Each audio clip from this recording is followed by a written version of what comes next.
This meeting has been publicly noticed as a regular meeting for both the State Loan and Investment Board as well as the State Board of Land Commissioners. This morning on the State Loan and Investment Board side, we do start with the Wyoming Business Council matters. So with your permission, I would yield the floor to Director Durrell. Very good. Director Durrell, good morning. Good morning, Chairman. Thank you. And members of the board, thank you very much. The first item that we would have you make a move on is the approval of the minutes from the February 2nd meeting. Is there anyone ready to make that motion, or are there any corrections or comments on the minutes? Mr. Chairman, Madam Superintendent. would move to approve the minutes as drafted. Second. It's been moved by the superintendent, seconded by the auditor. All in favor signify by saying aye. Aye. The motion carries. Thank you, Director. You may proceed. Thank you, sir. Mr. Chairman, today we have two projects that we would like to bring to the board. They're pretty exciting in a lot of ways because they represent the types of projects that we want to see from communities and businesses in the state. There are projects in Campbell County and in Casper. One is an industrial park in Campbell County, and that's great because industrial parks give opportunities for those businesses that are looking to expand or looking to relocate to Wyoming, and they make sure that there's a place where they can land and move quickly rather than waiting around for that infrastructure to be put in. And then also there's a project in Casper, which is a business committed project. And that's exciting because it's bringing manufacturing back from offshore manufacturing, and it's utilizing natural resource bentonite that already comes from Wyoming. So it's a value add play. So a pretty exciting one there. I'm going to turn it over to Noel Reed to go through the details of each of those projects. But before I do, any questions for us on those two items? Any questions? Hearing none. Thank you, Director. Ms. Reed. Good to see you this morning. Thank you. Good morning, Mr. Chairman, members of the board. Thank you for your time today. My name is Noel Reed, and I will be reviewing the BRC projects for you this quarter. We have one community readiness project and one business committed project. Total requests equal about $3.2 million. The first project comes to us from Campbell County. Campbell County requests a $2.6 million community readiness grant to construct the sewer system build out of the Pronghorn Industrial Complex. The Business Council Board's recommendation is to fund as requested. In 2014, Campbell County Commissioners purchased 250 acres of property east of Camplex for industrial use. To make this property ready for industrial development, the following infrastructure is needed: extension to the access road, water, telecommunications, electrical, and the sewer system. All the infrastructure except for the sewer is being funded by the Economic Development Administration, or the EDA. Campbell County is requesting BRC funds for the sewer system not awarded by the EDA. Without a sewer system, a business would be limited in the amount of water they can use and discharge as wastewater. Of the total 250 acres owned by the county, 160 acres will be developed for industrial use. Of the 90 acres not being developed, about half of it is located in a floodplain, and the other half is adjacent to the college, rodeo arena, and is utilized for grazing purposes. The plan for the property is to develop 4 to 6 large, 20+ acres each, shovel-ready industrial lots. The need for this project has been identified via several community plans, and the economic distress in this region has been well documented. The recent completion of Phase 1 of the Business Council's Gillette Vision 2040 encouraged resident and community stakeholder participation through surveys, listening sessions, working groups, and town hall meetings. The Vision 2040 for Gillette cited industrial diversification as the most prominent need for the community.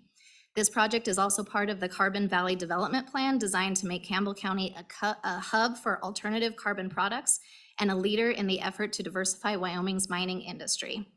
A large economic cluster has also been developed in the region. Recently, the EDA funded the formation of the Gillette Community College District Foundation's Office of Transformation, which will focus on bringing public entities and private industry together. The goal is to take development from ideas and research at the university to pre-commercialization phases such as prototype development, testing, and design. The next phase is manufacturing and commercialization, which will occur in the Pronghorn Industrial Complex.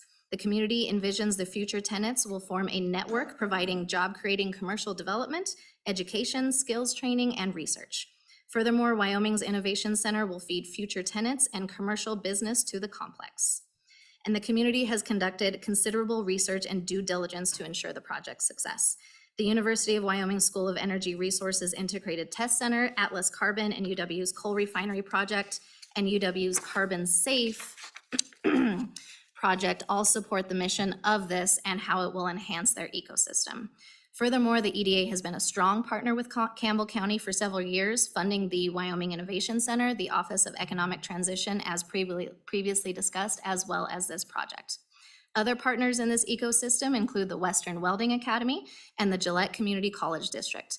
The EDA has an ongoing investment in marketing and branding of Carbon Valley, aimed at bringing international exposure to the development of alternative energy products and the repurposing of coal to meet modern industry needs. The October 2022 Craig report forecasts the continued overall downward trend of coal through 2028, showing the need for diversification of this industry. This project, in conjunction with other Carbon Valley projects, will support that diversification. Additionally, the site has been accepted to the Business Council's Industrial Site Analysis Program. This program is in partnership with Insight Consulting, and it will help communities attract, retain, and expand the business landscape. By participating in this program, the community can really add strength and viability to their plans.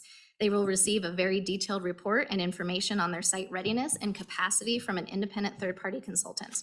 And this consultant will also give them market insight and site feasibility data.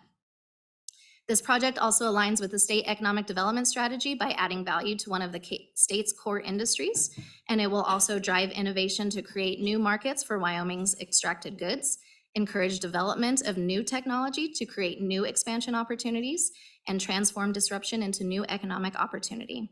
Finally, the BRC funding leverage is 41%. The items that we found compelling for this project include the fact that the project has multiple funding sources. There is that potential to transform disruption into new economic opportunities. There is local cluster development occurring in the region, and the program is participating, or the project is participating in the Industrial Site Analysis Program. The only concerning item is just that not all 250 acres are developable, but the Business Council's board's recommendation is to fund as requested. Happy to answer any questions, and I believe there are members here to answer questions as well from the community.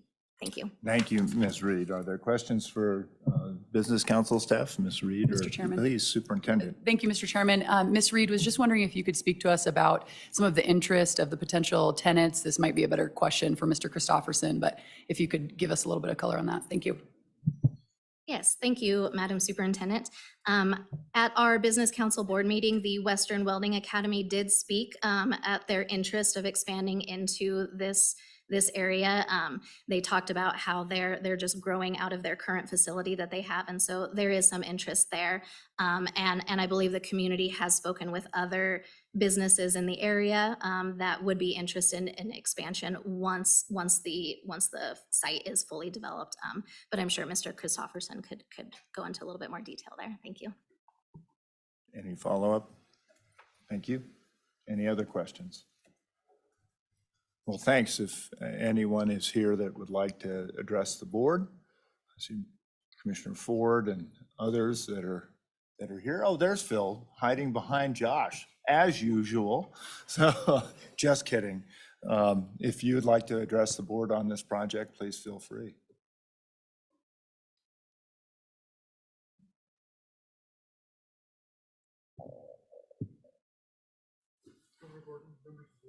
Your microphone, Phil. Still red. Oh, there we go. Red is good. Red is good. Thank you. I don't know, the LSO and the legislature have green, we have red. I don't know if they're messaging us to stop or what, but. I would not know. It's red, it's good. Governor Gordon, members of the board, thank you for having us here today. This is a very important project for Campbell County, and we've been working on it for many years. One of the biggest issues we face in Campbell County is space for businesses to expand and move into the community. We have a lot of good industrial parks, but they're all full. And so having large spaces for these businesses to grow and expand and to be recruited to is a big issue for us. We have watched Cheyenne Leads over the year and their successes with recruiting businesses to the community and helping other businesses expand. I want to follow in that model. So this is the first step in getting us there. The business that Superintendent Dagenfelder asked about, Wyoming Western Welding Academy, is a very fast-growing business teaching welding skills to people who go all over the nation once they graduate. They are in dire need of expansion. They plan, as far as I know, they plan to stay in their current location and grow into new locations at this place. At the same time, we have the Wyoming Innovation Center, the Integrated Test Center, Carbon Safe programs that are bringing carbon-related businesses to Campbell County, taking coal to carbon, coal to products, and they will need a place to grow and expand. So that is the idea behind this industrial park. So. Thanks. Any other questions for Mr. Christofferson? I would only ask one thing, Phil. You know, maybe a few years ago, maybe 2 or 3 years ago, I asked Mike Wandler to put together, you know, on the private side, not with any government connection, just a group of people to start working on things. There are a couple of really exciting things that are coming up that are not specific to coal, but also valuable because Campbell County has a lot of uranium as well. And I think one of the really cool things is the potential for smaller scale nuclear reactors, even smaller than what TerraPower is. Would there be any opportunity for those kinds of businesses also to locate there as well? Absolutely. We are not exclusive for any type of business. Mike's effort that he's working on is moving forward very well. I've spoken with him about it. We're excited about that. And some of those businesses would have a great home in this industrial park. Fantastic. Great. Any further conversation? Hearing none. Thank you. You guys have done a nice job, I hope. So with that, what's the pleasure of the board? Mr. Chairman, Madam Superintendent. would move to fund as recommended. Thank you. Is there support for the superintendent's motion? Second. Thank you, Madam Auditor. Is there any further discussion? All in favor signify by saying aye. Aye. And you're an aye as well? I'm a no on this. You're a no. Okay, no's. Mr. Treasurer? You are an aye? Okay, that motion carries. Thank you. Next item. Thank you. Thank you, Mr. Chairman. The next project comes to us from the Casper-Natrona County Economic Development Joint Powers Board. They are requesting a $600,000 business committed grant for the acquisition of a manufacturing plant to allow for Foslock Environmental Technologies expansion out of China with intentions of exporting Wyoming-made products within the United States and across the globe. The Business Council Board's recommendation is to fund as requested. This plant is located on 3.82 acres at 2199 Pyrite Road in Casper. The property features 2 buildings, a 12,000 square foot building and a 22,000 square foot building. Foslock has 3 current employees in Casper, and they plan to locate all their manufacturing to Casper. Wyoming has an abundant natural resource of bentonite, and when manufactured into Foslock, creates an environmentally safe and inert compound that reduces nutrient pollution in bodies of water. The positions created are primary jobs with global exporting potential. The wages that will be for the jobs created are 44% higher than the county median wage. They plan to create 25 additional administrative and manufacturing jobs with wages at $29.29 per hour in year 5. Natrona County's median wage currently is $20.35 per hour. The company will also provide ample benefits. They are planning to provide 401k matching, dental insurance, disability insurance, health insurance, life insurance, paid orientation, paid time off, paid training, vision insurance, as well as overtime. Review and analysis of the company's business plan did not raise any concerns. Foslock's headquarters are located in Australia, and their only manufacturing plant is currently in China. The U.S. division of Foslock is a domestic corporation registered in Wyoming, Delaware, Indiana, and Alabama. The company is contributing $5 million in capital investment. This will go into the design phase with Caspar Building Systems to build out the plan and add any machinery or equipment that they need to do their production. And the product is expanding into international markets. The Sblc technology, they are working on revising their R&D program to allow further diversification into new market segments. Their target customers are municipalities, environmental consulting businesses, rural water associations, government entities that manage public lands, as well as public and private stakeholders in river and lake management conducting remediation of water. This project aligns with local economic development goals identified in their comprehensive economic development strategy by prioritizing industry diversification. This project will also tie into local community goals of promoting resiliency in the region and encouraging rural development opportunities for workers who may need to transition between similar jobs when displaced from their primary occupation. The return on investment for this project is 197 days, or about 6 months for the BRC fund to recoup its money. The total annual impact for Natrona County is a little over $1.1 million. BRC funding leverage for this project is 57%, and this project does add value to a core Wyoming industry of natural resources. Wyoming is the nation's leader in bentonite production with more than 4 million tons produced each year and employs over 700 workers. Combined, all the bentonite mines in Wyoming contribute more than $11 million in taxes and royalties and over $48 million in annual payroll, providing significant contribution to the state. Finally, this project aligns with the state's economic development strategy by adding value to the core industry, driving innovation to create new markets for Wyoming extracted goods, encouraging development of new technology to expand current opportunities for Wyoming bentonite, and activating new economic sectors in advanced manufacturing. Revenue will be recaptured via lease payments to Advanced Caspar with the option to purchase the facilities at a later date.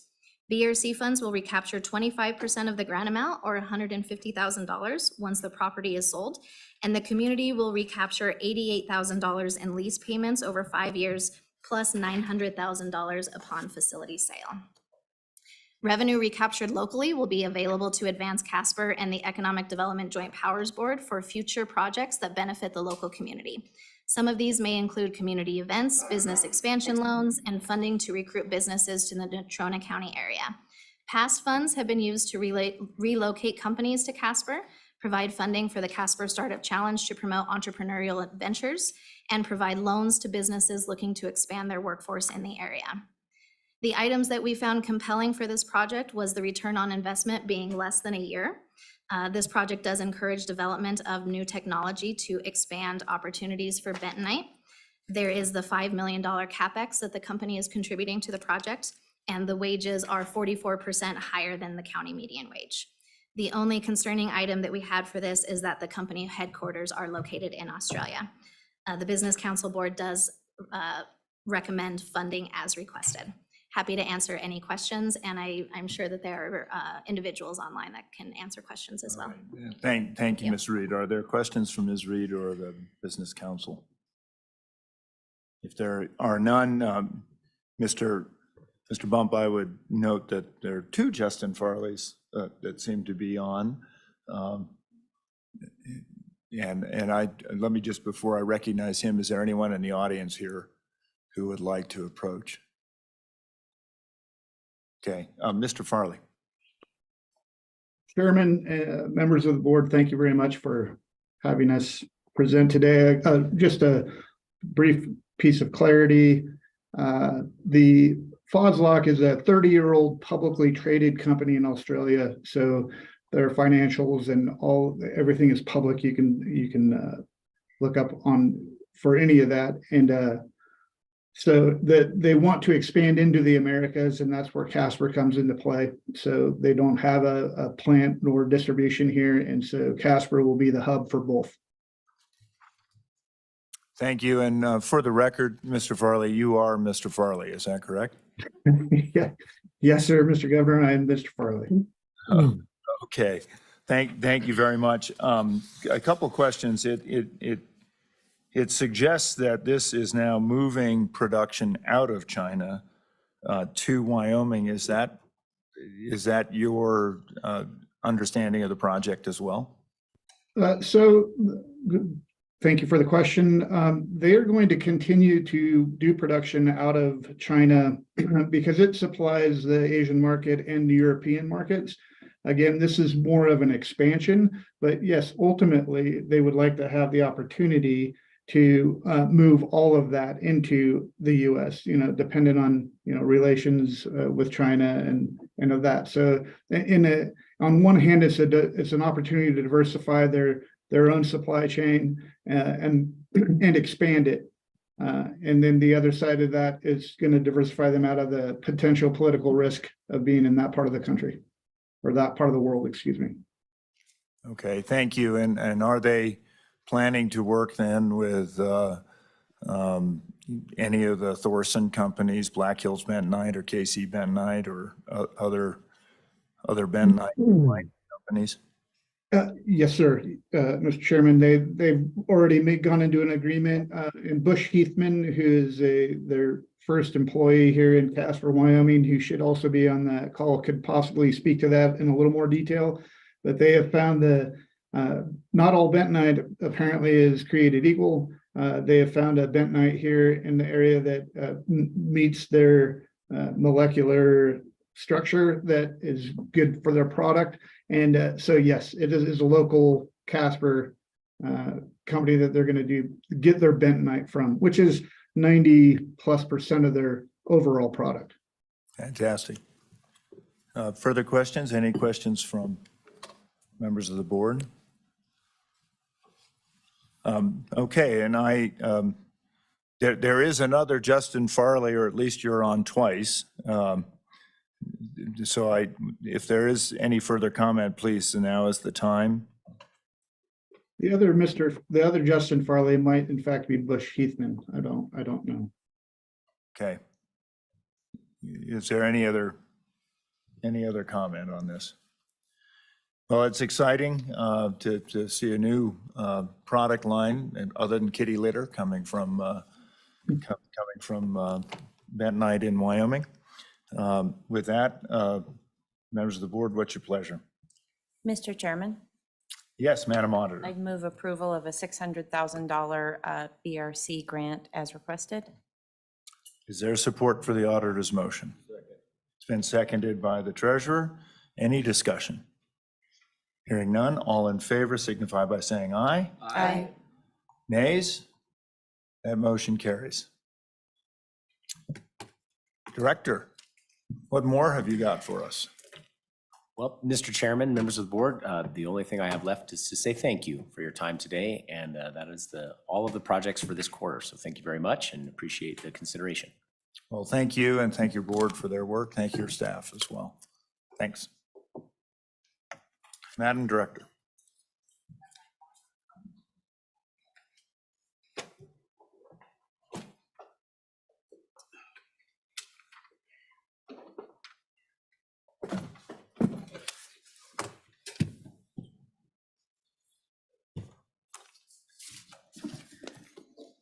Mr. Chairman, the next item on the agenda for the State Loan and Investment Board meeting is approval of the meeting minutes from February 2nd, 2023, of the regular State Loan and Investment Board meeting, and approval of the meeting minutes from February 27th and 28th of 2023, which are the State Loan and Investment Board special meeting minutes from some of our ARPA funding decisions. And I would note, for the record, Mr. Chairman, on the second set for the special meeting, those should also have included, there was a table that shows what the board's funding decisions were in that meeting that was attached to those meeting minutes. I'm not sure that it made it into your books, but I did provide that to the board yesterday. And those did make it onto the website, however. So the meeting minutes are complete on the website. Just we needed to add those, the table, if you will, of the funding decisions to your meeting minutes. Very good, thank you. Members of the board, you know the matters in front of us. You've had a chance to review. Is there any correction or comment on the minutes? If not, I would entertain a motion to accept the minutes. Mr. Chairman, move to approve the minutes from our February 2nd and February 27th and 28th meetings. That motion has been made by the auditor. Is there a second? It's been seconded by the superintendent. Any discussion? All in favor signify by saying aye. Aye. Nays? Those motion, that motion for both minutes is passing. Thank you. I'm going to struggle with my language today. Mr. Chairman, the next item on the agenda is letter B, the reports. We've provided you with the reports that are articulated under section B there. We don't have anything to add to those reports, but we have staff here that would stand for questions should there be any questions on those reports. Are there any questions for the staff on the reports under tab B? Hearing none, please proceed. Mr. Chairman, we've provided the materials for this meeting in advance to each of the board members. We've also briefed you individually. At this time, I am prepared to propose a consent list if the board would so desire. Without objection, please present your consent list. Mr. Chairman, the following items listed on the State Loan and Investment Board agenda for April 6, 2023 appear to be amenable for treatment on a consent list. F1, G1, and G2, and J1. Thank you, Madam Director. If there are no objections, I would entertain a motion to create a consent list consisting of item F1, G1, and G2, and J1. So moved, Mr. Chairman. Thank you, Madam Auditor. Is there support for the auditor's motion?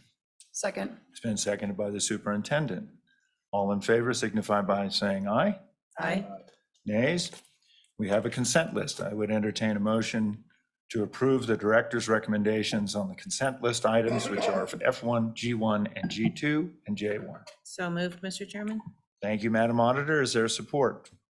Second. Been seconded by the superintendent. Any discussion? Hearing none, all in favor signify by saying aye. Aye. Those motions carry. Madam Director. Mr. Chairman, the next item on the agenda is C1, to consider initiating regular rulemaking to amend chapters 2, chapters 14, chapter 37, and chapter 38 of the State Loan and Investment Board's rules.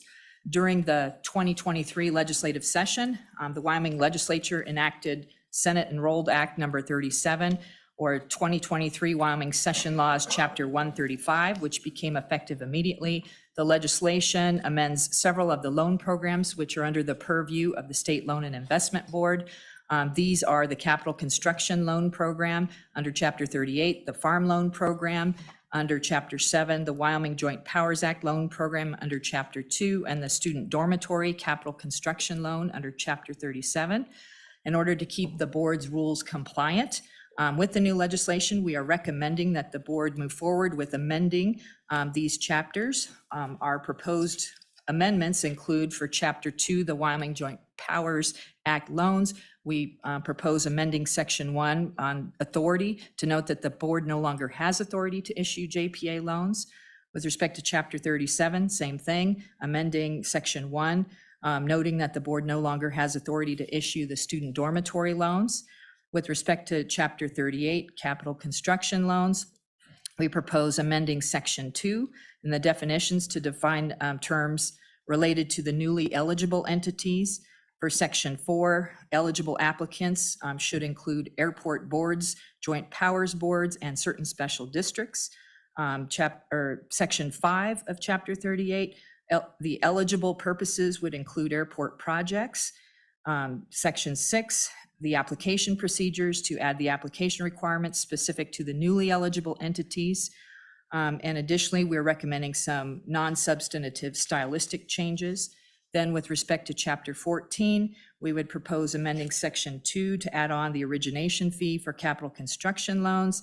This is already in Chapter 38, but for consistency, we believe Chapter 14 should reflect that. Also in Chapter 14, amending portions of Section 3 to reflect the new interest rate for farm loans and also to reflect the new interest rate for the capital construction loans. And then finally, the additional changes to Chapter 14 would be to implement some of the provisions of the Investment in Infrastructure and Jobs Act, or the IIJA. And Mr. Chairman, I yield briefly to Beth Blackwell to explain the IIJA changes. Mr. Chairman, members of the board, the changes related to the IIJA funding is related to the new funding pots that we will be receiving related to emerging contaminants and lead line service replacement. Those loans will be at 0% interest. They have, the emerging contaminants will also be 100% principal forgiveness per the federal regulation. We also added 0% interest loans for systems that are consolidating, becoming regionalized systems, as well as a 0% interest for those entities who are willing to take the first round funds with all the federal requirements. So, Thank you, Ms. Blackwell. Mr. Chairman, I would just note that the recommendation here is incorrect. We have an error there. We kind of got out ahead of ourselves. We're not asking the board to adopt these changes. What we're asking the board to do is authorize us to proceed through the rulemaking process, utilizing the attachments to the board matter as the starting place to begin to receive public comment and all that. So we're initiating the process. We're not asking you to adopt. Thank you, Madam Director. Members of the board, just a little bit of history on this. This is a bill that I generally supported because while it cleans up a lot of stuff I know the treasurer and I have talked about for years, it does have one hiccup that I am particularly concerned about. My veto, however, was overridden. The hiccup that I see, and this is from personal experience, is on the ag loans. The ag loans, as they're currently constructed, now undercut what banks locally can provide. It leaves banks only, and I'll send some of the information to you, it leaves banks only really able to talk about the operating loans, which cannot be secured as well. That program was really intended as a safety valve. So that during the 80s, for example, when we saw interest rates go sky high, it was a real lifesaver for ag producers. And of course, there's two tranches of those. The beginning ag lenders and then the lowers. For years, the legislature has said, well, the program's not getting utilized, and so we need to fix it so it gets utilized. Well, when they fixed it, they made it so it competes against the private sector, and in my mind, that was misguided. And I have made that point clear to the legislature. I wanted to make that statement here simply because I think if this gets a lot of utilization, the capacity will be taken up pretty quickly. And if we do see a rise in interest rates, there won't be the relief for Wyoming producers unless the legislature comes back in and provides a lot more capital to this. So forgive me for my opining on this, but I feel very strongly, and I do not like the state becoming a socialist organization for agriculture. So just want to say that pretty stridently. With that, what else would anyone like to add? Well, Mr. Chairman, I got a question for you. Mr. Chairman, are you going to vote against the rule? I'm not going to vote against going through the rules. The law is clear, and I think the rules have to come to that point. However, the prerogative to approve the loans when they come is within this board's ability to do so. So I think we probably should proceed to rules. And as I say, the bulk of the rules really address a number of issues where the legislature was looking at ways to expand lending capacities out of the Permanent Mineral Trust Fund. And that's fairly episodic, Mr. Secretary. You know, there have been times when the legislature has wanted to provide all kinds of loan guarantees and loan opportunities. This is one of those times when it's contracting those. Thanks. What's the pleasure of the board? Mr. Chairman, I would move the director's recommendation that we begin the regular rulemaking process for rules in Chapter 2, Wyoming Joint Powers Act loans, Chapter 14, fees for administrative services and interest rates, Chapter 37, student dormitory CapCon, and Chapter 38, capital construction loans as previously discussed. Thank you, Madam Auditor. Is there support? Thank you, Mr. Treasurer. Further discussion? Mr. Chairman. Madam Superintendent. Thank you, Mr. Chairman. I do think that there's a real distinction between proceeding with the rules and when those loans come to us for application. So just wanted to state that. Thank you. Thank you, Madam Superintendent. Any further discussion? Further discussion? All in favor signify by saying aye. Aye. Nays? That motion carries. Thank you, Mr. Chairman. The next item on the agenda are the D matters, the state investment matters, so I would yield to the Treasurer's office.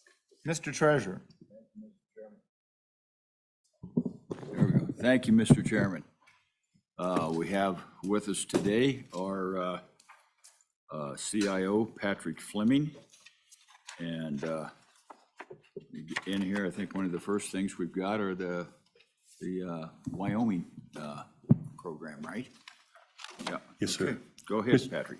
Mr. Chairman, members of the board, my name is Patrick Fleming. I'm CIO for the Treasurer's Office. And today, as for our annual visit, is with the University of Wyoming students and Professor Philip Trike. And every year they, prescribed in our statutes or the IPS, is that they would come in and give an update on the investment funds that they run. So with that, I would like to introduce Philip Trike. Thank you, Mr. Trike. Thank you, Mr. Fleming. There, you're back there. Please come on up. Here we go. So for the new members, this is always an exciting time. Mr. Trike, perhaps you can, after a little bit of a presentation, give each of the individuals an opportunity to talk about what their thesis was and so on. Thank you, Governor Gordon. So I was not here last year. My colleague, Nicole Choi, brought the students. So it's the first time we've been in here with the students. So it's very nice. I want to thank the state for its support of the program at the University of Wyoming Portfolio Management Program. The class itself manages around $1.7 million for the state. Since the time I've been there, it's returned just under $400,000 back to the state in form of income generated by the account. We've had a broad range of students go through the program. The current vintage, as I like to call them, are all strong students, and it's been a pleasure to instruct them and also, be part of their thought process, so to speak. As everyone in the room knows, this has been a really interesting investment environment over the last year or so. Actually 2 years if you include what happened with COVID. Given the fact that the students are in the classroom 2 days a week, and then additional work on top of that, I think it's been actually quite amazing at how well they've navigated very difficult markets. And so this year in particular, with the rise in rates and the impact on long duration assets, last semester the students had made a commitment to increase the duration in the portfolio, which means increase the dividend yield, which I think helped protect some, but not all of the parts of the market that were particularly dangerous. But they did a good job, and I'm really proud of them. So we've got 5 students here with us today. Probably the easiest thing to do is just have them come up, introduce themselves, and mention where they're from and what they're excited about and what they're going to do. They're almost all seniors, so they'll be graduating, so they'll be out in the workforce. Hopefully, more than a few stay in Wyoming, but we may lose a few as well. But with that, I'll start it off. So, Ethan? How's it going? Thank you, Governor. My name is Ethan Cates. I am a senior at the University of Wyoming. I will be graduating this May. Looking to head into the workforce and see what the world has to offer for me. This is my first semester taking this class.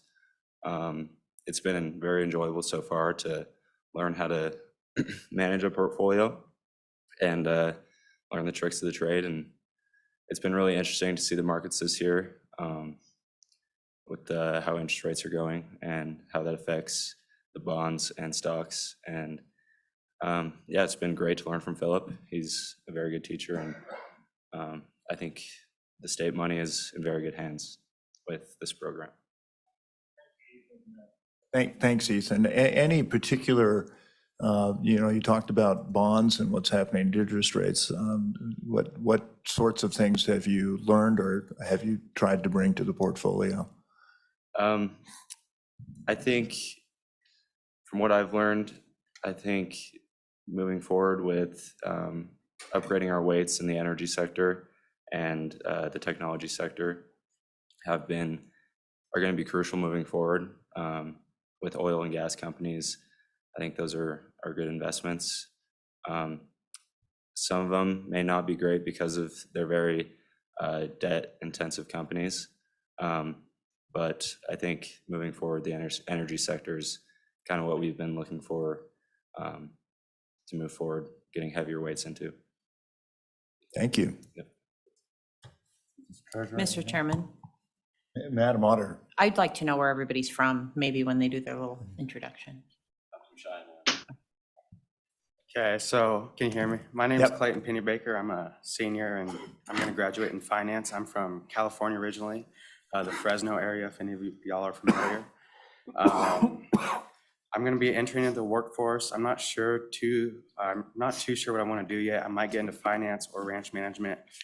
Currently, I'm working a ranch job along with school, so I stay plenty busy. We're calving right now, so I've been learning a lot and just getting through all that. And I really like this class. I didn't know anything about investing, but I've just learned a lot, and I really like the energy sector, like Ethan said. It's just seems like a good industry to invest in right now.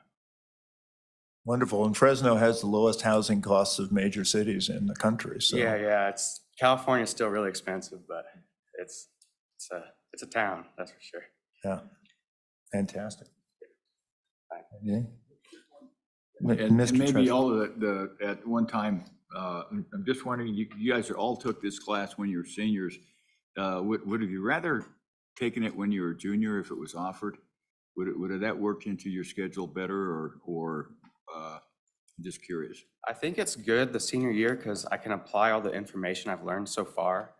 So I'm currently a senior and I'm going to graduate. I think it'd be kind of hard to just go into it straight out without knowing anything about finance. So that's my opinion on it. Yeah, I guess what we're looking at, Mr. Chairman, is just trying to figure out how we can get interns. And it's hard for seniors to be an intern and then go to the workforce. And so we were kind of thinking about if they were juniors taking this program, we might be able to use them as an intern. And then their senior year, then they could prepare for their direction about where they were necessarily going to head to. But so that would work better with our office. Excellent. Thank you.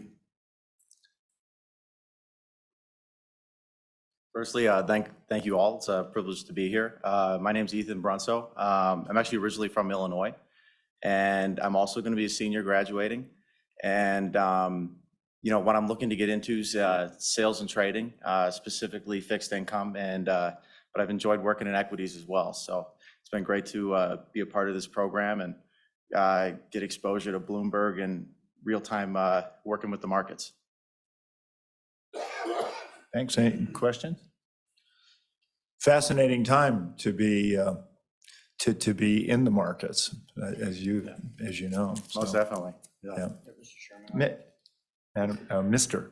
Secretary. Thank you, Mr. Chairman. What are some of the trends that you think our state should take advantage of with our investment strategy? Well, I think something that we've been focusing on a lot, and I think is great, has been, doubling down on energy. I think that there's kind of some of that negative sentiment on energy is it's actually driving oil prices up, which is good for energy stocks. So if you're investing in energy, you can see some good gains in that area specifically, but also specifically to the state. I think what in our class, we've been looking to get more into tech, information technology, some of the big name Silicon Valley companies and things like that, which has been another good addition that's been performing relatively well also. Thank you. Thanks very much. Hello all, I'm Brady Tosh. I'm originally from Washington State, but I've lived in Goshen County for most of my life now. And I just have to say that this is my favorite class now. This is my second semester. I'm now a grad student, and I feel like I've learned the most practical information from this class, and I think it's a great tool for our students to use, and I wish I could have found out about it earlier. Very good. Any particular sector that you're interested in? I want to stay in Wyoming and go into either being an investment analyst or go into banking, depending on whatever the job market looks like when I'm in that part of my life. Okay, has there been a particular stock you've looked at or a particular fixed income? I personally like Meta stock because they're starting to return more cash to shareholders through their share buybacks, as well as the potential TikTok ban. So I think they're in a good position to take advantage of that. Very interesting. Any questions? Thank you. Thank you. Hi there, my name is Hunter Lispin. I'm also from Cheyenne. I'm also a senior as well with these guys. This is my first semester in this class. It's been great so far, learning everything. And to your question earlier, I think it would be good if you could take this class a little bit earlier, because trying to navigate the markets, there's a lot of dupes and schemes out there that you get tricked by, especially with all the crypto things that are going on and whatnot. There's a lot of ways to be fooled in this market. So it's been great to learn and actually have some solid experience going forward, instead of just trying to be self-taught and whatnot. So it's been great. Oh, fantastic. Any questions? Very much appreciate you all being here. One quick question. How many of you have established IRAs? Good time to do it. So second question, or not question, but I don't know, Philip, if you or Patrick want to talk a little bit about the history of the program. I see former Governor Dave Friedenthal just entered the room. And if I remember correctly, this program got started while you were governor. I think Cynthia Lummis gave about $1 million to the university to run that portfolio. At the time, it was not a particularly successful class. And I think Patrick, you and Philip have turned it around quite a bit. So I just wanted to give you an opportunity to talk a little bit about what you've done.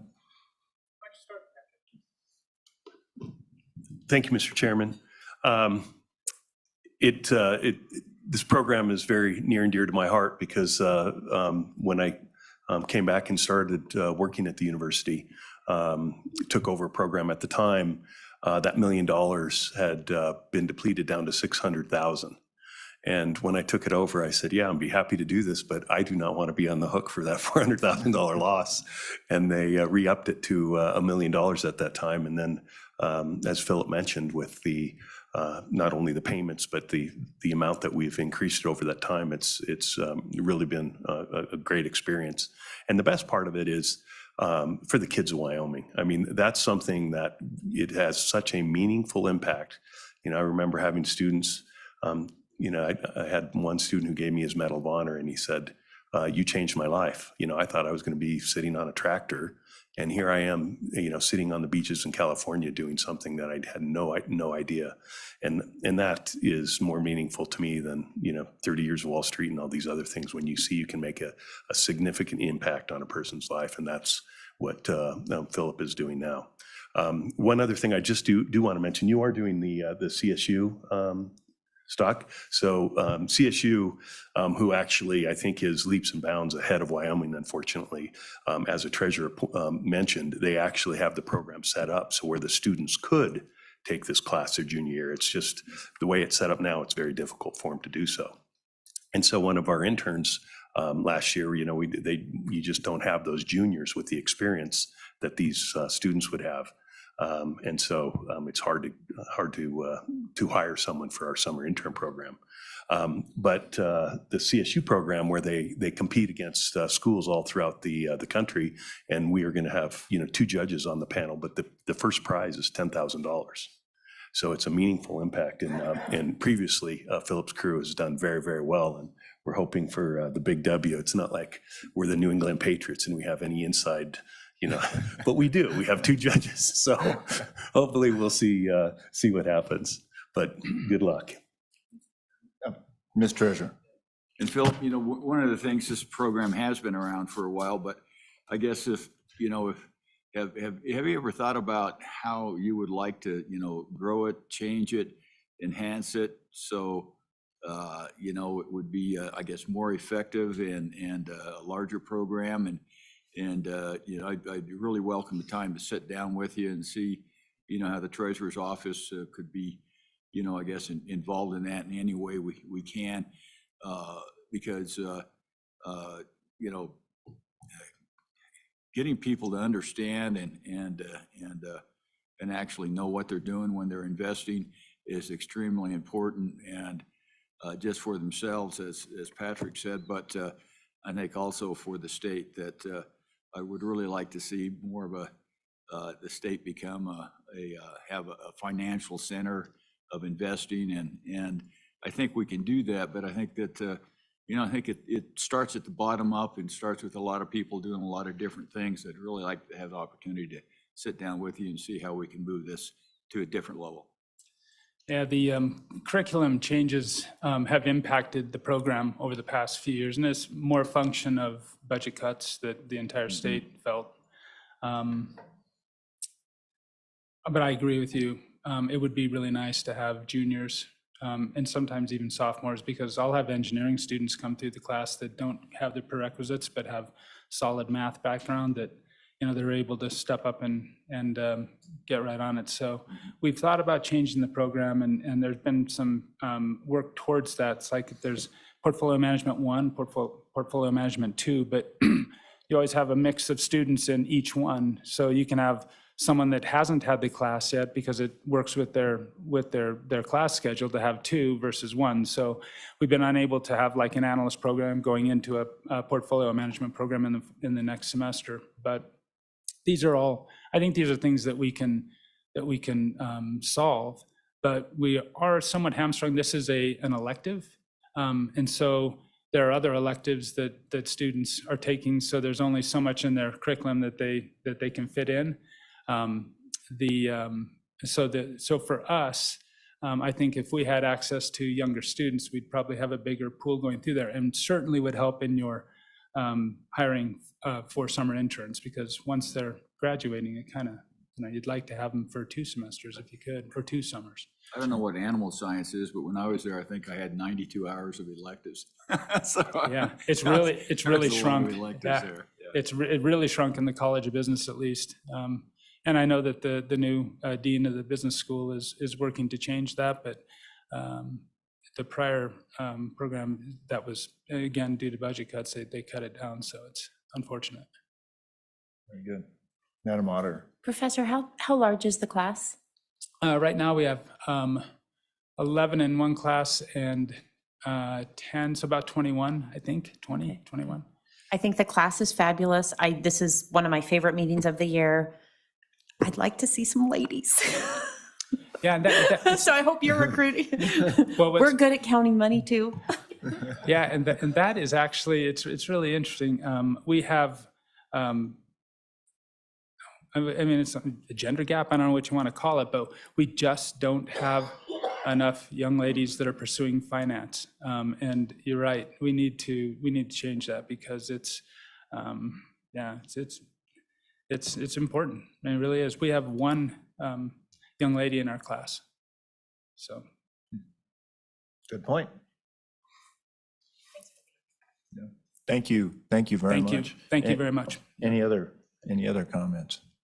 Well, thanks. I was just going to make a segue off of Patrick's comment for the gentleman from Fresno.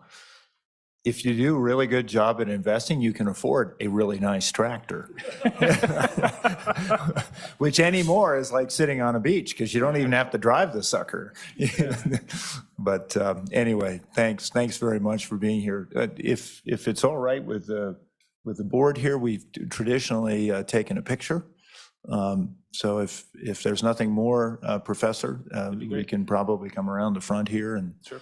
take a picture. And just thank you very much for your work.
Well, thank you, Madam Director. Patrick, thank you. Mr. Treasurer, Professor Trike, thanks. Mr. Fleming. Mr. Chairman, I would like to talk about our private credit allocations. And for the audience, we have spent time addressing every one of the members of the Slib board, so this isn't the first time they've seen it. They have spent a much more significant amount of time going over this. This will be an overview of our managers and what we're proposing. Mr. Chairman, I just want to start the conversation by just commenting on private credit, and this is a little bit of a precursor to the asset allocation meeting that we will be having next month. But private credit, in our opinion, is the number one choice or the best positioned asset allocation or asset class that we are looking at right now. And just looking at it, it's been many, many years since we've had these type of yields that have been very beneficial. So as you all know, current income is extremely important for the state because we can only spend the interest income, dividends, and realized capital gains. So having that income is important. And with zero rates, it's been very difficult. So even though 10 years and longer term rates have come down, they peaked off at around 10 years peaked at about 4.10, and we're about 3.3% now. You're saying, oh, well, a lot of it's come off. But if you go back over time, it was 2011 since the last time we were at 3.3 in 10 years. So it's still a very, very significant pickup from where we've been historically. And then as you'll see in the books that you'll be getting for the allocation, the CMA, the capital market assumptions that RBK puts together every year, looking at the next 10 to 20 years, has a expected compounded annual return of around 8% for private credit. So when you look at it and you say, okay, we have a 5% spend, this 8% allocation is pretty interesting. So why private credit? Well, one, not only for the yield that I just mentioned, but also If you look at what's going on with the economy now, as we're likely, the market forecasters are saying it's a 60 to 90% probability that we enter into a recession in the near term, you're going to see more opportunities in this sector. The other side of it is more of the regional banks. And as you know, from the banking situation that we've had, the banking sector since the start of the year has lost over $500 billion in deposits. So as the market has seen that these banks are not fail-safe, many people have taken the money out and put it into money markets that have gone up by a little over $500 billion. So that you're seeing a situation now that the banks without that type of deposit base has already started shrinking their loan books. So this is a prime opportunity for private credit to step in. As far as the IFC, every time I mentioned what was the vote for the IFC, and it was a unanimous approval on the two managers. The one concern and question that one of the managers or one of the IFC members had was you're seeing a lot of money flow into this private credit sector, and is there too much money flowing in for what's available as far as investments? And the mitigant to that, I would say, is there's one area that has not been really available or any meaningful opportunity, and that is distressed. And that's distressed as part of the private credit sector. And we've been talking about this for years, but this is a slow-moving train wreck. If the Fed continues to hold rates at this level, there's going to be a lot of failures out there and a lot of stress. And so we feel that this is going to be a prime opportunity anytime you go into a recession, anytime you see this type of move. But there are so many companies out there that were living on these zero interest rates, levered up, and are completely underwater. Their cash flows are negative now. There's going to be some great opportunities in our opinion. So I just wanted to preface the conversation about why that this is such an important area, and we're going to be spending much more time on this sector in our May meeting as well.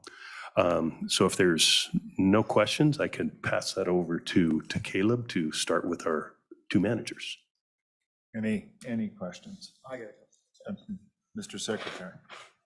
Mr. Chairman,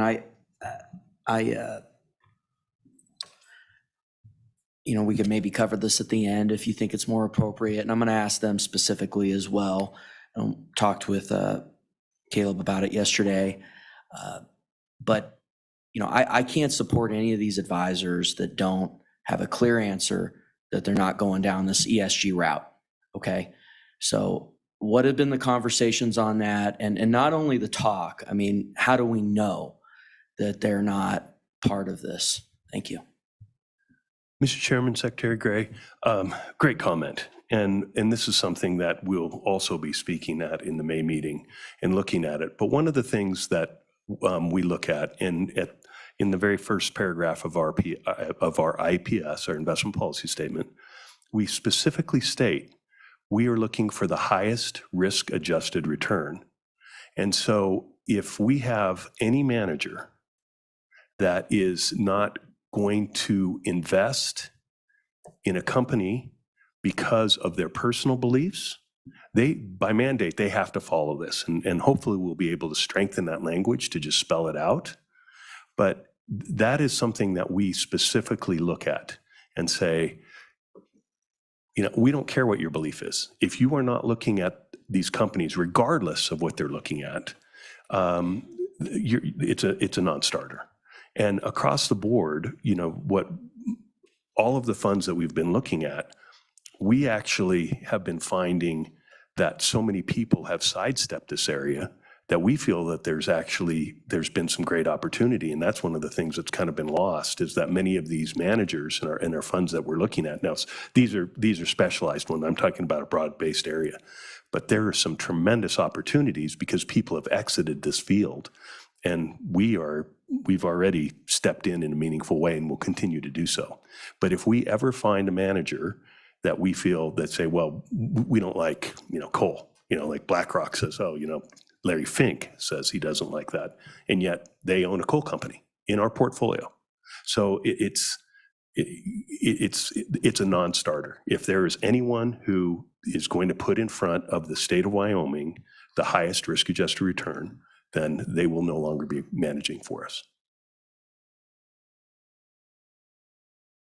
Thanks. Follow up on that? Okay, thank you. Further questions, comments? Caleb? Thank you, Mr. Chairman, and thank you, Patrick, for that introduction. And as always, it's privilege and pleasure to sit before you today. I'm going to be bringing two recommendations that I've spent months diligencing.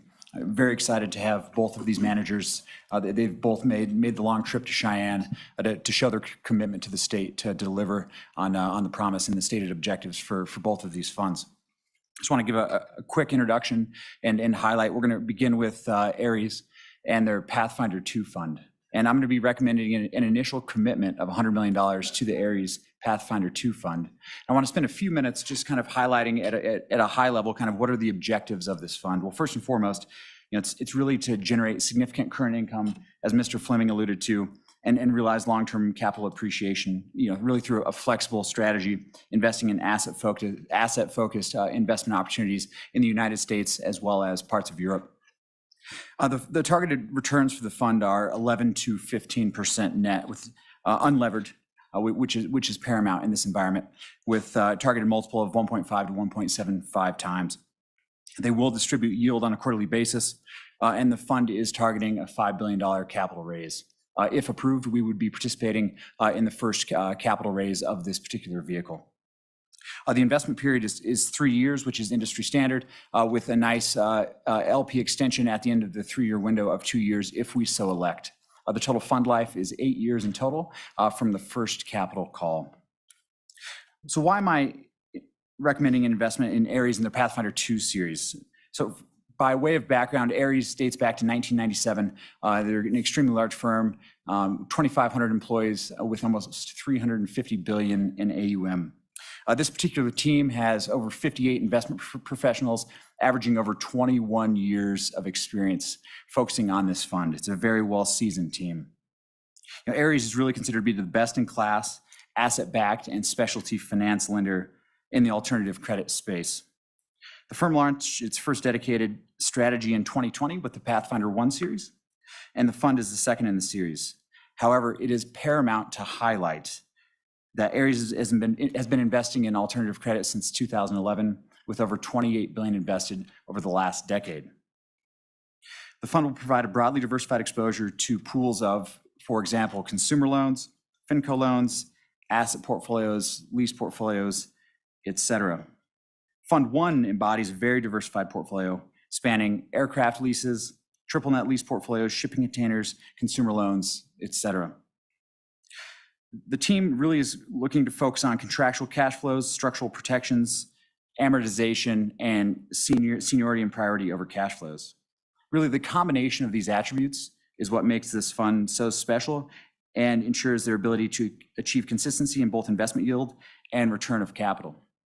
The market opportunity is substantial, with over a $4 trillion universe the Aries views as being accessible, and really presents a growing opportunity set, as Patrick alluded to, due to bank retrenchment. The Aries team has generated exceptional risk-adjusted returns with a net IRR since inception of 11% and nearly 16% in Pathfinder 1. The portfolio will be highly diversified across 30 to 50 investments and thousands of underlying assets. The loans are going to be characterized by conservative advance rates, tight credit boxes, and multiple covenant packages. The fund is unlevered and will provide a robust level of income-driven returns from a portfolio of assets that are well insulated from the broader economic or market cycles. In summary, the firm really does offer unparalleled and unrivaled industry expertise and experience, and access to a very attractive investment universe, and importantly, top-tier risk management. And with that, I submit to any questions. Thank you.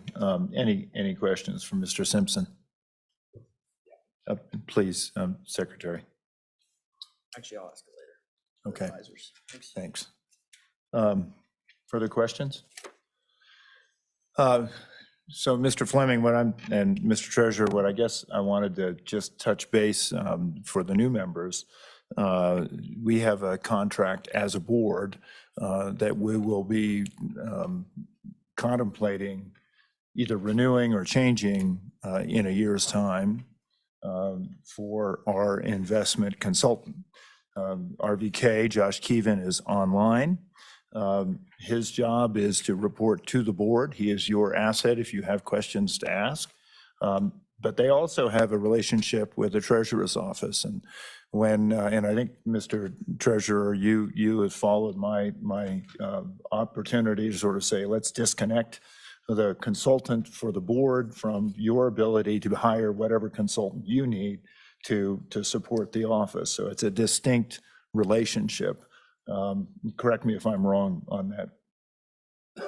Well, we have kind of a joint contract right now. Yeah. And I guess you're contemplating, I guess, basically having two contracts. And I think for the most part, because of the joint contract, everything has been aligned as far as what our goals have been.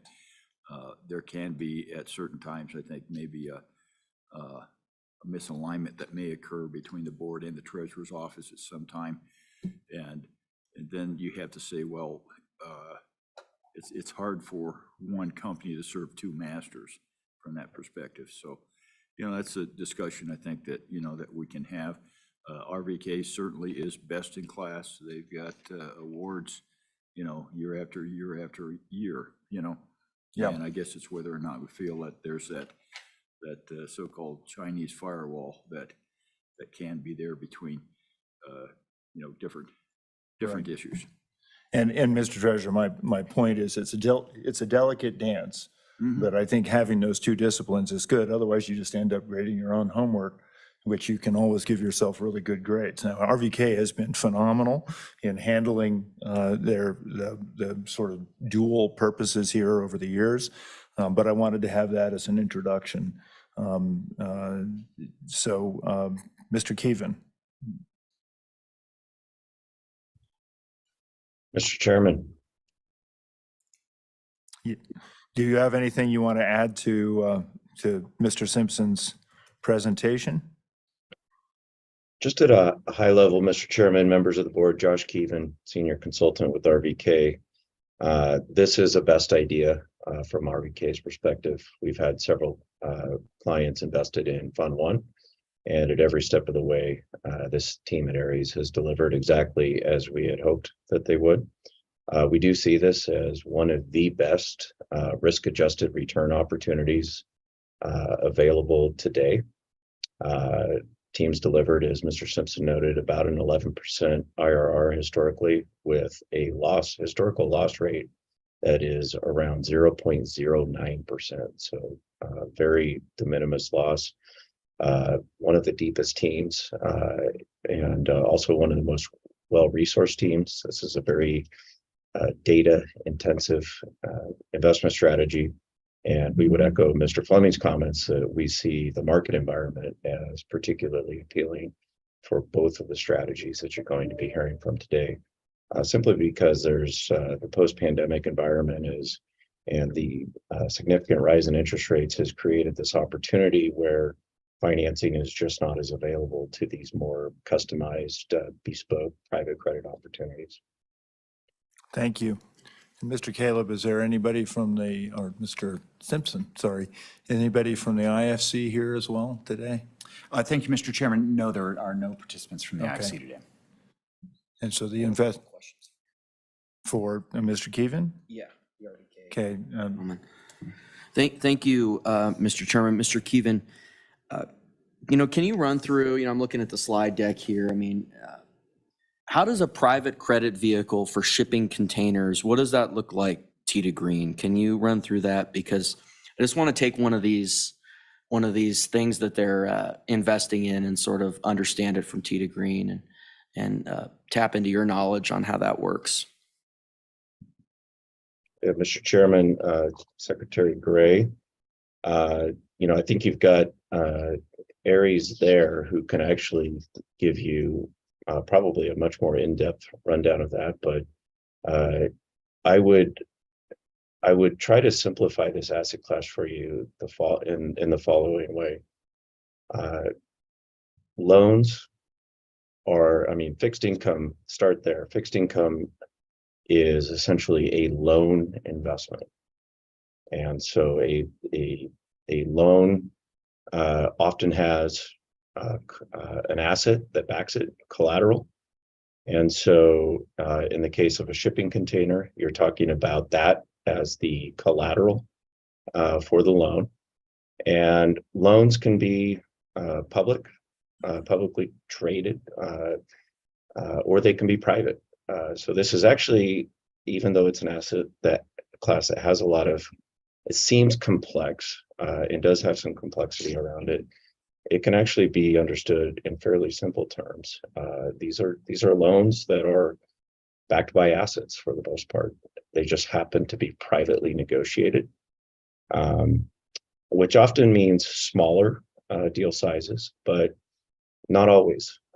So I hope that's helpful in terms of big picture understanding that these are loans, which is a simple concept. They are backed by assets, which is simple concept, and protective as an investor, because ultimately, if the loan is not repaid, you've got collateral that you can collect on. Thank you. Follow up? Thank you, Mr. Chairman. I was trying to go a little deeper here.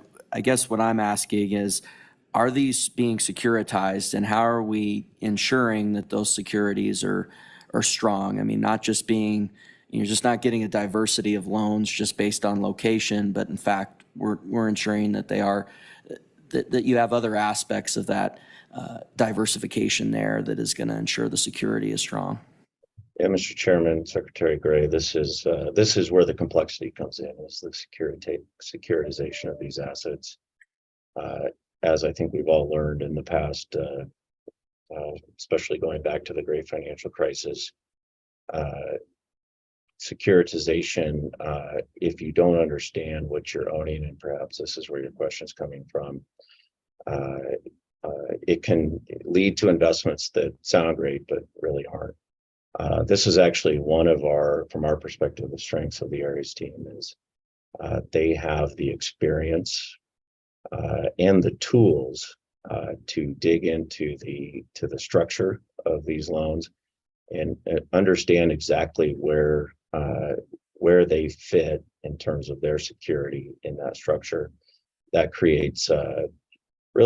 that complexity actually is part of what creates the opportunity. But it is important that you're with a manager that has the tools and the experience to do that properly.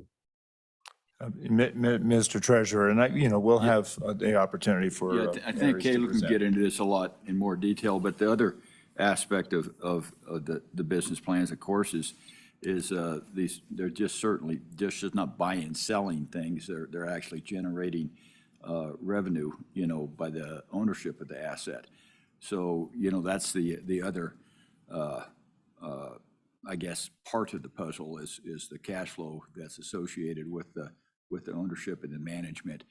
And we're really looking at buying the management skills that these companies possess to do an extraordinary job in being able to value and purchase assets at the correct time at a price that gives you I guess a increased opportunity. Thank you, Mr. Simpson. And I know I do want to mention that we all have had time to work with you. So, and Mr. Chairman and Mr. Secretary, that's a phenomenal comment. And I think it's important to fundamentally understand that. And we're fortunate enough today to have two individuals from Ares present: Avni Gandhi on the investor relations team, and also importantly, Kevin Alexander, who's one of the senior partners on the alternative credit platform more broadly at Ares. And so Kevin and Mr. Alexander can go through the shipping container thesis in more detail to walk you through advance rates, the contractual protections that they underwrite in these type of deals. So if they want to come up, that would be great. Thank you very much. And while you're approaching, You know, over the last few years, we've made several changes. One of them is that we know that the due diligence that's being done is being done by the Treasurer's Office, by RVK, and by our Investment Funds Committee. And you can just come right up to the podium, or in the chair, whichever you'd like. And so there's been quite a bit of diligence that's been done. One of the hopes that we have is that we can make these kinds of presentations go a little quicker. And so very much appreciate not having to go through the whole deck, but, and we have a case example here that's perfect. Thank you. Hi, everyone. Thank you so much to the members of the board for taking the opportunity to learn more about the strategy, and we're thrilled to be here to be able to talk to you about it today. And especially thanks to the CIO as well as Caleb for all of the hard work they put into getting to know us as well. And for the record, your name is? My name is Avni Gandhi. I am a relationship manager with Ares Management, focused on managing relationships with the largest public pensions in the western half of the US. So thrilled to be here and work with the state. What I thought I would do is just very briefly give you an overview of Ares and then really hand it over to Kevin to take you through the bulk of today's presentation, bringing you through what does alternative credit mean, and then to your questions, Secretary Gray, around exactly what does that mean, how do we think about underwriting. We want to make sure that you guys have a really clear understanding of how that would work. So just very briefly on who is Ares, as Caleb had alluded to, we have $350 billion in assets under management. We're focused on alternative assets across the spectrum. The largest part of our business is within credit, where we have $214 billion in AUM. That ranges from liquid credit across bank loans and high yield, all the way out to the majority of that, which is private credit, directly originating loans to companies as well as to within alternative credit, which is what we're talking about here today. We have 30 offices around the world, 2,500 employees around the world as well. And what I would tell you in terms of the different parts of Ares business, the whole reason why it's credit as well as private equity, real estate, infrastructure, et cetera, is all based on the grounding fundamental principle that we can be better investors with collaboration across that platform. And there's actually no group that exemplifies that more than alternative credit, because when you're talking about some of the collateral that could be backing some of the loans, there is a lot of information sharing and underwriting that can happen across the platform. So with that, I will hand it over to Kevin to take you through how do we define alternative credit, and then a little bit more on the Pathfinder 2 strategy. Kevin Alexander, thanks for the opportunity to speak to the board. I think maybe we start with what is alternative credit? Alternative credit is asset-focused investing or lending. We really are focused on predictable contractual cash flows. What does that mean? Multiple sources of repayment. How do we think about these types of assets? Well, if you look at our page 6, I want to just talk a little bit about the team, and then I'll come back to what the assets are. We have a 60-person team. We've had less than 1 basis point of annualized loss since the existence of our alternative credit strategies. We're managing about $23 billion. Our Pathfinder 1 strategy had a gross return of around 22% and a net return of around 16%. So yes, we think we're a strong team, but at the end of the day, we're getting downside protection with upside optionality from covenants and from a significant amount of the downside protection coming from the assets and the cash flows. And the rationale from that is if you could only invest in 3 states of the world, if you invest in private equity, you invest in companies, and you invest in hopefully adding value to those management teams in 4 or 5 years later, monetizing that. But there's no cash flow coming along the way. If you invest in corporate bonds, you might get a small amount of cash flow from the coupon and some amortizations over time, but you're really not getting any significant downside protection from any amortization of those cash flows. When you invest in alternative credit, you have a significant amount of of front-end loaded cash flows. So the velocity of cash flows are very significant, and a lot of our investments are short-dated, and we're constantly reinvesting our capital associated from that. So the multiple sources of repayment, the diversification, the covenants, and the assets themselves are really giving us an advantage of the markets that are in gaps. And when we say gaps, we mean markets have inefficiencies. There's always pockets of inefficiencies in the market, probably more so today with some bank failures. And we believe that banks are no longer traditional lenders. They're more arrangers of risk. They're focused on their regulatory capital ratios. Still a very, very important part of the financial system. We partner with banks, but ultimately we're trying to create better structures privately with more downside protection. If we take a quick look at page 7, going back to what is alternative credit, we define that broadly as loans, leases, receivables, royalties, and fees. Again, predictable contractual cash flows. So what do we think it is not? Crypto. Crypto is an asset, but it doesn't have a predictable cash flow. We would never invest in crypto. We would not invest in forms of life settlements. Life settlements are negative cash flows. You pay premiums over time, and ultimately an event would happen and you get some form of principal recovery. We want predictable near-term cash flows. We get downside protection from that from an amortization perspective. If you look at page 11, this gives a little bit more insight into what specificity of these assets are. This is a relative value credit rotation fund. What we mean by that is we are not a forced investor in a specific asset class. Caleb mentioned that we had done some aircraft leasing. Aircraft leasing in 2020 and 2021 was interesting. In 2023, we probably are in monetization mode of that subsector. It's not as interesting today. When we look at today's market, residential mortgages might be more interesting. Rates are higher. So if you look at the non-qualified mortgage market 6 to 9 months ago, 4 to 5% interest rates for a 70% LTV loan, not that interesting. Today, 7.5 to 8.5% on an unlevered basis becomes more interesting. We're seeing more gaps in the market with respect to residential mortgage REITs. We're seeing more gaps in the market with respect to regional banks. They are going to need capital. They are going to need liquidity. They are going to need some form of solutions. So we're very focused on the specialty finance sector. And again, just to reflect back, just to have the philosophy of how we think on the not in focus areas, another element of non-predictable cash flows would be patent trolling or patent investing, where you buy a portfolio of patents, they're an asset, they have value, but they have negative cash flows because you have to pay lawyers to go and protect and preserve those cash flows over time. We do not like making those financial engineering oriented decisions.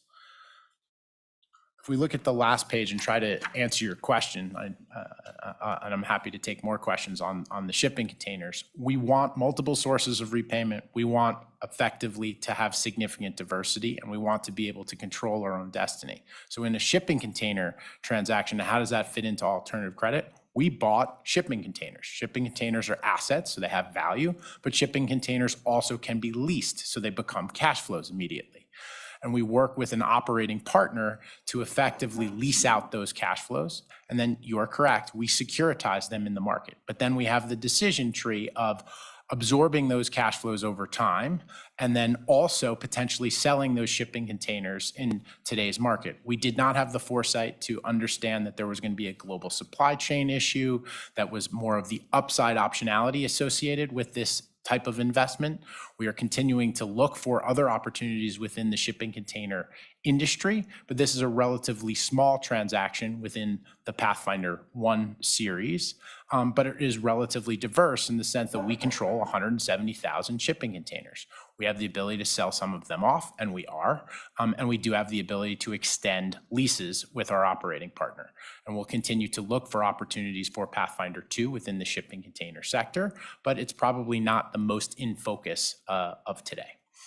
We've spent a lot of time in the PDP space, or proven developed producing oil and gas area. So, I heard the students mention some things within energy. We think nat gas, there could be some opportunities in the proven developed producing regions. We have a significant operating partner there, and we would expect some opportunities within Pathfinder 2.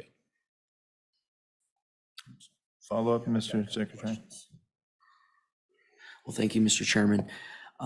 Want to follow up on a little bit of a different matter I referred to earlier. I'm very concerned about this ESG ideology. So could you speak to whether you're opposed to ESG-driven investing and what your position is? Thank you.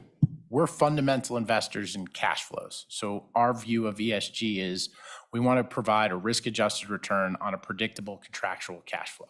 We do not have any limitations with respect to our fund investing that are guided from an ESG perspective. So I mentioned we are involved in oil and gas. We are involved in things that are very predictable contractual cash flows. So we do not have specificity around something that would say that doesn't qualify from an ESG standard. When we're investing, something may not qualify because of a cash flow standard.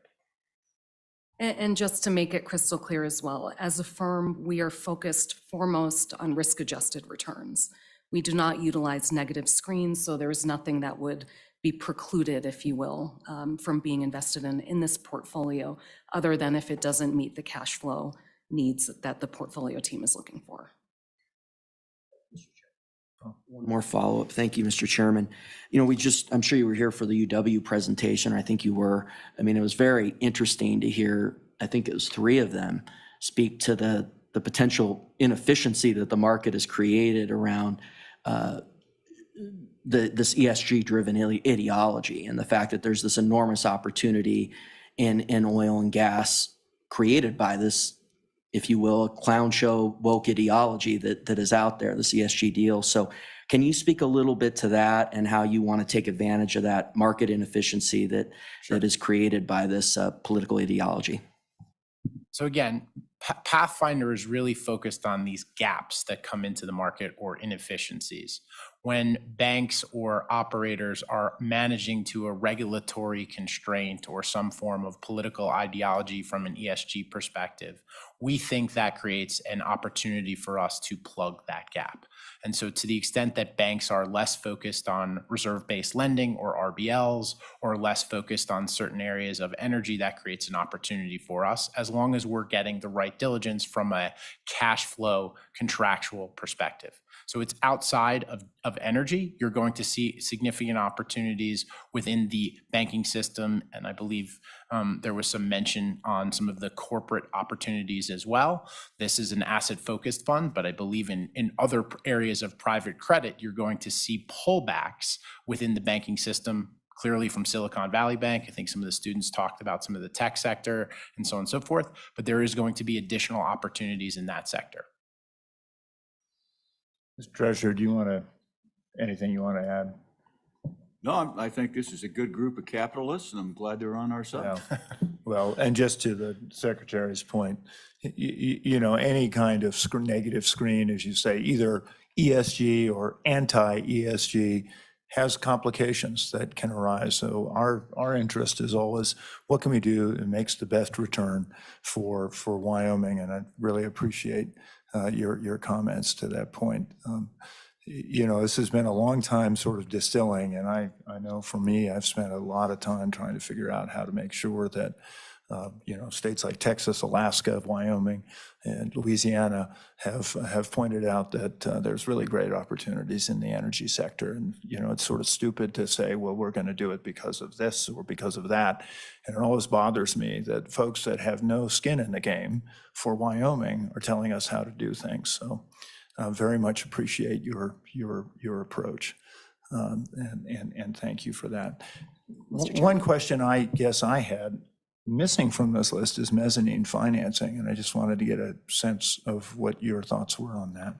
Well, in this particular strategy, again, being more asset focused and trying to stay senior, we think in today's market where you have higher rates, you don't necessarily need to chase mezzanine financing. We think we can get good returns either by buying the assets themselves and then taking advantage of some of the financing markets, or looking at more senior oriented opportunities as opposed to mezzanine. So we are not chasing yield.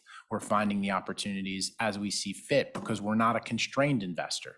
So if we were only doing something in one specific sector, let's pick on aviation for a second, maybe the first investment is awesome, the second investment's okay, the third investment's not so good. By the time you get to the fourth or fifth investment, we really think that you could end up having poor performance. So it's very important within our strategy to have the relative value across different asset classes. And so while you can't always find attractive returns that are senior and predictable cash flows in a specific sector, you can pivot to another sector. So we're very dynamic with respect to utilizing all of Ares' expertise. Alternative credit really is the nucleus across Ares. So if we were making an investment in a singular real estate property, that's a real estate investment. That should be in a real estate fund. If it's a portfolio of real estate with respect to rental cash flows, with respect to some optionality on certain properties, and done in more of a REIT format where we're making a loan to a holding company, then we want all of that collateral. That is more of a structured alternative credit solution. Thank you. Further questions? Sure, please, Mr. Secretary. Yeah, thank you, Mr. Chairman. I'm trying to wrap my head around the Silicon Valley Bank and some of what happened here last month. And, it reminds me a little bit of 2008. I mean, it kind of, remember the Bear Stearns, it kind of got resolved and put that in air quotes. And then 3 months later, we had a contagion. Do you have any thoughts on that at the macro level? I mean, are you concerned about a potential spread of contagion, or do you think this is localized? Concerned, obviously, because it spills into First Republic, it spills into Western Alliance, it spills into Signature Bank. So if you reflect upon what happened in Silicon Valley Bank had a massive issue with something called accumulated other comprehensive income, or AOCI. What that basically means is they had unrealized losses, but they had good assets. They had treasuries and they had agencies. They did not hedge their interest rate risk.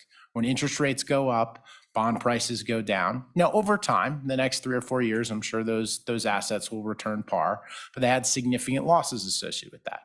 They had $15 billion of AOCI losses. Their market cap was $15 billion.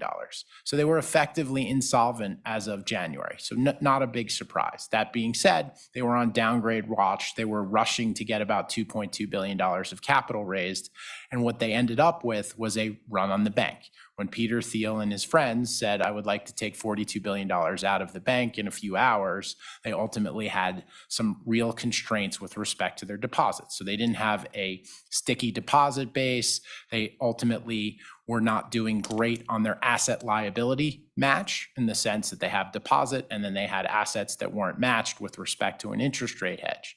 That creates issues for other regional banks, and we're still seeing that from a digestion perspective. So for Pathfinder, this is a phenomenal opportunity. This is going to create a gap that we'll call a canyon, that there's going to be a significant amount of opportunities from non-core asset sales.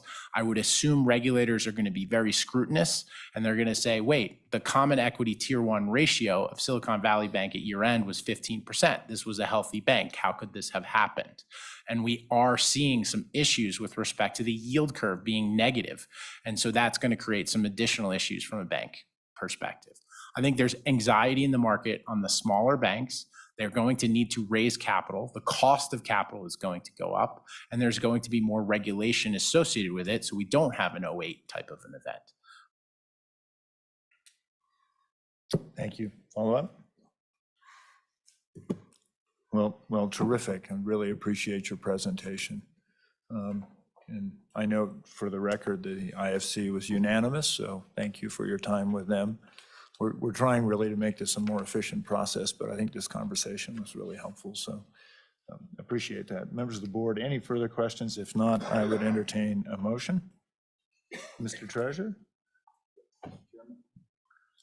Mr. Treasurer. We get to the right sheet here. Mr. Chairman, I would recommend that the board select the fund Ares Pathfinder 2 as a state private credit investment manager, conditioned upon the approval of material terms and successful contract negotiations. Is there support for the treasurer's motion? Second. It's been seconded by the auditor. Any discussion? Hearing none, all in favor signify by saying aye. Aye. Very good. Congratulations. Thank you. Mr. Fleming, I think we have a presentation, or Mr. Simpson. Yes, Mr. Chairman, as far as the terms and conditions, Caleb was going to give a brief overview of the terms and conditions, and as everyone knows, these are not finalized, and the completion of the fund and funding would be required that we get successful completion of these terms and conditions before we would ever fund. Thank you, Patrick, and thank you, Mr. Chairman and the board. I'll now provide a brief summary of the material terms. If there are any additional details, these are not finalized, and B, I'll defer to our external legal counsel, Lisa Jerde-Spillman. With regards to, we've already went through the fund objective. With regards to fees and expenses, the carrier terms are such. The preferred return is 6% for this particular fund. The capital return is a European-style waterfall, which is preferred as an LP in this particular fund. The carried interest is industry standard at 20%. The management fees are 1.25 per annum on invested capital, which we will be benefited by a reduction of that to an initial 1.05 due to our initial investment size. The organizational fees are capped at 5.5 million or 10 basis points of the aggregate capital of the fund. Importantly, the term and commitment, I touched upon this briefly. However, I'll go overview it once more. It is an 8-year investment window, or an 8-year term with a 3-year investment window. At the end of the 3-year window, the LPs have the right to elect to the creation of a new fund series, which will then extend the investment period by an additional 2 years. There again, from the perspective of the LP, having that optionality is beneficial as well. From an investment guidelines perspective, no more than 7.5% shall be invested in any one portfolio company. And in addition, investments outside of the United States or Canada shall not exceed and will not exceed 40% of the total fund. More broadly speaking, one of the important provisions that is industry standard is a clause with regards to removal of the general partner with 75% of interest of limited partners. If 75% elects, they can remove the GP on a no-fault basis. With regards to the rest of the terms, Ares and their legal counsel were very amenable to agreeing to all of the regular way and required state requirements. In addition, so I'll walk through a few of those right now. So of course, we require sovereign immunity. Ares has agreed to that. Arbitration, Ares has agreed that the general partner agrees that the investor will not be required to submit to binding arbitration. We touched upon this earlier, but from a jurisdictional perspective, anything will be resolved in the Wyoming courts. So that is part of the governing law. In addition, exculpation, apologies here, got one page ahead. Indemnification and exculpation, Ares and as the GP has agreed to Wyoming's required language that the AG has set forth. Finally, the fund will employ no fund level leverage, and it is a favorable key man provision with focusing on the two key partners. If both of them leave, the key man provision will be triggered. With that, I submit to any questions. Are there any questions? Any questions? All right. Well, I would entertain a motion to approve the material terms. Mr. Chairman, I would move that we approve the material terms as presented. Is there a second? Thank you. It's been moved and seconded. Any further discussion? All in favor signify by saying aye. Aye. That motion carries. All right. Mr. Chairman, I'll pass it over to Caleb again. Okay. Thank you, Patrick, and thank you, Mr. Chairman. The second fund that I will be presenting today is the Kennedy Lewis Master Fund 3. It is the third in their Master Fund series. I'm going to be recommending an initial investment of $75 million in the fund. Kennedy Lewis was founded in 2017 by David Cheney and Darren Richmond. And then the firm represents their flagship series looking to invest opportunistically across private credit and corporate loans here in the United States, as well as parts of Europe. At a high level, the fund is targeting a 12 to 14% net return, unlevered, with a 1.5 to 2x multiple. The fund has a targeted $3 billion raise with a $3.5 billion hard cap, and it has been indicated that the fund will reach the $3.5 billion hard cap. Unlike the Ares vehicle in which we're participating in the first capital raise, we will be participating in the last capital raise, as the manager has deployed nearly $600 million over the last few months across a multitude of deals. And I'll touch upon here in a minute why I view that to be important as well. That's a standard 3-year investment period with a standard 3-year harvest with 2 1-year extensions, one at the behest of the GP and one at the behest of the LP. So what is Kennedy Lewis? Kennedy Lewis's opportunistic credit funds pursue an all-weather flexible investment mandate. The fund will target event-driven and opportunistic financings across private and public markets. The team will be focused on stressed as well as performing credit deals in the United States and Europe. And Kennedy Lewis's strategy really focuses on middle market companies. So think of companies with $300 million to $3 billion in enterprise value that face disruption. In addition, they focus on high growth companies that are causing disruption. The team looks for opportunities whose outcomes are based on distinctive catalyst-oriented factors rather than market technicals or other idiosyncratic movements. Kennedy Lewis has been able to gain access to proprietary deal flow through their 6 main verticals. During normal credit markets, the fund will focus on deals in life sciences, power, TMT, home builder finance, and other tactical opportunities. However, during market dislocations, the team will invest in cyclically challenged companies that are mispriced by the market. Kennedy Lewis's first 2 funds are first and second quartile respectively in the Preqin universe for IRRs and multiples, all while delivering a loss rate of 18 basis points. If you compare that to most peers in the space, you would anticipate a loss rate of 1.5% to 2%. And importantly, their win-loss ratio, or how often do their deals return or exceed all of the invested capital, is 98% versus a 2% loss ratio. Compared to other opportunistic funds in the space, most of their peers have a 90% win-loss rate, so well above the industry average. The exceptional risk-adjusted returns highlight the firm's focus on credit underwriting, structuring strong collateral and covenant packages.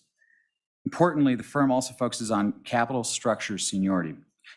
This is especially important in periods of economic uncertainty. Fund 3's initial investments exemplify the manager's ability to source structurally sound and thoughtful investments while still producing robust returns. They've returned nearly 12% net since inception in 2017. Given the potential for future market volatility, their ability to augment portfolio construction and pivot the portfolio into mispriced public securities and offer highly bespoke capital solutions will position the fund to generate exceptional returns. The fund will be unlevered and diversified across sectors and industries. And in summary, Kennedy Lewis provides the state's portfolio opportunistic credit exposure that is complementary to the existing core mandates while focusing on maximizing risk-adjusted returns and minimizing losses. Thank you. Thank you, Mr. Simpson. Any questions from Mr. Simpson? Mr. Treasurer, any color you want to add to this? No, I think these guys are doing a great job. I guess picking managers that are consistent and they win, and they function very, very well on the downside. So that's keeping, I guess, in line with how we try to pick people and what we've done, and it's really paid off. Thank you. Mr. Simpson, do we have anybody here from Kennedy Lewis? Oh, we do, Mr. Chairman. We have 2 individuals. We have one of the founding partners as well as an individual from the investor relations team. Okay.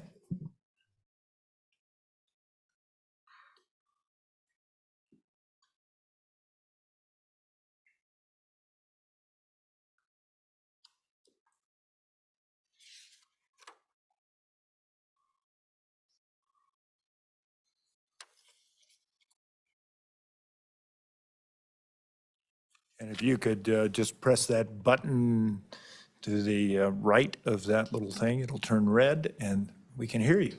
You got it. Thank you. Thank you all. In particular, thank you, Mr. Fleming. Thank you, Mr. Simpson, for all your work. RVK, Mr. Chairman, it's an honor to be here. I'll just give a few, kind of bullet points on. And just for the record, identify yourself, please. Yeah, I'm Ben Schreiber. I'm a senior partner at Kennedy Lewis. I've been here for about 5 years. Previously, I was a managing director at the Carlyle Group. Very fortunate to have joined forces with David Kennedy, Shane, Darren Lewis, Richmond. I will be relatively brief since we do have David Shane here, who's one of the co-founders and managing partners. But at a high level, we are in the market with our third fund. As Mr. Simpson said, we are nearing our $3.5 billion hard cap. We've been holding capacity for Wyoming for several months. We very much value a potential partnership with you all. Quickly, I'll let David talk a little bit more about ESG, but Mr. Gray, I appreciate, a number of your remarks. We'll get into more detail. Like Ares, we are focused on providing the best risk-adjusted returns. We are fiduciary and, ultimately, we are investors in the power space. Our best deal to date has been an oil and gas deal. If we've ever lost an investment at investment committee or at a board, it's been because we are invested in those sectors. So we certainly appreciate being in front of a board that understands, our goals and your goals are to make money for our underlying investors and pensioners. So that's where we are. Performance, to date, as Mr. Simpson mentioned, has been, pretty solid. We've managed to achieve our target returns of 12 to 14 net. We do not use any fund level leverage. So these are all net unlevered returns that you see here. And with that, I'm just going to pass it over to David Shane, who can talk a little bit more about our strategy, our team, and our approach in these, very exciting markets in our view.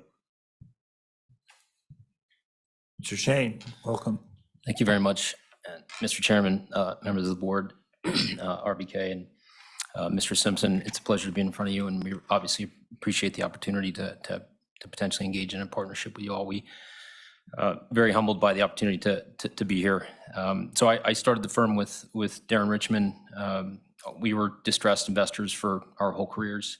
Our view was we could be a diversifier in our clients' portfolios by targeting certain segments of the economy where we felt like there was a durable opportunity set, where there was a capital vacuum, and where there was an opportunity to target improving credit profiles in middle market companies that might be a little more complex than what the banks historically would have looked at, or some of the larger managers, where we could go in and really negotiate the best terms and conditions, have influence with the board or management teams, making sure that we were top of the capital structure, making sure that we had control of our own destiny, really just protecting downside with some upside optionality through negotiating either warrants or some part of the preferred or something that's going to provide a little juice. But ultimately, we would never do that unless we had complete control of the top of the stack. And so where we really focused as a firm from the beginnings into this day is we've built ecosystems around life sciences. So life sciences is really medical device companies, diagnostics, tools. These are companies that have no regulatory risk. They're through the FDA process. They're growing. They are typically trying to raise equity to, for the next round. They're unlevered completely. We'll go in and say, we'll give you a $20 to $40 to $50 million term loan structured as delayed draw based upon milestones that you have to meet in order to access additional capital. Those are typically 12 to 14% deals. We have complete fixed and floating liens over all the assets, the IP, et cetera. We can underwrite the underlying devices through the hospital networks and the doctors, and understanding why and how they're better. Are they improving the cost of care? Are they improving patient outcomes? And making sure that the gross margins in those devices are attractive, so if we ever had to own the business, we would have something that would be profitable that we could deal with. Power is another big vertical. And I should say life sciences now, particularly given what's happened with SVB, is just a tremendous opportunity for us. We already had pre-screened 2,500 companies that fit our box in terms of underwriting, and that's going to continue to be bigger now. Power and kind of energy is a core focus for us. We've invested in the power space for over 25 years. It's been a day one strategy for us. Our best performing positions in our first fund were power and energy, as Mr. Schreiber had mentioned. So it's a space that we know well. We target different markets based on what's happening regulatory-wise in terms of subsidies or capacity payments. But generally speaking, the power infrastructure in the U.S. is dated, and there are huge opportunities, particularly as you see renewables come into these markets and cause problems, where you have volatility in power prices, and there's an opportunity to wedge into the right type of assets that will benefit from that volatility. That's a big market. It's complex. It's less well known than it was 15 years ago. A lot of these companies are private now, and we continue to have a big focus there. Another strategy for us is what we call home builder finance, but it's basically a fancy word for land banking. So we work with the largest home builders in the U.S. That are all investment grade. They're not trying to de-risk. They're trying to optimize their cost of capital, and by off-balance sheeting their land to investors like ourselves, they have the option to buy that back when they're going to basically put a house on it. So it's a capital efficiency trade for them, improves their return on equity. We come in we basically own the land. This is all entitled, zoned, permitted, typically phase 2 or phase 3 of existing master plan communities, where we can look at the sell-through rates and we can look at the micro sort of GDP dynamics in each of the cities and towns that we invest in. And we're really focused on areas in the U.S. where you're seeing positive migration trends and job growth and affordability factors that are improving. We typically will own that land at a 60% LTV out of the gates. We'll structure completion guarantees with the home builders. They have to complete the land, they have to do the infrastructure. And for just warehousing that land, we had typically paid a low to mid double-digit return for what is effectively senior secured risk. So that's a big focus for us as well. There's a huge secular tailwind there. We think it will continue, particularly as you see the banks continue to retrench at the regional level, given what's going on, in the broader stress there. There was mention of our ability to pivot into the public markets. So we do keep an eye on. We spend a lot of time on the macro. We have 20-page letters every quarter that come out and put people to sleep, but we spend a lot of time trying to digest really what's going on within the broader macro and what is ultimately how that's going to impact potentially public spreads in bonds and loans. For example, in COVID, when COVID hit, we had a majority of our portfolio that was invested in BBB, BB, high quality performing corporates, where we were buying these securities at a very large, substantial discount to par. Again, what we thought would be ultimately improving credit profiles. And just that year alone, just from buying credit at discounted rates, our first and second fund did nearly 30% returns, just buying high quality, where you want to own some duration at the kind of the trough. So we do pay attention to that. We've done a little bit of that in Fund 2 and Fund 3, and particularly in the second half of last year, as the markets kind of normalized. We recently sold that. So it is an optionality for us, an option for us to participate there. We do think over the life of the fund, that adds another maybe 200 to 300 basis points of performance. That's our goal, at least over and above the core underlying returns for on the private side. So the business is really set up around these core verticals. We have direct sourcing. We have a very senior team. We have 35 investment professionals, all have 25 years experience in their particular sectors. The funds sit above these verticals, so we have the flexibility to pivot into different sectors based on where the biggest opportunities are. So we would think that power and energy we agree with that. The banks are going to continue to retrench out of RBLs, and for all the ESG reasons, it will directly accrue to our benefit. And we do have experience in that space. And as I said, for example, we were the buyer of all the Chesapeake assets when they filed for bankruptcy. We bought the Chesapeake assets out of bankruptcy in the mid-con, put them together with another company, invested a bunch of money, and ended up making 2 to 3 times our money for investors just buying those assets at a 75% discounted rate relative to where they were valued a few years prior to that. So we're very tactical in how we approach that space, and it clearly feels like a big opportunity for us. So I know we want to be efficient with time. I would love to have questions from you all to try and dig down a little deeper, please. Fantastic, thank you. Are there questions? Mr. Chairman. Madam Auditor. Thanks for being here. You talked a little bit about the geographically, and this is just more of curiosity, you talked about the home development and sort of what sort of market you were looking for. Where is that now? What pockets are you focused on in the US? Well, so generally speaking, so Wyoming is definitely a beneficiary of this. I mean, when we, you come in, you see the hotel development, it's, from a cost perspective, these smaller communities in whether Wyoming, some of the northern kind of Midwest, as well as in particular, kind of the Smile States. So if you think about Arizona, Texas, Georgia, the Carolinas, Florida, there is a migration from the Northeast, from Chicago, from California, and also going west, northwest. Because it's still affordable. It's relatively speaking, it's much more affordable. Yeah. So we like that because when we think about the job growth, the reshoring of manufacturing that's coming back to the U.S., and this is a longer kind of macro discussion, but we do see this shift from just-in-time inventory to just-in-case inventory. That is leading to a reshoring of manufacturing back into the U.S. So when you think about manufacturing capacity and job growth in lower cost regions of the country, you're seeing that drive. That's really driving home development and the new home market. And we focus primarily on the new home market, just because when you think about the millennial demand pull that's coming through the population, that's the second largest demographic that's ever come through the U.S. 60% of homes today, new homes, are being bought by millennials, and that is a dynamic and trend that's going to continue for the next 5 to 10 years. So you're starting with a structural shortage of existing inventory. The existing home market is locked in at 90% of that's locked in sub 4% on 30-year. And so that's effectively frozen. So you're seeing a much higher velocity in the new home market, which is where we focus on the land banking side. So it's been a very good strategy for us. Thank you. Just before you do that, just following one quick question.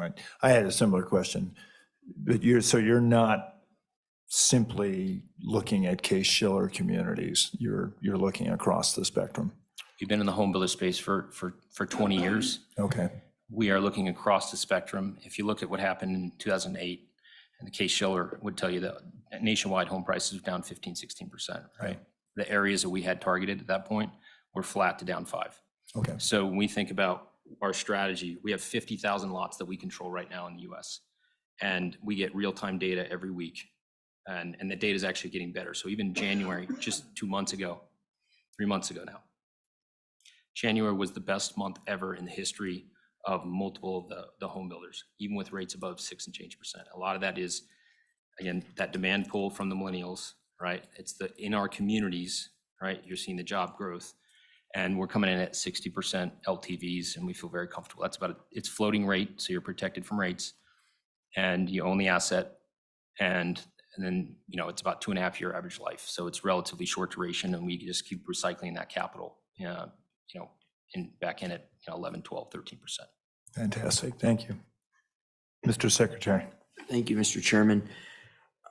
I'd like you to speak to whether you're opposed to this ESG investing agenda, and then also the nature of your energy investments, because I'm very concerned about this ESG deal.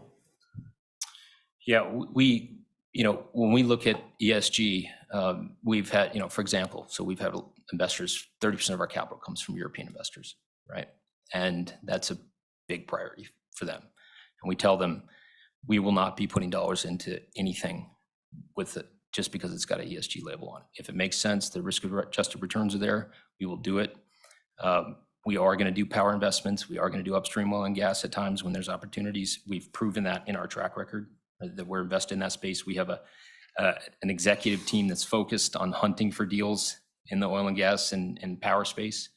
And, it's core to our strategy from day one. So, we've lost mandates from allocators at times because we've been very clear about this, that we just want to focus 100% on best risk-adjusted returns.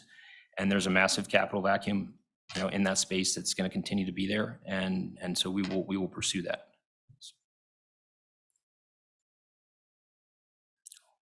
Follow-up? Okay. One quick question on that energy sector. You know, recently there was a coal plant that was sold to a private individual in North Dakota. Reportedly, it's done very well because MISO had said, you know, we don't want any carbon electrons whatsoever. And they've been able to deliver at an incredible premium above 1,000 kilowatt hour price. And so they've done quite well. Is that the sort of thing? Because Wyoming is maybe have a few coal plants that might also look at that. I'm just curious if you've looked anywhere in that. You know, we would, you know, I think we've seen that. I mean, for example, as well, you know, in the PJM market, Yeah. you know, 40% of that supply base is coal.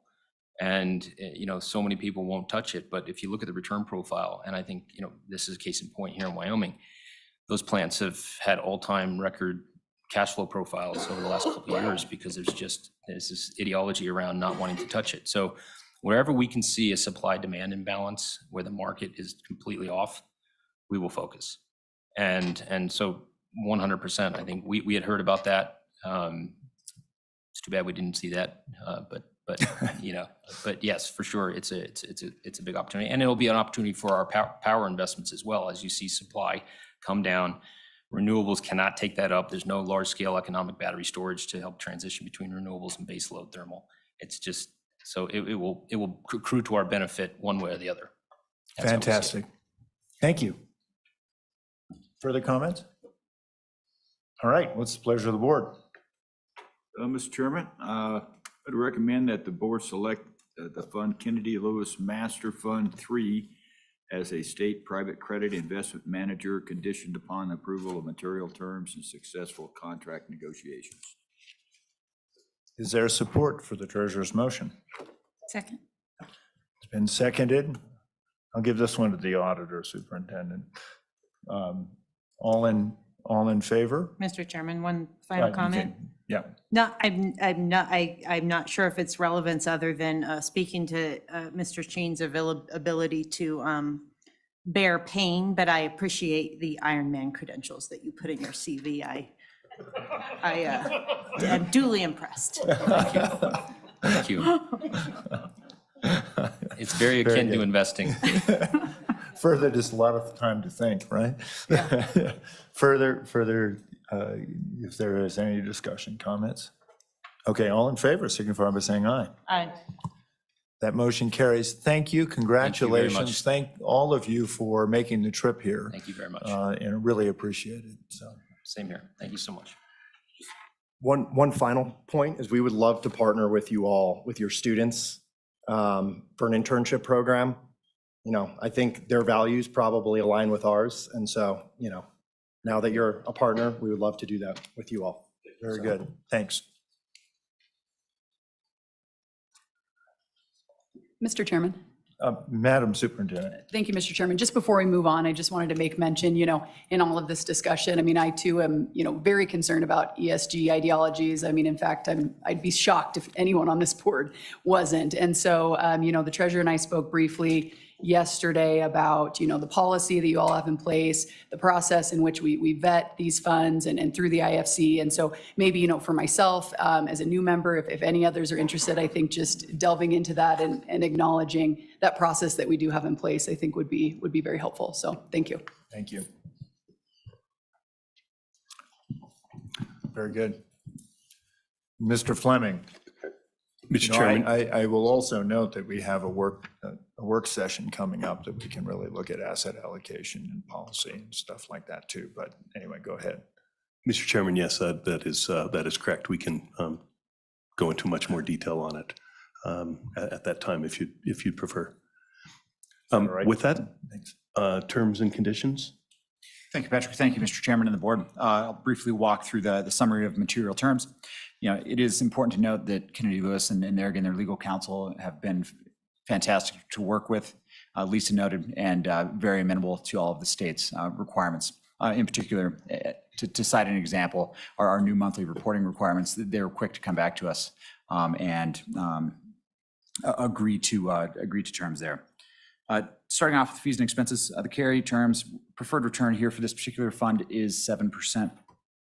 The capital return, it is European-style waterfall, which there again is preferred from an LP's perspective. Carry is 20%. Management fees, they do have two tranches, a tranche B and a tranche D. We will be subscribing to the tranche B if approved, which is 1% per annum of total commitments during the investment period and 1% on invested capital. So 1% on committed and 1% on invested. From an organizational expenses perspective, there again, from industry standard, very, very positive from the LP's perspective. The master fund will not bear organizational expenses in excess of $2 million, which is better than industry standard. From an investment guidelines perspective, they will not exceed more than 15% in a single security. And historically, the maximum concentration in one deal has been 7%. So they've come nowhere close to that cap historically.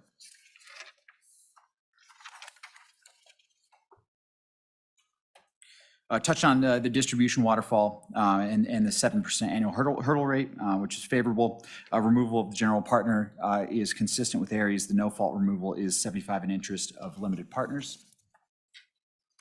The key man provision is that at any time prior to the expiration or termination of the investment period, if David or Darren Richmond is no longer devoting a substantial portion of their business time to conducting the business of the partnership, in which case we can then look to enact the key man.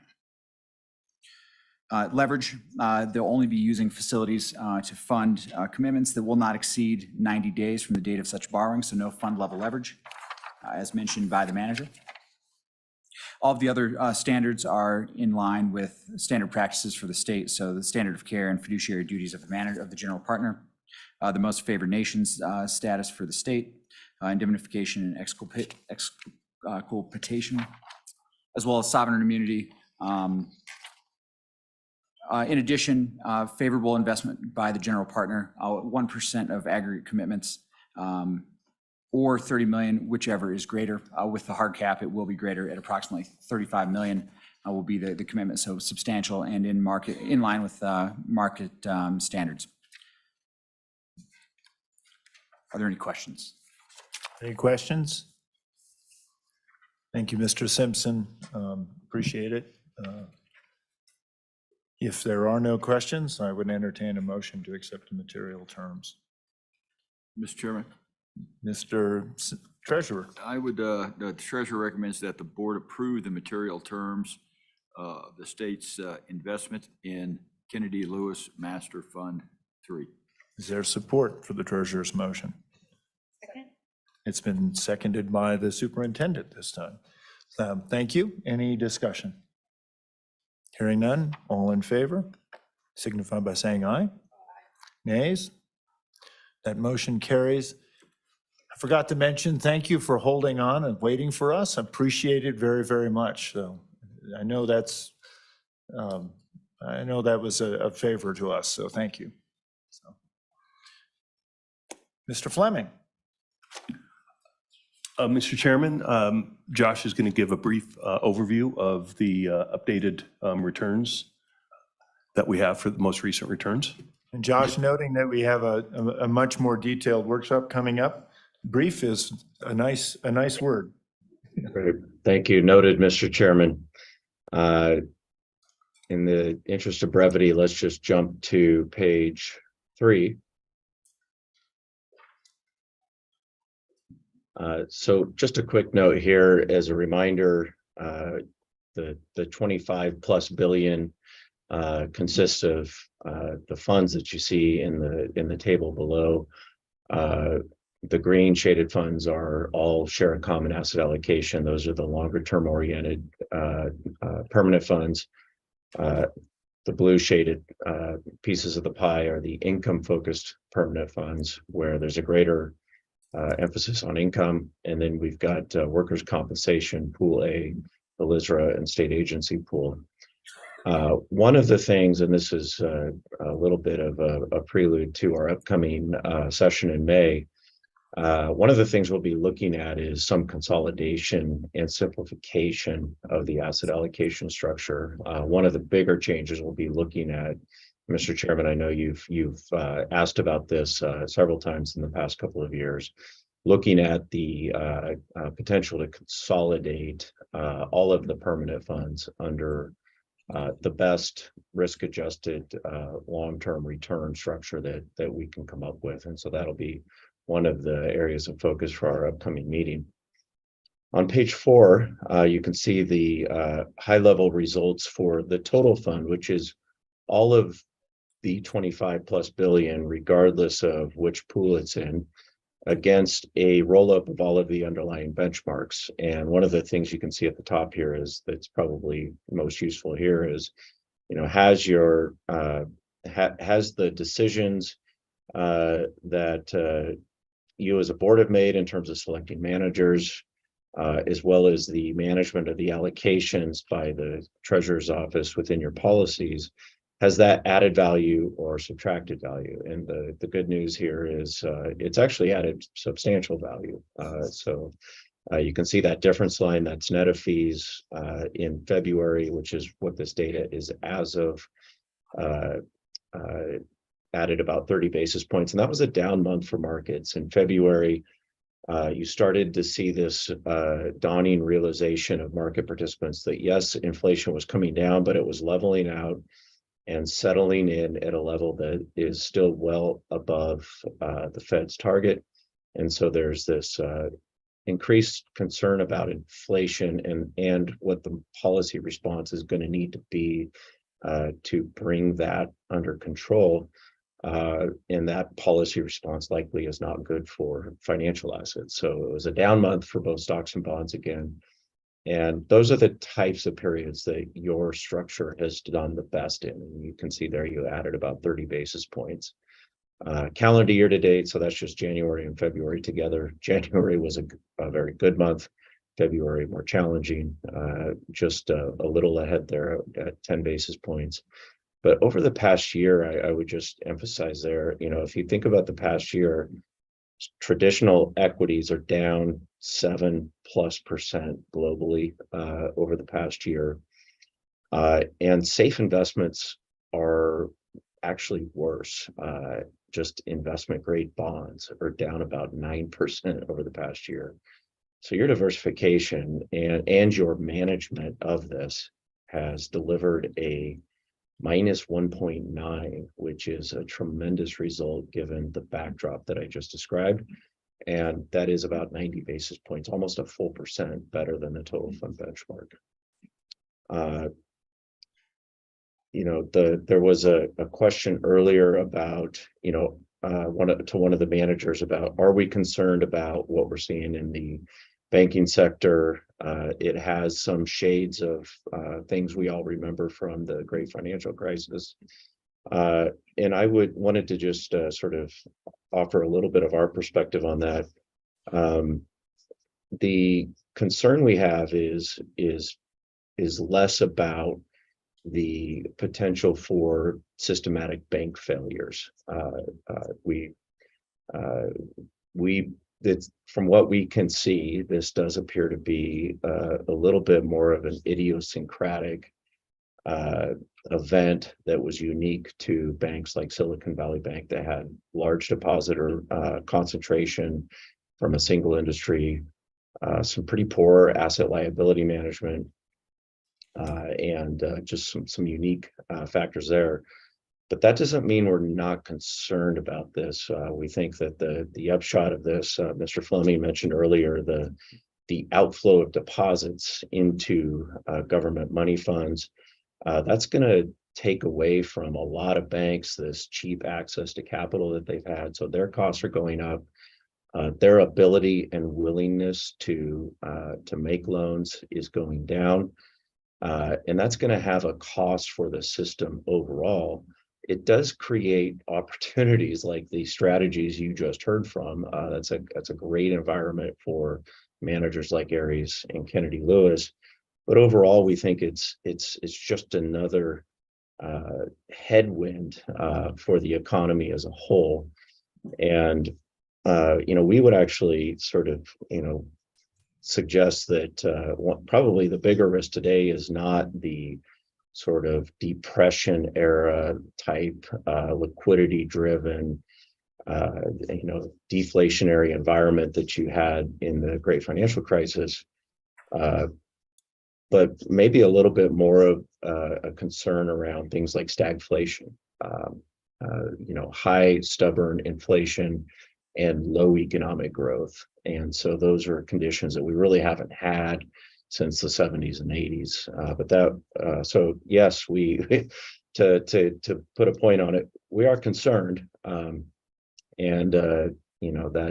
We think you've done some things already that position you well, but we want to continue to really focus in on that, and looking forward to that conversation where we'll be out there in May with the IFC to really dig in on asset allocation. So thank you, Mr. Chairman, for the time. Happy to answer any questions.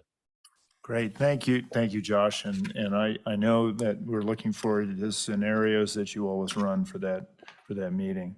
Are there any questions? Any questions?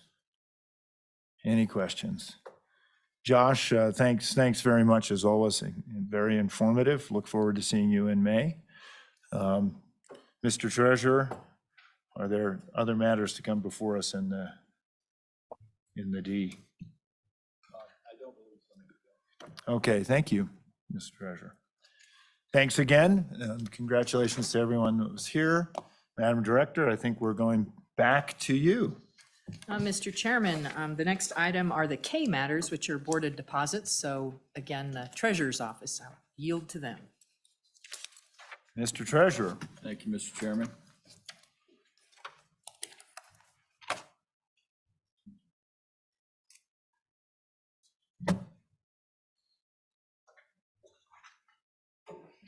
Mr. Chairman, what we have here is our collateral report. It's informational only. As you can see that we're got almost twice as much as what we need to have on collateral.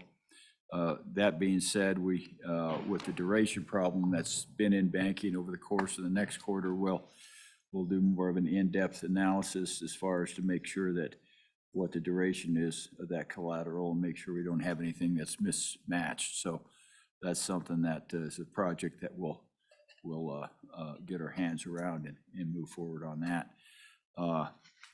Otherwise, things are running the TDOA program the way they normally do. There has been a bank purchase, the one bank that we disallowed having access to this has been purchased by a Canadian bank, so we have to do an analysis on that and see what their I guess thoughts are in trying to provide a good access to capital in that new organizational structure. So I'll be taking a look at that and seeing what that looks like, and probably should have a recommendation on that at the next meeting. Thank you, Mr. Treasurer. And, I know one of my biggest concerns as treasurer, just because of our constitutional requirements, is how many smaller banks that are state chartered we're losing. So I know at some point we probably will have to consider some amendment to the Constitution to broaden the banks that we can do business with. Yeah. So. And there is that one question that's it's always nagging is whether or not credit unions can have access. There are a few communities that don't have banks, but they do have credit unions, and I think there's a compromise there, but I think it takes a willing parties on both sides to get to that. I'm not sure if that'll ever occur. Yeah. And then I think there are two action items. Yeah, on K2, we've got a new bank coming in here, and so we're going to recommend that the RSNB Bank, and we're thinking that's the Rock Springs National Bank, so we can either approve or disapprove. We find no reason to disapprove, and would ask for the board to accept a recommendation to approve RSNB Bank to receive public funds on deposit effective April 6, 2023. Is there a second? Second from the auditor. Any discussion? All in favor signify by saying aye. Aye. Nays? That motion carries. Okay. And Mr. Chairman, the last one is the complete list of banks eligible to be designated as deposits. That changed with the addition of this bank, so we'll ask to approve the whole list. And so I would recommend that the board accept the state treasurer's recommendation of the list of eligible depositories to receive public funds on deposit. Mr. Chairman, Madam Superintendent. just a quick question. Was just wondering, you know, being new to the board, how these banks are evaluated to be a part of this list? I guess evaluations are, I think, in a couple areas. We want to make sure that they have the amount of money that they need to be a financial institution. I think a lot of that comes from the banking division in the Department of Audit. They look after the dollars and cents on that, and essentially I think that's the biggest part of the process. And the evaluation takes place with one of our staff members, and they make a recommendation, and we forward it on. Thank you, Mr. Treasurer, and Madam Superintendent. I have to be 100% collateralized as well. Thank you. Yeah. So, further questions? Hearing none, all in favor signify by saying aye. Aye. Aye. Nays? That motion carries. Just maybe a little color on why the one bank hasn't been part of the TDOA program. They're a depositor, but they're not part of the TDA program. And that was done by the former treasurer there. And we had a little problem with them, as I recall, Mark, of not accepting the natural resource industries in the state as part of our community. That is correct, yeah. Yeah, thanks. All right, Mr. Treasurer, anything else? Madam Director, We're good to go. Mr. Chairman, I think that concludes the, I'm sorry. Yep. Thank you, Mr. Chairman. You know, I just realized here in the minutes, there's a typo on one of the votes. I'm listed twice. The Torrington project on page 13. It's definitely an aye vote on that. Do we need to have a motion to reconsider, or can it just be a technical correction? Madam Director, I think Mr. Chairman, Mr. Secretary, I'm not sure which matter you're referring to. it's on the minutes Oh, it's on the minutes. for the special meeting. Okay.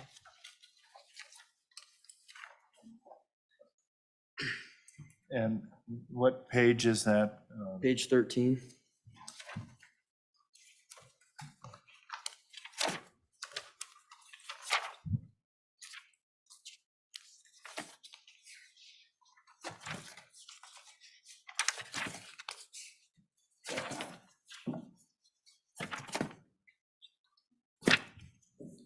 It's the second red allotment. Okay.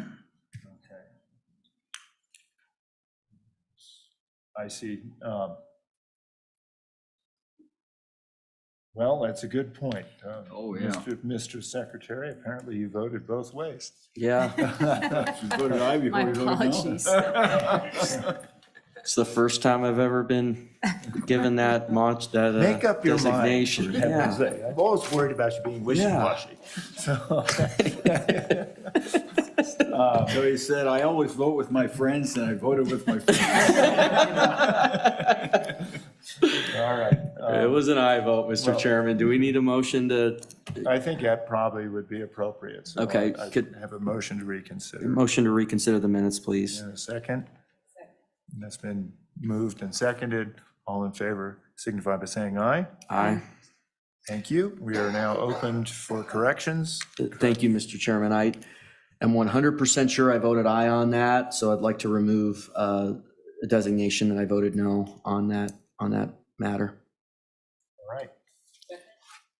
That been moved, seconded. All in favor signify by saying aye for the correction. Aye. And now I guess motion on the minutes. Motion to approve the minutes. Second. Second. All in favor? Aye. We're done. Thanks, that carries. Thank you. My apologies, Mr. Secretary. Okay. Well, while we're sorting books, we'll take a short break. How long? 5 minutes? Let's try to, we have several challenging matters here. So, thanks. Good catch. All right.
And with that, without objection, I'll call us into order.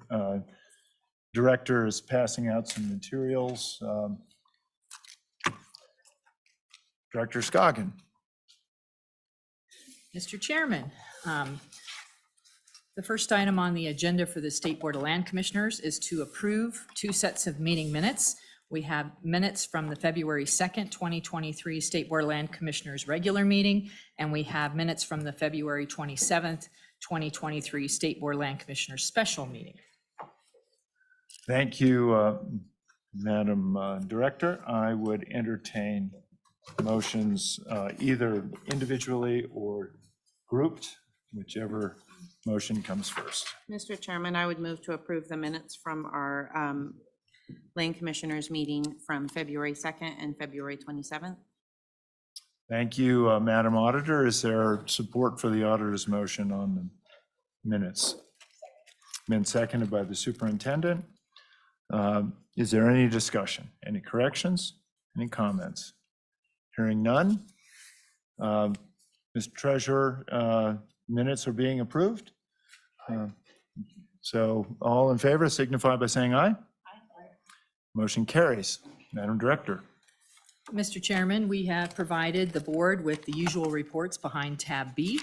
We don't have anything to add at this point, but we have staff here to answer any questions that the board members might have. Are there questions for the members of the staff for the items behind tab B? Hearing none, you can please proceed. Okay, Mr. Chairman, we've provided the materials for this meeting in advance to each of the board members, and we have briefed each board member individually.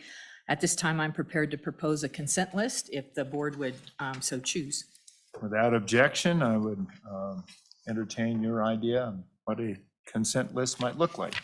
Mr. Chairman, we would propose on the consent list D1 through D15, E1 through E6, F1 through F3, and G1 through G3. Thank you, Madam Director. You've heard the director's notion of a potential consent list, items D1 through 15, E1 through 6, F1 through 3, and G1 through G3. Is there a motion to form a consent list? Would move to form the consent list as proposed. Thank you, Madam Superintendent. Is there support for the superintendent's motion? Second. It's been seconded by the auditor. Any discussion? Mr. Treasurer. Yeah, one of the things that I know I talked about this last year or the year before was all of these different extensions, and that it only costs $2 an acre to do an extension. Some of these guys are going in for a second bite of the apple. It's only a 1-year deal, but I think that when it gets to 3, I'm thinking that maybe what we ought to do is make it $4 or something. That might be a statutory thing. But I just don't want people to basically tie up the potential of production and without any, what you would say, moving forward at all. So I think that's a discussion that we need to have in the whole aspect of extensions. And that's just kind of something that popped up again when I was reading through these. So I think that's something that we need to be aware that if it looks like, have staff look at it and it looks like if any of these things are beginning to be problematic and they really don't have any intention, they're just holding ground for next to nothing, So I think it's worse in the trona industry, but this is something else too. Thank you, Mr. Treasurer. I take that comment to be sort of a general comment. Okay.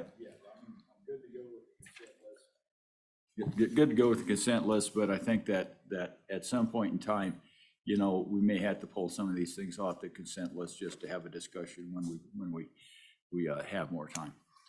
Fantastic. Thank you. Any further discussion? Hearing none, all in favor of the consent list as described, D1 through 15, E1 through 6, F1 through 3, and G1 through 3, signify by saying aye. Aye. Nays? I would now entertain a motion to accept the director's recommendations on the consent list. So moved. Been moved by the auditor. Is there a second? It's been seconded by the superintendent. Any discussion? Hearing none, all in favor signify by saying aye. Aye. Nays? That carries. Thank you, Mr. Chairman. The next item on the agenda are the C matters, which involves some rulemaking related to Chapter 26 of the board's rules. I would yield to Deputy Director Crowder to take you through C1 and C2. Deputy. Thank you, Thank Mr. you. Chairman.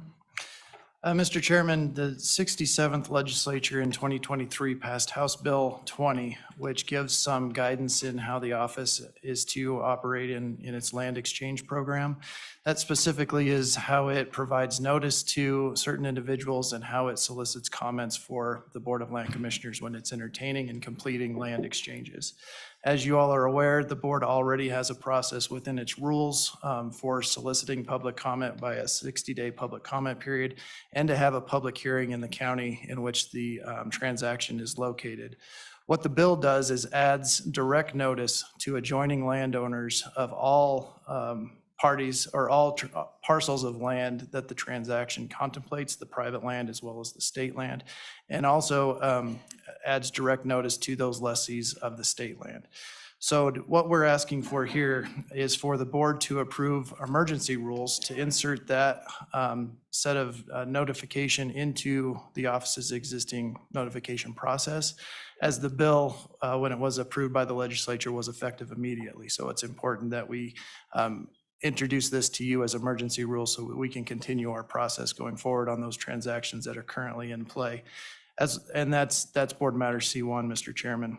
Board Matter C2 is for the board to authorize the office to begin the regular rulemaking process for the exact same changes that I just discussed, the impacts of House Bill 20 to the board's rules. So with that, Mr. Chairman, I'm happy to answer any questions. Thank you, Deputy Director Crowder. Are there any questions? Yeah, Mr. Chairman. Mr. Treasurer. I'm wondering about any of these, specific days, whether that's statutory or whether or not we have the ability to increase them or decrease them, and it's in the notice and how long it takes for people to comply and look at whatever I see on 26-4 here. You get the notice and solicit public comment. That's after the detailed analysis is published. And then after that's published, you've only got 30 days to opine. Is that statutory? Mr. Chairman, Mr. Treasurer, there is a 30-day public comment period that is statutory, that's required. But the board's rules indicate there's a 60-day public comment period. And that's the process that we've undergone since I've been with the office, is to allow the public 60 days after that detailed analysis is published to provide written comments to us. I believe the provision you're looking at is that the board can't entertain a transaction for at least 30 days after the public's been made aware of it. So it's at a minimum of 30 days, so we can go 60 if we want to on some of these things. Yes, sir. So, yeah, because I was just looking at the regular, I'm not sure what handout it was. He had a process that you had 30 days before the lease expired, or the renewal date of the lease was when the lease was had to be at the office. And to me, that's it's probably too short of a period. I'd rather go to 60 days on that, just because the U.S. Postal Service isn't what it used to be, Mr. Treasurer, though, are we talking about leases or are we talking about land exchanges? I think that's leases. Are these all land exchanges, Mr. Chairman? Okay, Mr. Chairman. That's correct. Yeah, but that, I think the longer time that we have in any of these processes, Mr. Chairman, I think the better vetted they'll be. Yeah. Thank you. Further comments, questions? Yeah, I note that this is a statutory change, and I always get a little bit concerned when things are fueled by a particular set of circumstances. And in this case, there's concern about loss of public access on lands and what that can mean. And I think there have been a couple of very large potential transactions that have been across county lines and not adjacent to each other, and that obviously causes a bit of concern. But at the same time, from the point of view of the multiple, very small, very isolated parcels of land that may show up on somebody's hayfield, 40 acres or something like that. Do you have an idea?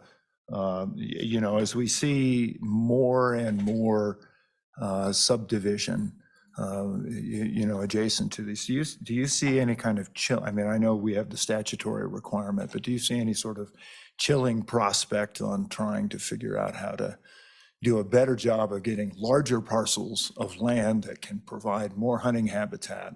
I can come to the Buffalo Exchange, for example, which was extraordinarily successful, created massive amount of new hunting territory when none of that stuff was available before. But, Sheridan and Johnson were able to, for a number of ranchers, able to clear up some challenges, and also, I think, for the state land, make a much easier piece to manage. I guess I'm asking your opinion on that.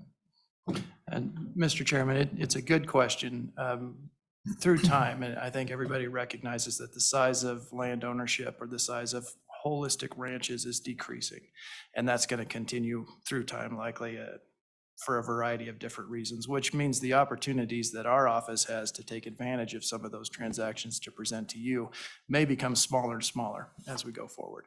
The good thing is that we can do one transaction this year and wait 5 or 10 years, as it's a long-term trust, and try to block up lands next to it, so that we could create more of that larger block and create more of a benefit that you're talking about with the exchange that we completed in Johnson County. So it just may change the way we do it and the way we offer it to the board for consideration. Yeah, my concern is that we make it more difficult to do things like Pilot Hill. But that's water under the bridge, so to speak. So, thanks. Anybody else have a question? Mr. Secretary. Thank you, Mr. Chairman. I was just looking up the bill here, but can you comment on the adherence on the land exchanges before us today to House Bill 20, House Enrolled Act number 21, and whether it was catched into that? So, thank you. Mr. Chairman, Mr. Secretary, it was. There's a relatively short turnaround from when the transaction we're going to speak about today was asked to be presented to the board, and our ability to adhere to the statute. So all of the requirements of the statute have been adhered to. It was relatively short notice for those people notice to provide public comment back to you. But the spirit of the legislation has been complied with. And as we talk about the transaction in a few matters, we'll discuss the amount of public comment that we received, and that the majority of those people that are noticed inside of the requirements of this statute have also provided and have been given the ability to provide comment to the board. Thanks. Further questions? If there are none, I would entertain a motion. Mr. Chairman, I have one more. Oh, please, Mr. Secretary. Thank you, Mr. Chairman. A follow-up. Can you comment on the interpretation in the rules of what direct notice to leaseholders means, owners of adjoining lands and county commissioners? Can you comment a little more on that? Yeah, Mr. Chairman, I think we can interpret that a lot of different ways, but what we've done so far in this process is to provide a letter of notice directly to each one of those individuals to the address that's been identified on the county assessor's website. Further follow-up? Okay, thanks. I'd entertain a motion. Mr. Chairman, Madam Auditor. I would move the director's recommendation that we find that emergency rules are necessary to comply with the act passed this last session, and for the timely and continued processing and completion of exchanges of state lands, as the board undergoes the regular rulemaking process, and that we also adopt the attached, or in the matter, the draft emergency rules for Chapter 26 of the State Board of Land Commissioners Rules and Regulations. Is there a second? Second. Thank you, Madam Superintendent. Any further discussion? Hearing none, all in favor signify by saying aye. Aye. Mr. Secretary, is that an aye? Mr. Treasurer, is that an aye? No. Okay. We have the treasurer says no. So that motion carries.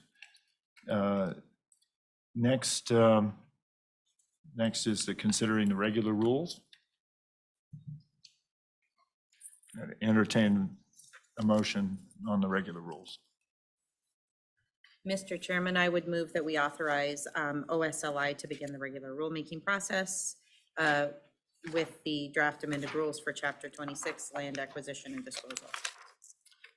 Thank you, Madam Auditor. Is there support for that motion? Second. It's been seconded by the superintendent. Is there any discussion? Any discussion? Hearing none, all in favor signify by saying aye. Aye. Nay, they're all ayes. Thank you. That motion carries. Mr. Chairman, that brings us to matter F4. And in F4, we are asking the board to consider a request from U.S. Gold Corporation to set a royalty rate for State of Wyoming metallic and non-metallic rocks and minerals lease numbers 0-40858 and 0-40828. Mr. Chairman, the agency was approached back, I think, in 2021, 2022, about obtaining authority from the Board of Land Commissioners to set a royalty rate for these metallic, non-metallic rock leases. Both leases are adjoining for a total of 1,120 acres. They are situated in Laramie County, approximately 20 miles west of Cheyenne, 4 miles north of Interstate 80 at Granite Canyon. U.S. Gold is in the advanced stages of developing the CK Gold Copper King mine. The proposed project would be an open pit mine situated entirely on the leases with an estimated productive mining lifespan of 10 years. The project operations are anticipated to commence in 2023. U.S. Gold anticipates that the project would produce a high-value concentrate, which resembles a gray dust with an estimated 2 to 3 ounces of gold and 20+% of copper per ton of concentrate. It would be marketed by U.S. Gold to various smelters. The concentrate would be shipped by truck or rail. Pursuant to Section 3D5 of the leases, unless a lower royalty rate is fixed by the board in order to allow the economic mining or development of a particular mineral deposit, royalty on all other minerals for which no royalty rate is specified is based on an adjusted sales value per ton at a minimum of 5% with a sliding scale of up to a maximum of 10%. During our discussions with U.S. Gold, they requested that the board set a royalty rate for the leases in the amount of 1.77% net smelter rate, and they supported that by an analysis in a letter that we termed the silver letter, which was attached to your board materials. I guess the distinction here is, although U.S. Gold has sort of couched it as a decreased royalty rate, we would subscribe that it's really setting the royalty rate. This is a catch-all type of lease. It's not specific to gold mining. It contains the ability to mine for other minerals and materials. And so we're asking for the board to set a rate that is specific to gold mining and the activities that would occur here. We have learned in our research that the adjusted sales value per ton sliding scale from 5 to 10% is inappropriate for this type of mining, and it's kind of a de facto rate, if you will, unless something else is specified. When we received U.S. Gold's request for the 1.77%, obviously we needed to conduct some independent research to see if that was in fact a market rate. We contacted various mining and mineral-related entities such as the Mining Association, Wyoming Geological Survey, State Geologist's Office, and the University of Wyoming. Unfortunately, little was gleaned from that, likely because of the lack of gold mining in the state of Wyoming. We next contacted some of our counterparts in different states, such as Idaho, Montana, Utah, Colorado, and Arizona, trying to figure out, do they mine gold? Do they mine copper? What do their leases look like? What are their royalty rates? When US Gold provided us with the silver letter, we obviously realized we needed some industry expertise. And so OSLI did retain an expert, Stag Resource Consultants. We provided them with information, and they generated what we have termed the Stag Report, which was also previously provided to you. The Stag Report recommends a net smelter rate of approximately 2.0% royalty rate. We then held conversations and follow-up to the Stag Report with Alan Stagg and David Hammond with Stag Resource Consultants to discuss our questions about, our deductions required, and some of the other questions about gold mining in general, understanding the process. After those discussions, we then talked with some of the US Gold folks again to find out, what their thoughts on potential deductions and other aspects that might be important to setting that royalty rate. And I think we've satisfied ourselves that our recommendation of 2.1% is in the ballpark and supportable by our experts. And I believe US Gold is supportive of that. But based on our research and the Stag Report and the follow-up discussions, we're recommending that the board set the royalty rate for the metallic, non-metallic rock and mineral lease numbers 0-40858 and 0-40828 at 2.1%, valued at the point of sale with no allowable deductions. And that royalty rate would be calculated pursuant to the adjusted sales value as set forth in the lease itself. We believe that US Gold is amenable to that, but and I think we have some US Gold folks here that would like to speak. But before that, we also have Mr. Alan Stagg and Mr. David Hammond on the line. They just have a short presentation, very high level, very quick for the board to explain what they did in the Stag Report. Thank you, Madam Director. And before I recognize Mr. Stagg and Mr. Hammond, I just want to ask if the board has any questions of the staff. Mr. Treasurer. Just one thing I need a clarification on, that because I think the 2.1 is that material that's basically is frothed up and floated off and then dehydrated, and that's a great dust. But then you have what's left in the bottom of the tank, which is stockpiled, and that's something that would have to have a cyanide process to get the rest of the gold out of there. But we don't have any royalty unless it's that 5% royalty for that stuff if that was transported to some other processing place and had the cyanide treatment and harvested gold. That I think is not specifically identified, but I think I wanted to know whether your thought was, is it in the catch-all of the 2.1% or the catch-all of the 5%? In that if gold was eventually at some point in time derived from that source. Mr. Chairman, Mr. Treasurer, it's my understanding that the 2.1% is applicable to the gold and to silver and copper that would come from that concentrate. It's my understanding that the rest of it, the sludge, if you will, is categorized as waste. So I don't know, and that would probably be a better question for Mr. Stagg or even US Gold with respect to what, if any, additional uses there might be. What we're asking the board to do today is to set that rate, but we will also have to do some amendments for this lease, and we can sort of capture that to the extent that there's value in what remains.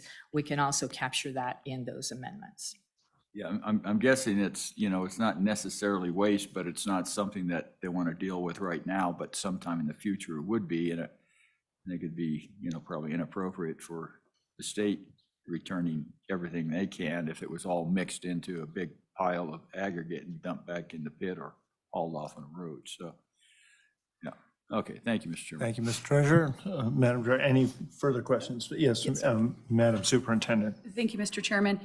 Director, I had brought up previously just a couple of consternations that I had and wondered if you could, it was helpful to go through the statute and understand that we're not in fact reducing the rate, but rather we're setting the rate and that sliding scale is in place unless the board sets a rate. Can you just provide a little bit of information of why that rate wasn't set prior to granting the lease? I know the lease goes back, I think it was renewed for 10 years in 2014, but if you have any information on kind of why the order is how it is.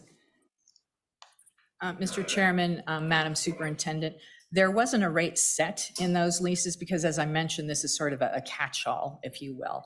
And we didn't know for certain what they would be mining, when they would be mining it. So as I understand it, the appropriate time to set that is based on the specifics of the project and when it actually becomes a productive mine that's producing, so that we would know what that market rate would be. Okay, thank you. And then just a follow-up question. I had just brought up a concern about the payment from the company for the report that we'll hear about, but I'm learning that is really common practice within our state agencies. And so if you wouldn't mind just providing a little information on that as well.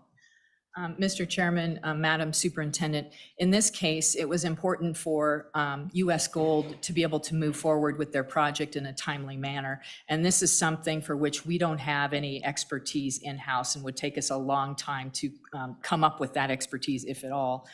In order to help prioritize this matter for them so that they could get on with the production, they offered to help us select or find, if you will, an expert and then pay for that, knowing that we don't have that necessarily in our budget allocated for something like this at this time.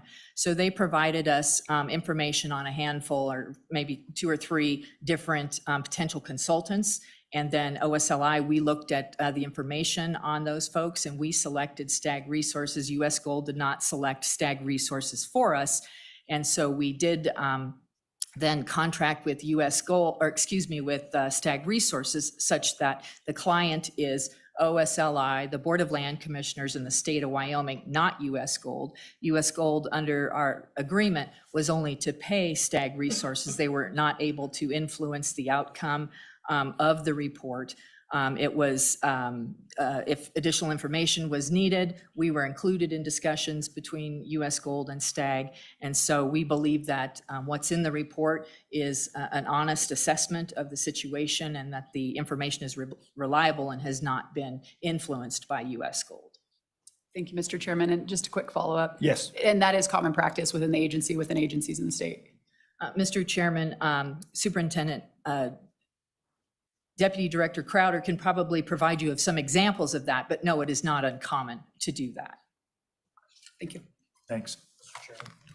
Mr. Secretary.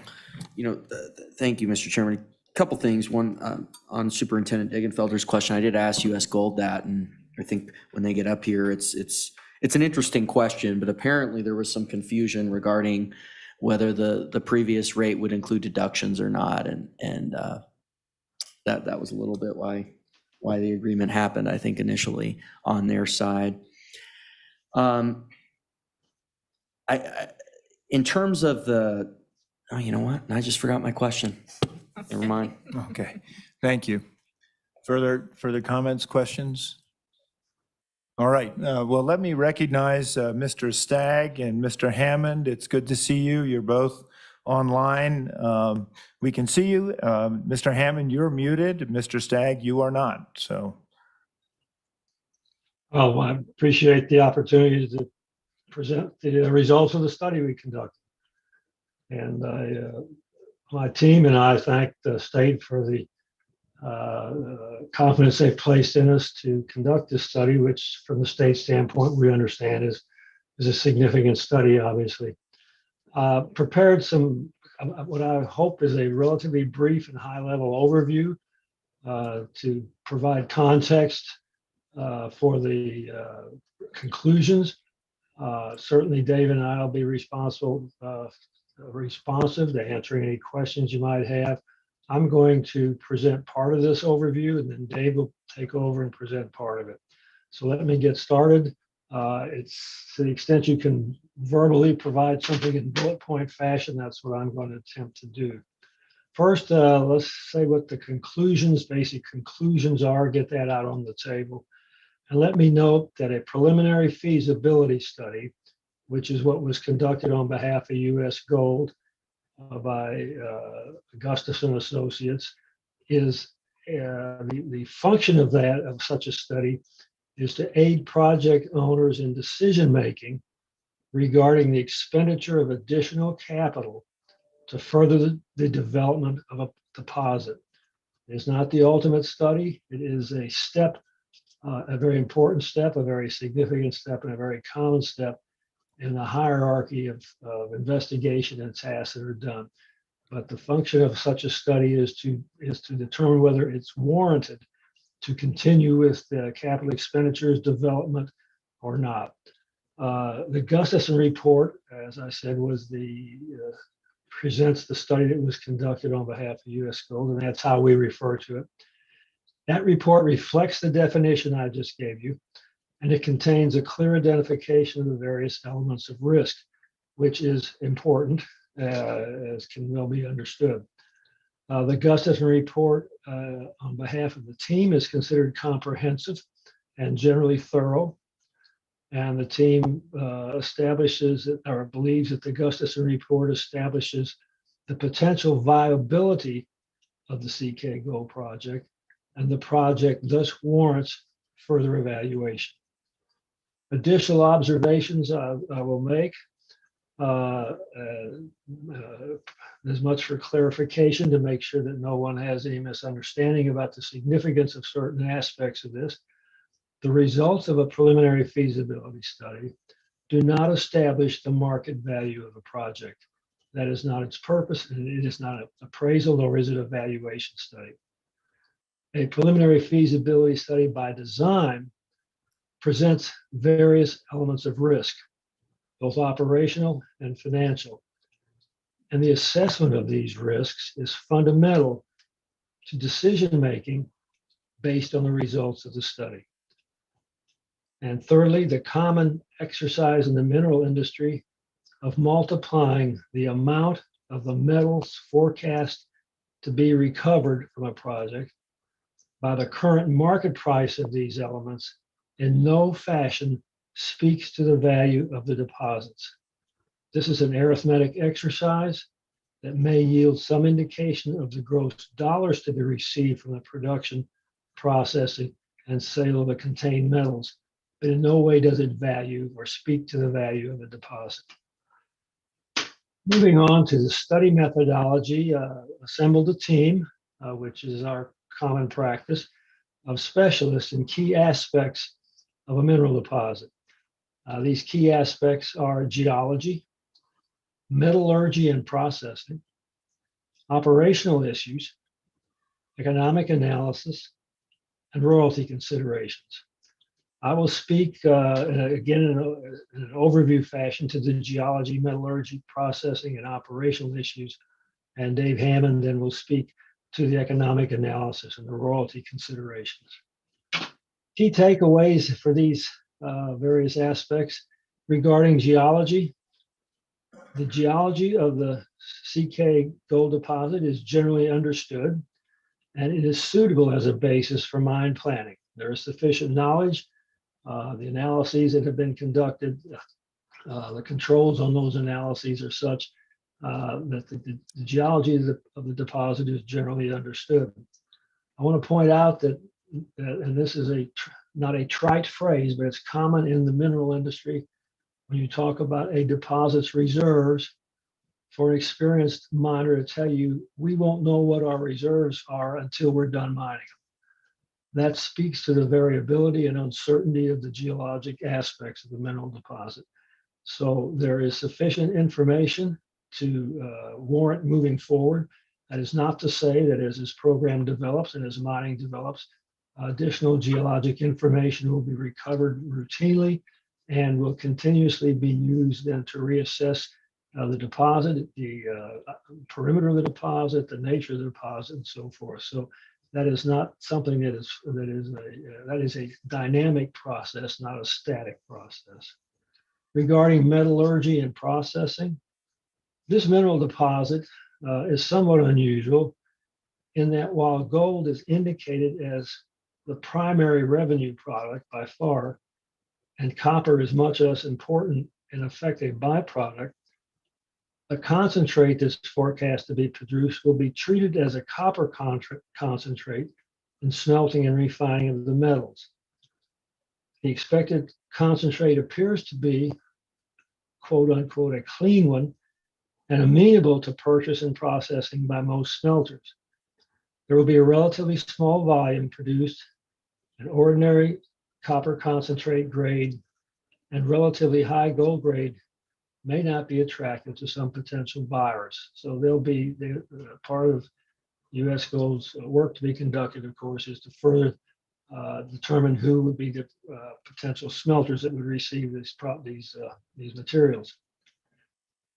Operational issues in our analysis, we reviewed those in relatively fair amount of depth. In my opinion, you can't really do a realistic and reasonable report and come up with a reasonable conclusion if you don't burrow down in some of this. So we did a pretty detailed analysis of the operational aspects of this. And that was done with the understanding, however, that the next level of evaluation, which the industry term is a bankable feasibility study, would be designed to increase knowledge and understanding of both capital and operating costs and increase the reliability of the forecasts by obtaining detailed responses from vendors and gaining additional understanding of mining and processing issues. So that steps back and reaffirms what I said earlier about this is a step in a process, and the next step, particularly with regard to operational issues, will increase the let's just say the level of assurance of the forecast of capital and operating costs. I'm going to let Dave then respond to the royalty and economic issues.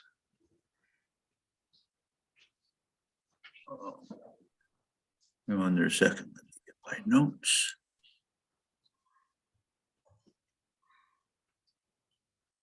Bear with me just 1 second. I've got to get, okay.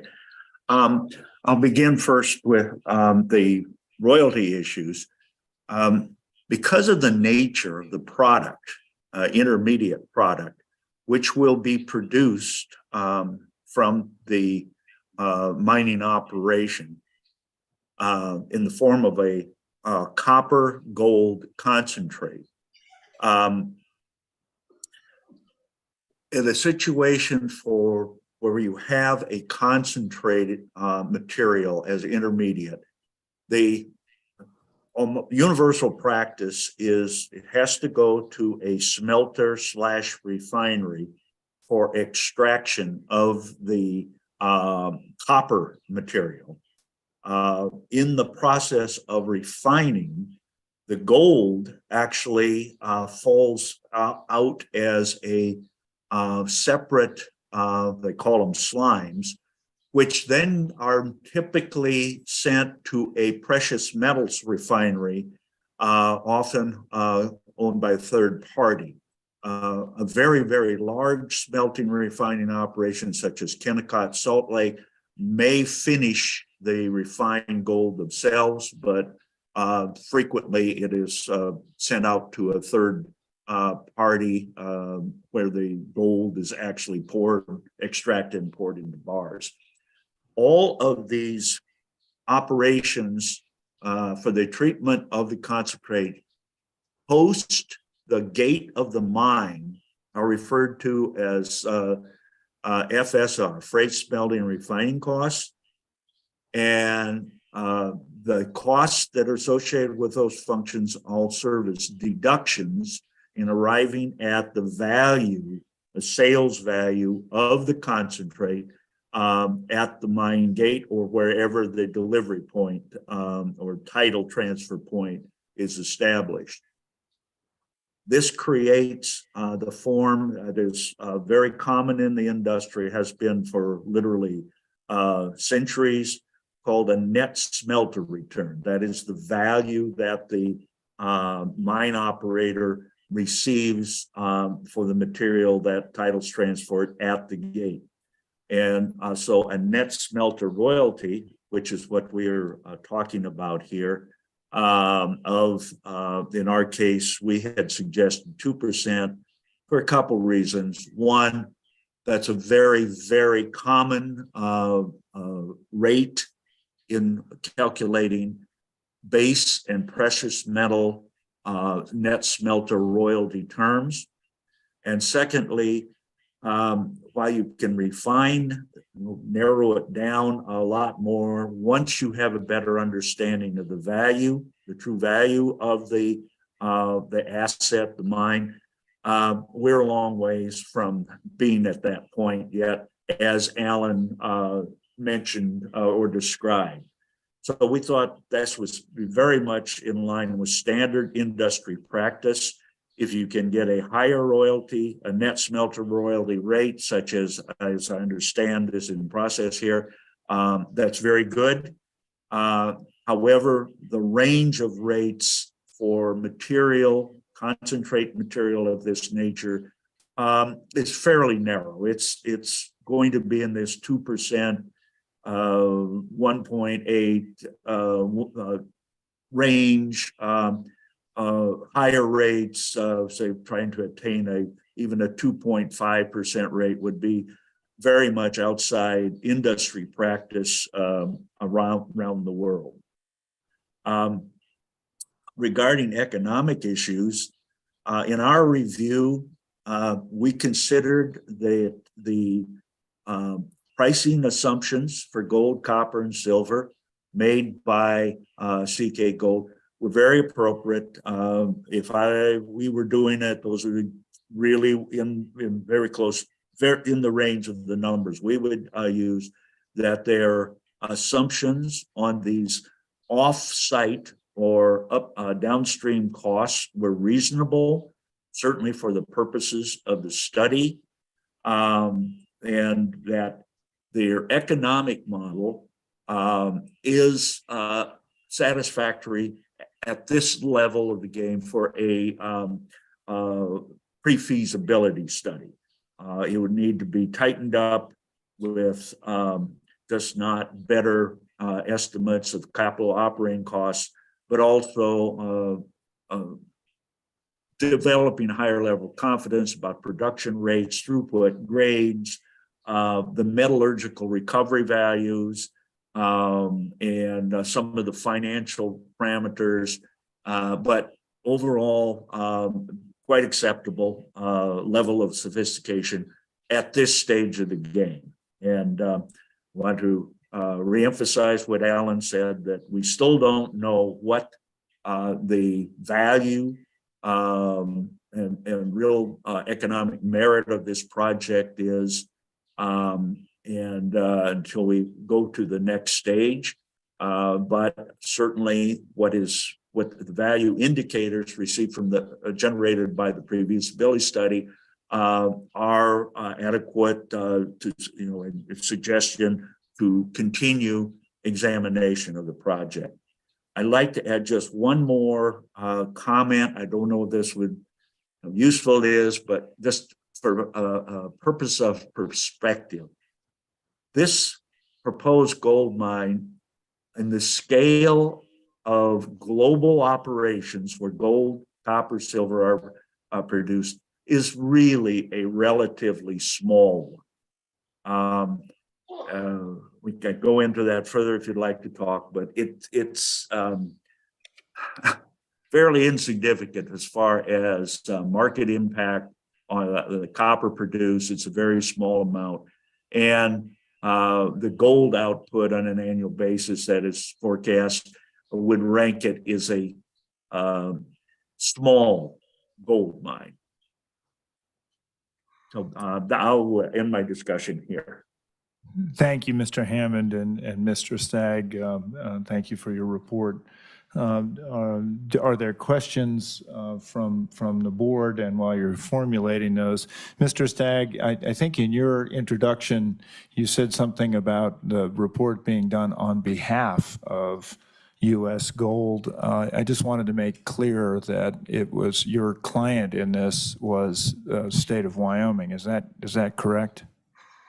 That's correct. And if I stated that, I misspoke.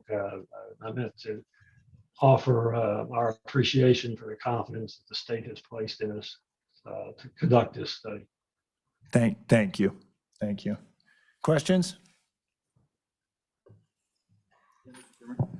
Mr. Treasurer. Are there still areas that are using that cyanide process to, I guess, leach out gold out of aggregate?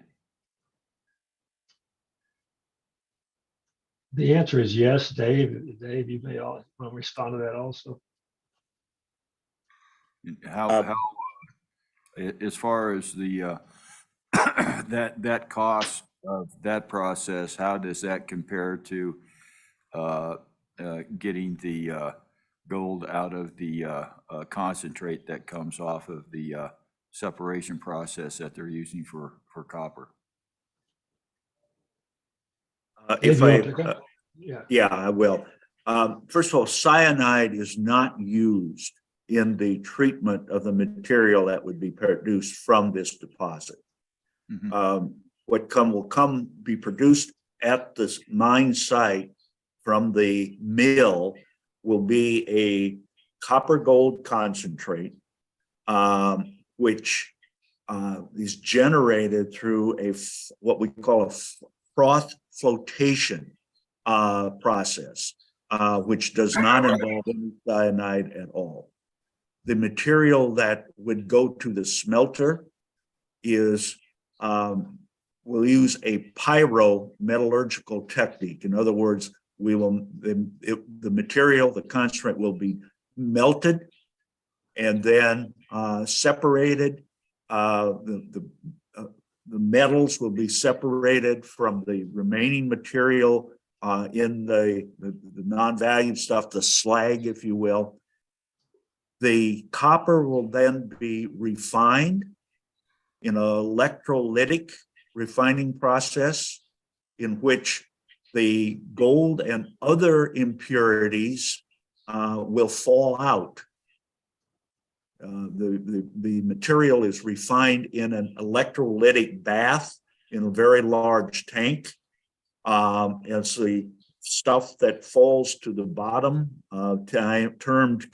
standard term is called them slimes, are then collected, dried, and sent to a precious metals refinery, which uses a further metallurgical technique to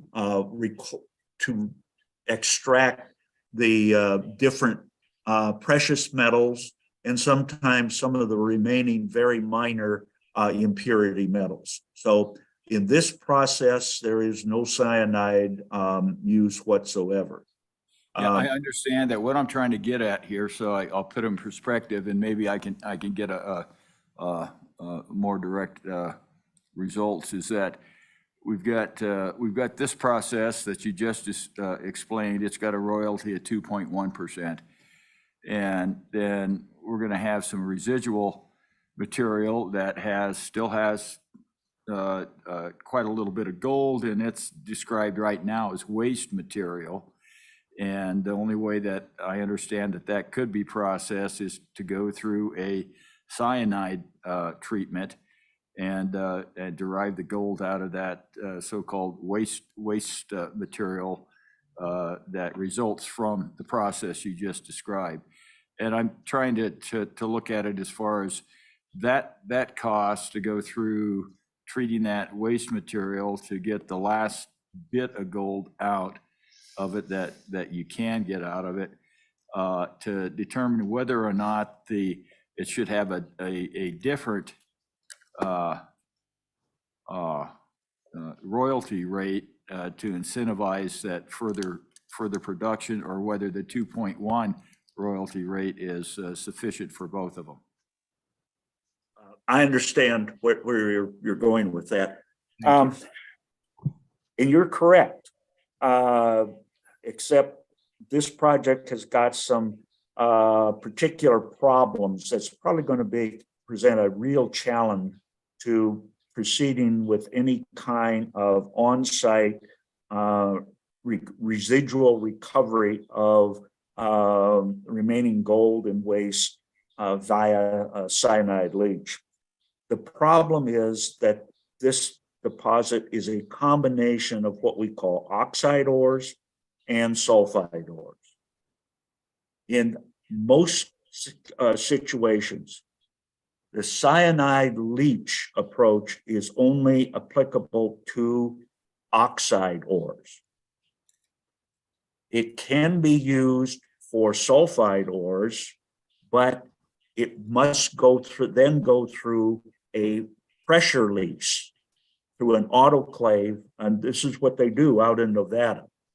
An autoclave is an exceedingly expensive, capital-intensive approach, and you would not be justified unless you had gold production or gold reserves on the order of 1 million+ ounces. This project would never support a autoclave operation. So if you did a cyanide leach, you would only be targeting the residual gold in the oxide portion of the waste. And by oxide, I mean it's weathered, it's basically rusted, the rock is deteriorated so that acid, in this case the cyanide, has access to the little remaining gold particles.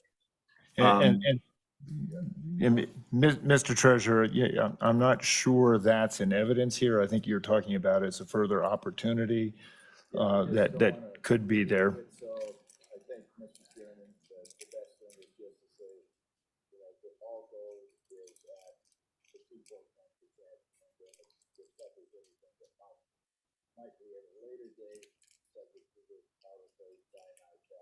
Sure.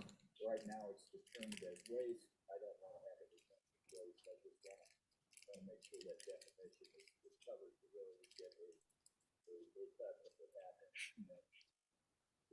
Sure, and I think that would be probably part of the terms of the arrangement. And I think, further complicating that is what is actually transported to the smelter and what's left on site. And certainly what's left on site would be subject, if there was any further operations, to, all of the other, it would have to probably come back to this board to consider whether you were going to put a cyanide leach operation on state land in Wyoming and all that sort of stuff. I don't think it's, I think the only thing is that if you could get a cheap rate to a smelter on freight, then it's possible, and then those are situations that we don't know the economics of it, but I just didn't want it mixed with all the other aggregate and spread out on. Appreciate it. Further questions? Further questions? All right. I do think we have folks here in the audience who maybe can answer questions more particular to aspects of this if they'd like to approach. And thank you for sitting through the morning.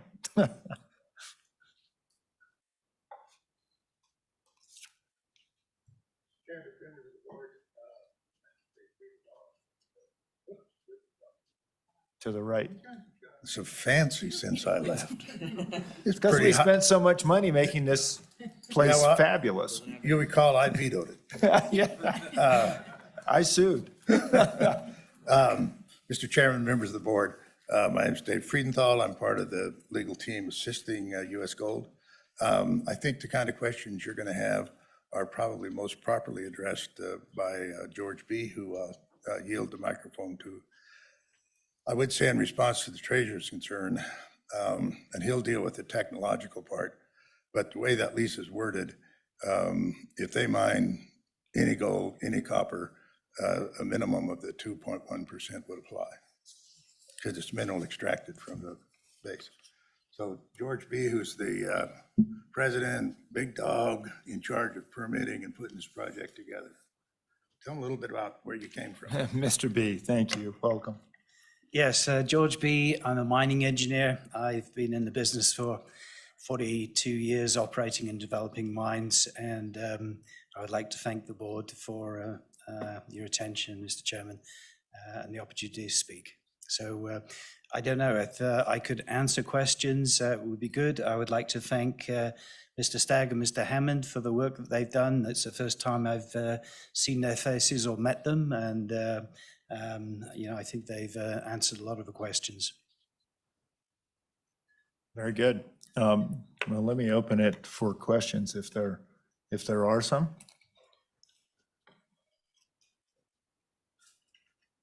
Here's your chance. Well, thank you. I know you have met with, I know you've met with me. I think you've met with most all of the members of the board and had conversations.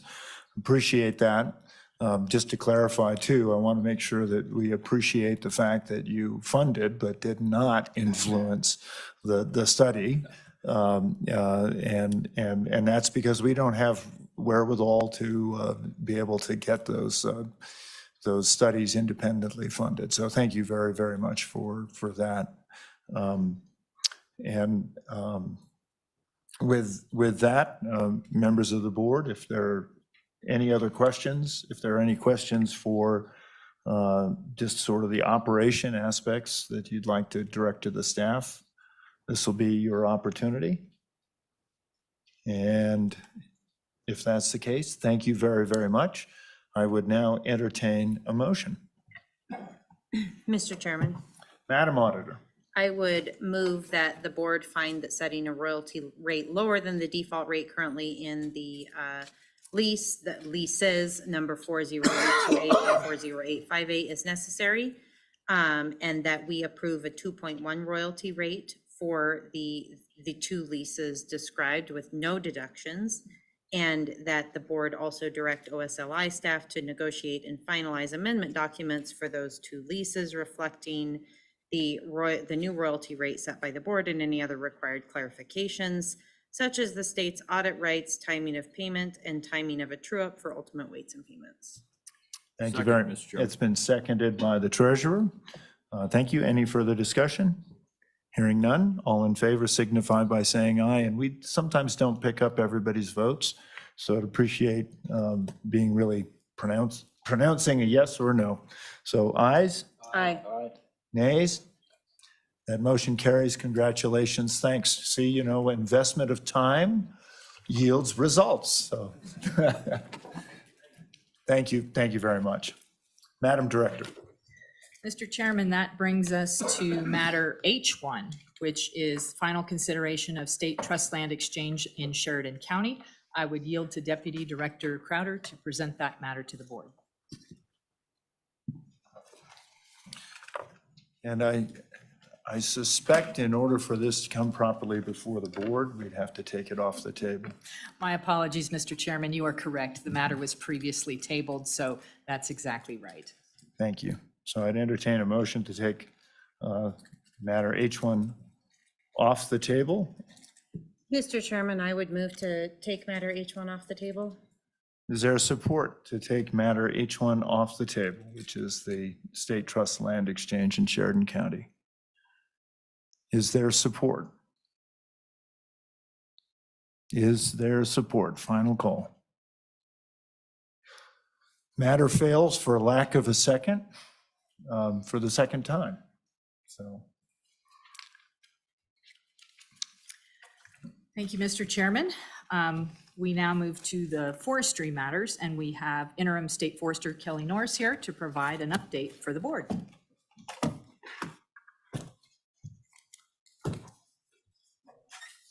Do we have?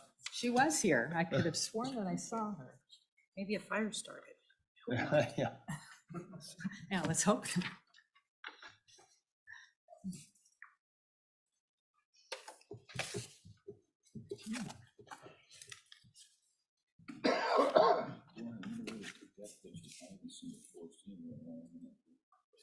Maybe when did it? She obviously hasn't been through too many of these meetings before. You know, you've ruined it, Kelly, because, you know, we used to love to torture Bill Crapser.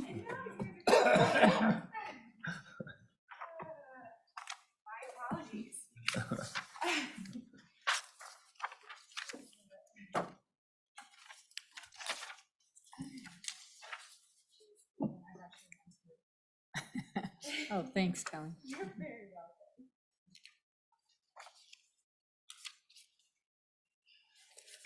Well, good morning. Good morning. All right. Well, thank you. This morning, I wanted to remind the board about the Capitol Arbor Day event, which is going to be Monday, May 24th at 10 a.m. It'll be at the Supreme Court building. This is going to be Wyoming's 135th Arbor Day event. And I'm just really looking forward to all of you that can attend to plant a tree with me.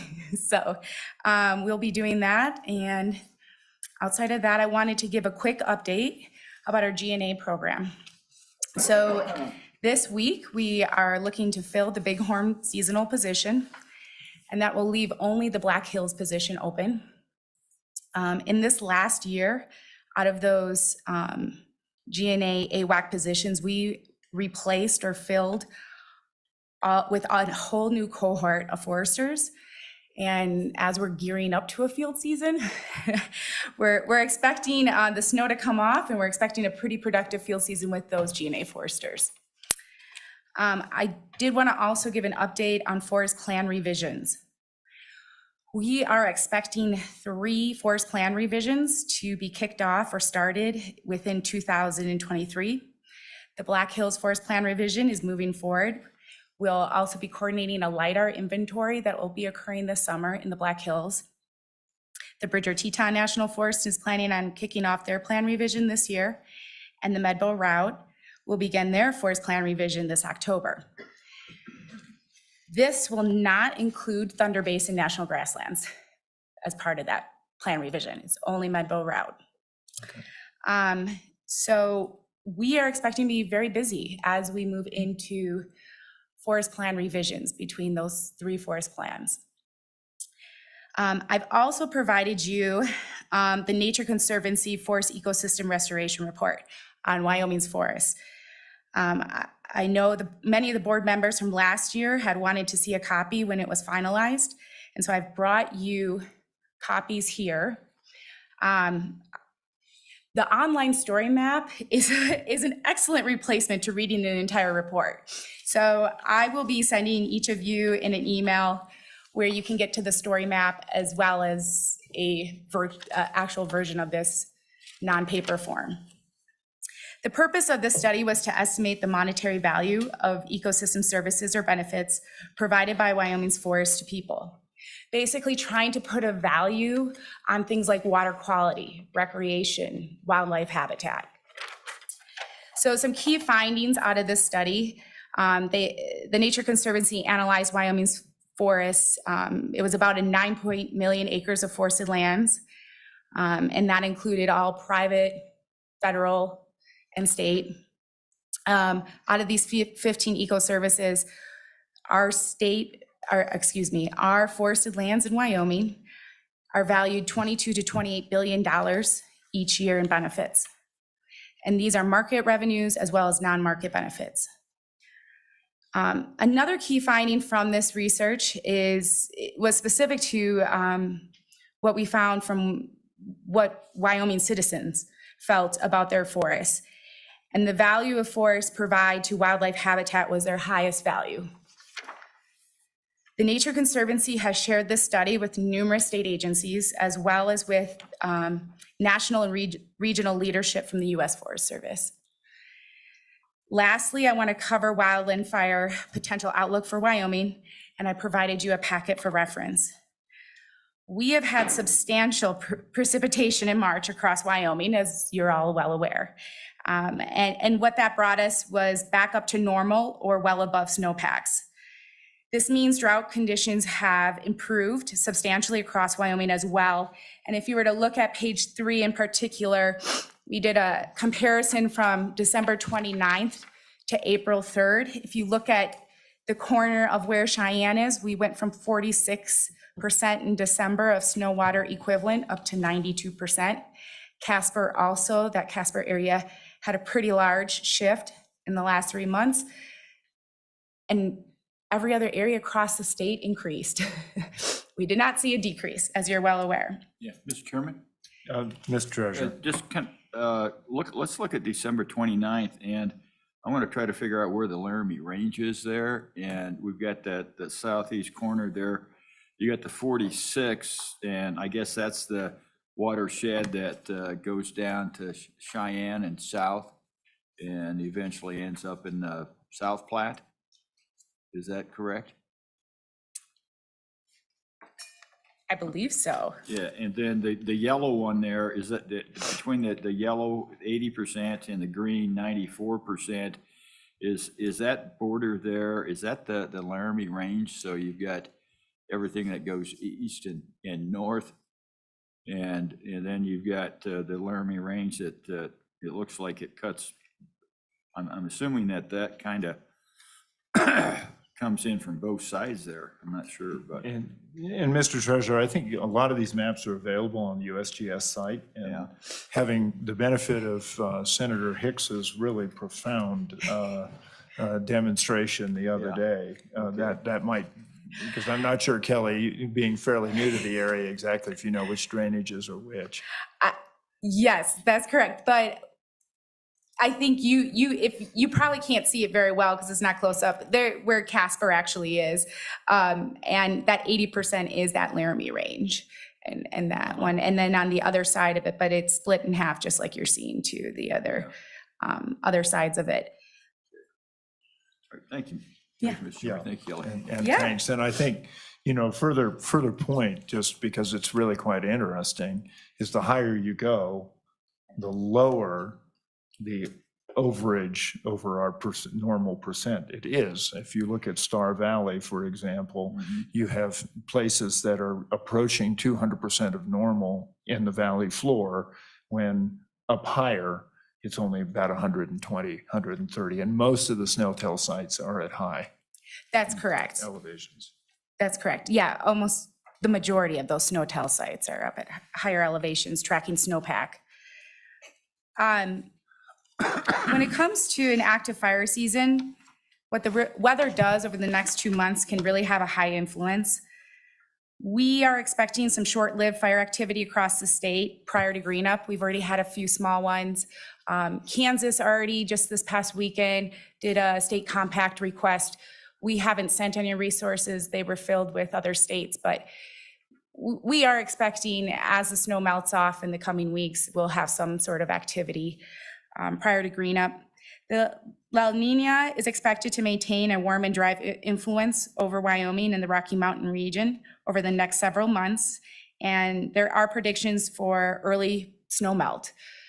So the switch is happening this weekend. We are gonna start having warm weather, and we're expecting it to continue to be dry as Kelly, well. Can I ask you a quick question on the Mullen fire? Are we concerned about sedimentation in water supplies and things like that? I believe from my perception with the U.S. Forest Service is yes. We've constantly had roads wash out since the Mullen fire in that area, and this year would be no exception to that rule. So I would expect, as depending on how quickly this all comes off, we will probably have some pretty significant impact in that Mullen fire area, which was going to lead me to my last point. If we look, the modeling that it shows over the course of the next few months across the Rocky Mountain area is showing normal fire predictions. And these models are based on pretty historic forest variables.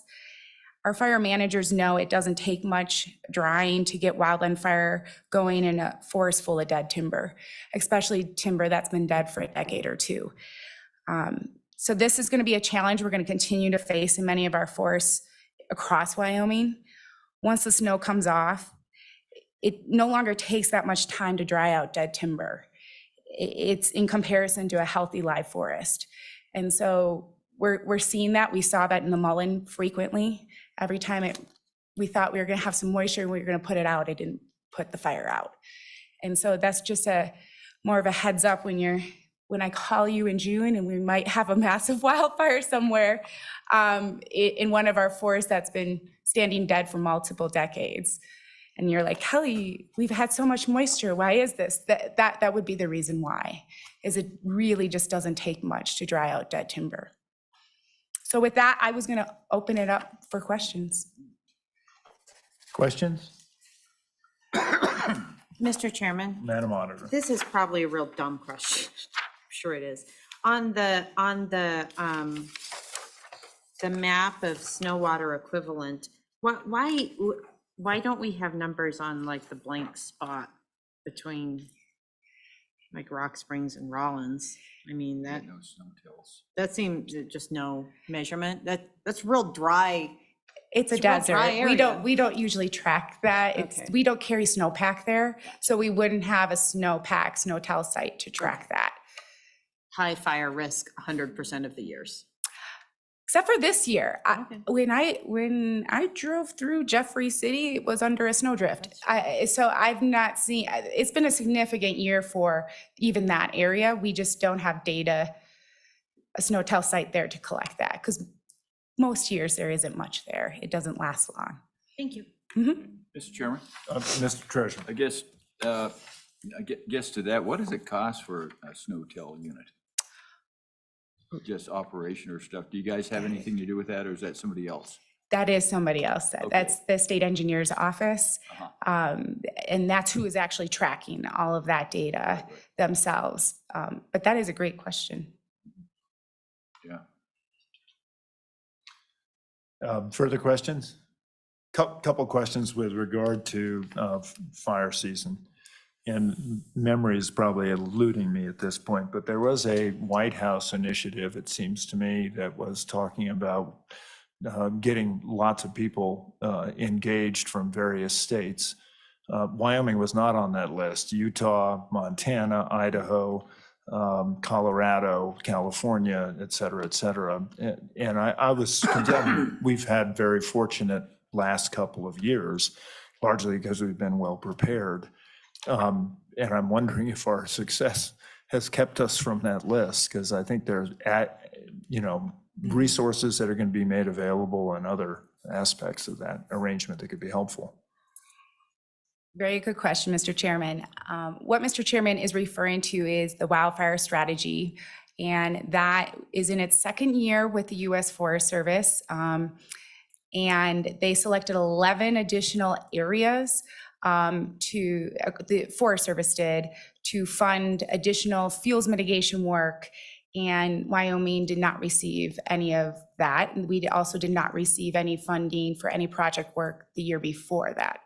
Wyoming is the only state outside of, I believe, South Dakota that has not received any funding yet.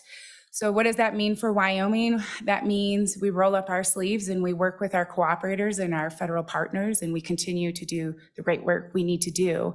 We're looking closely at priority areas. Where do we need to go? What do we need to be thinking about for the future? Having some conversations with both regions in regards to the known fact that we have yet to receive any of that funding. And we'll forge forward and continue to work as best we can. And we have recently received one bill grant, the CWDG grant, and it's for Fremont County. So that we had applied for 8 and we did receive 1. Wyoming did not receive any Joint Chiefs funding this year. I know they put in for the Sheridan Municipal Watershed and they didn't receive that either. So we have a ways to go, but we're going to continue to forge forward and plan on putting out the fires we can put out and apply for the grants we can to do the fuels mitigation work we need to be doing.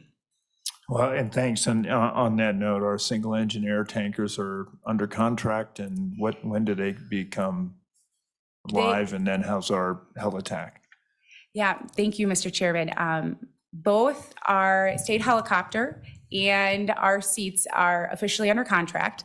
Our seasonals for the HeliTAC program will start May 1st. And so we'll be having that helicopter come on typically within the next month after that.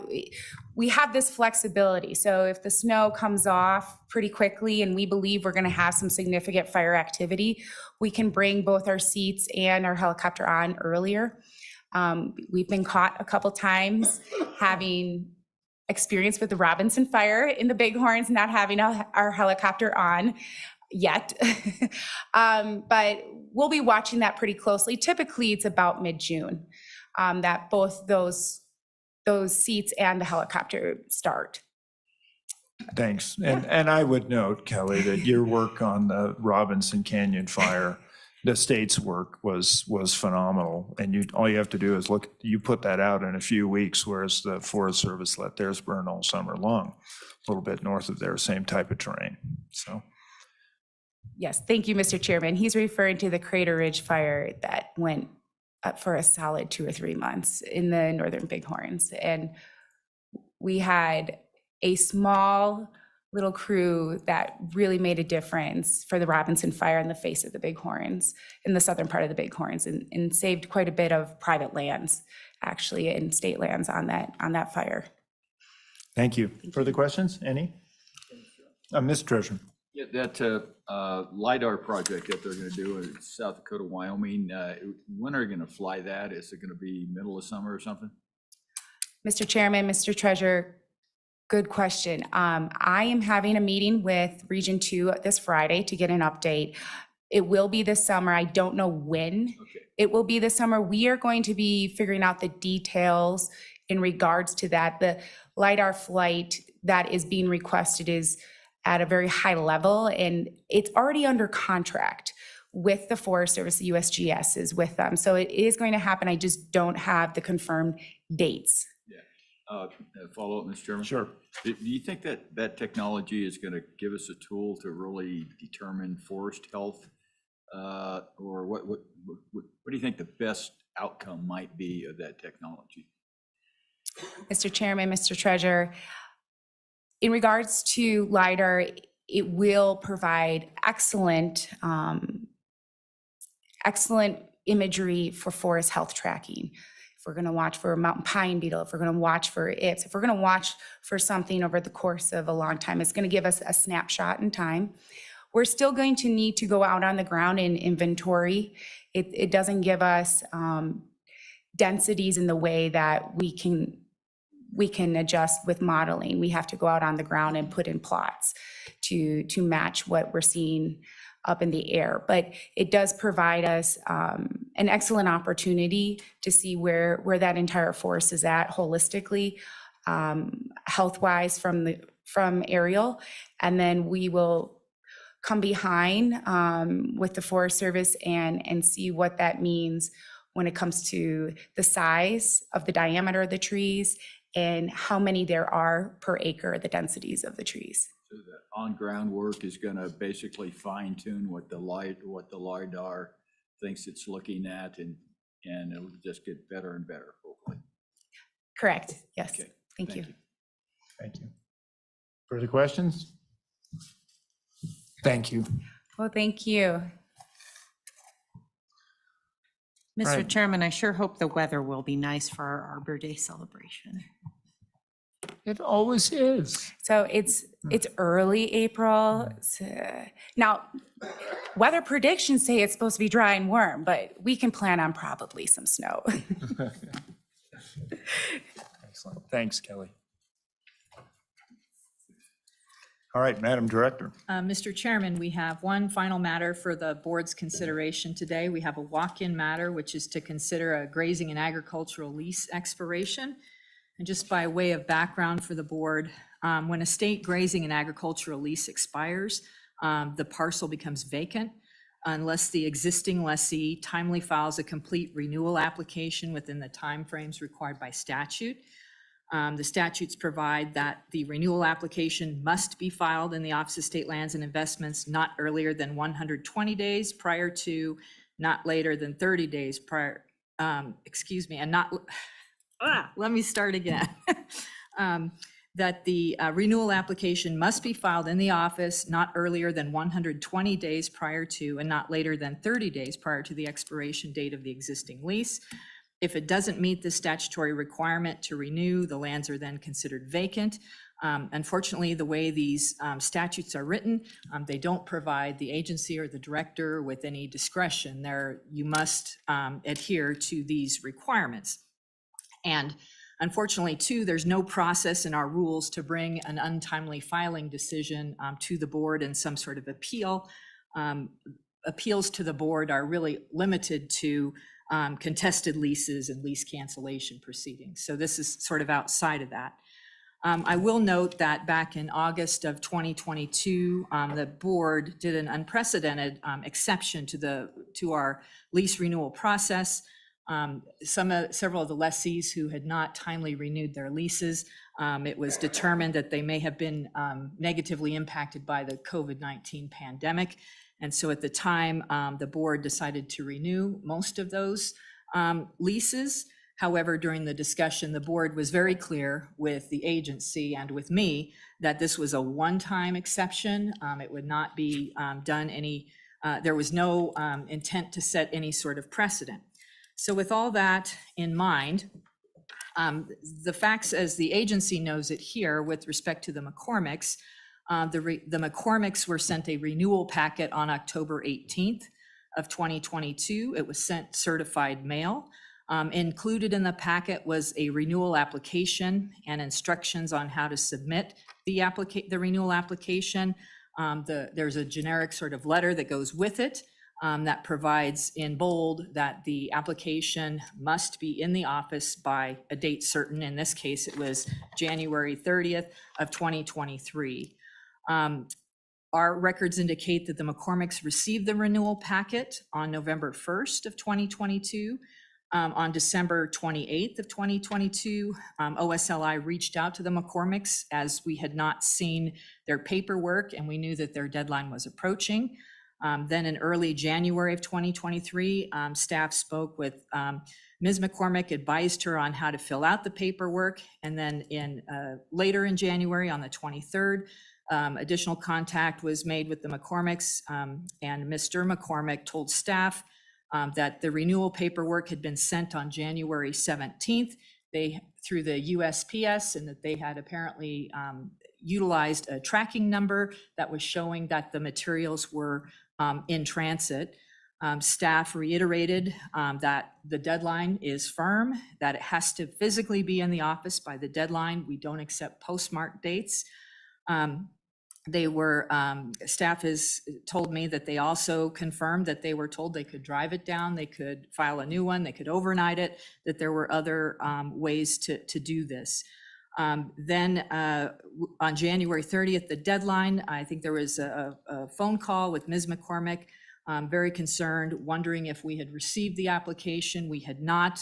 She was apparently told that we would check the mail several times to see if it had come on that date, and it did not.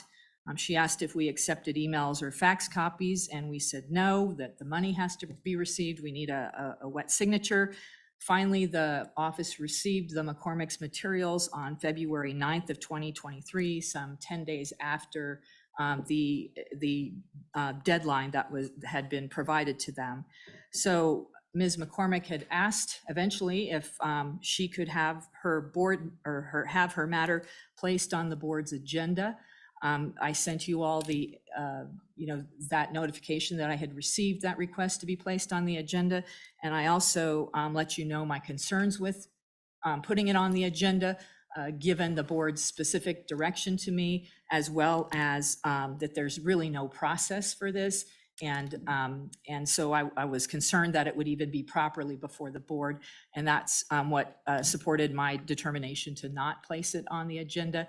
And then a board member had requested that we place this on the agenda. And so, Governor, I think that brings us up to date. And thank you, Madam Director. And I think, your recounting of that process is correct. I take the responsibility for putting this matter on, and I do it knowingly. I mean, we are working outside the bounds of the law.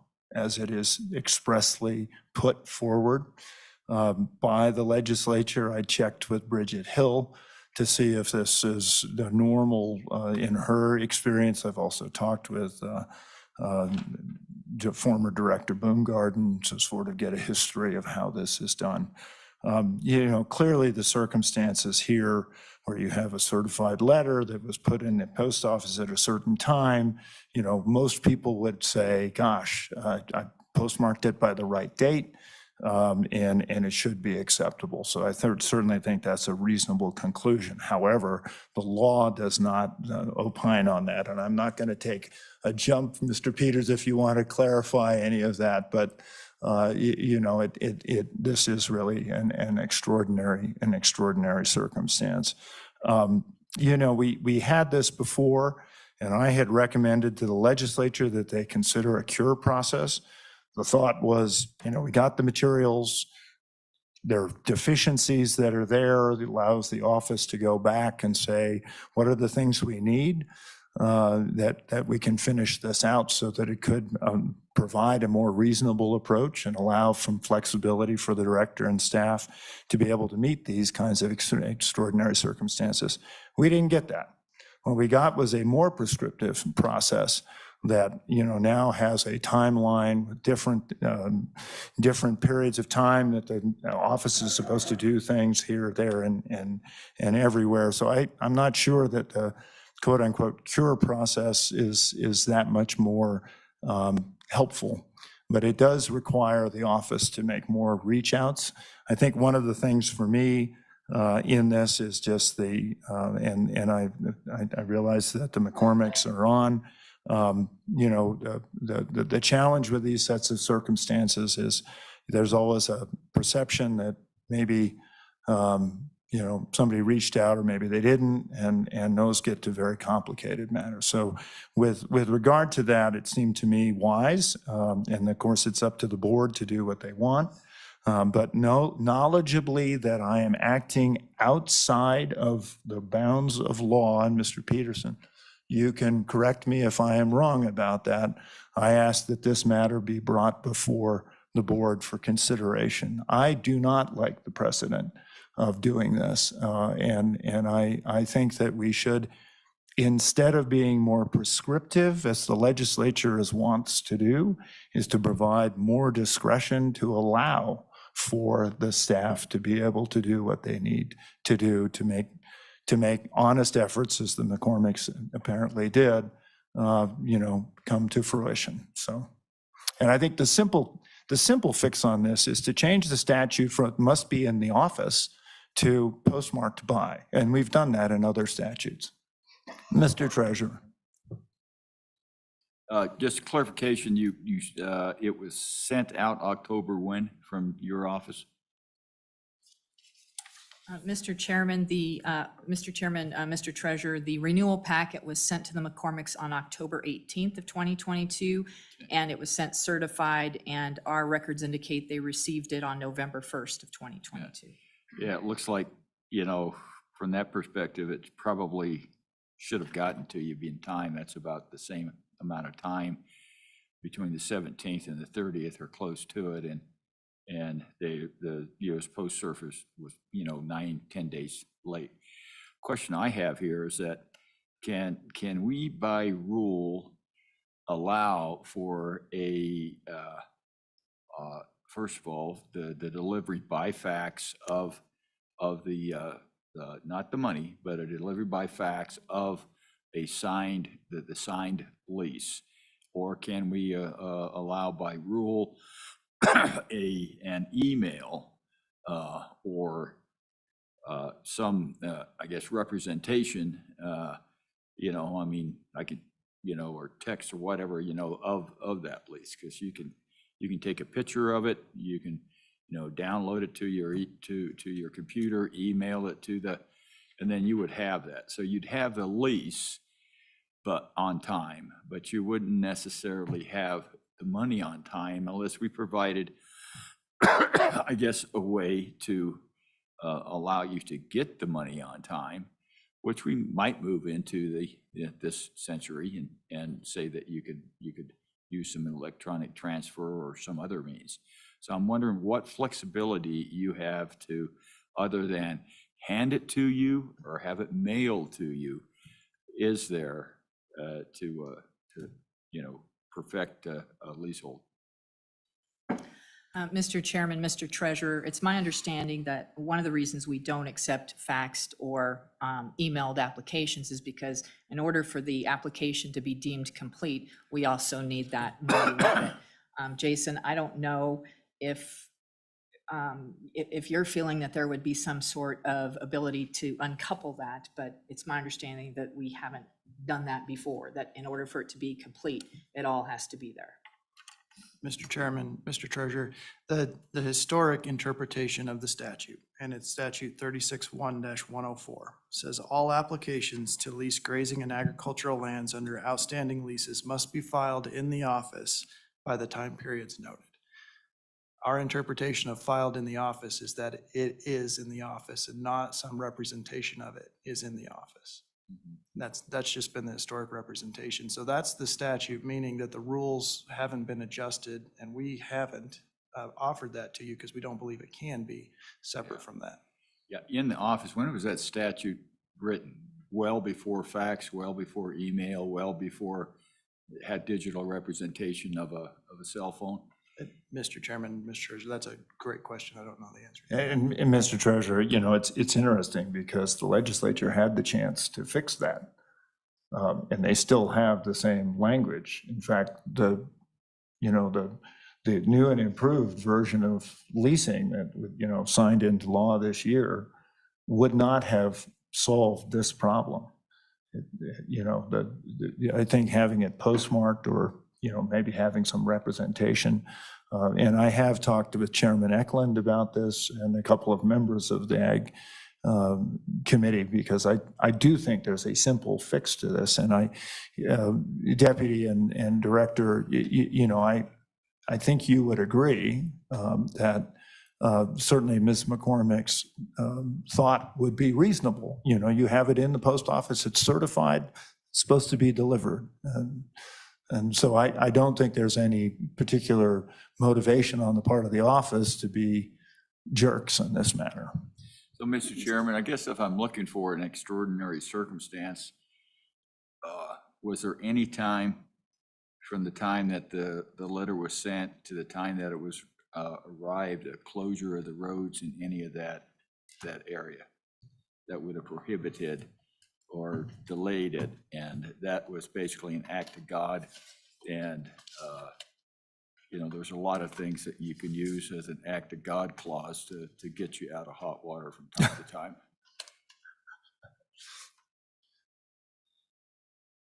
I would probably think that, yeah, between the 17th of January and the 30th of January, yeah, I'm almost certain that there were some roads closed someplace where this letter was floating around.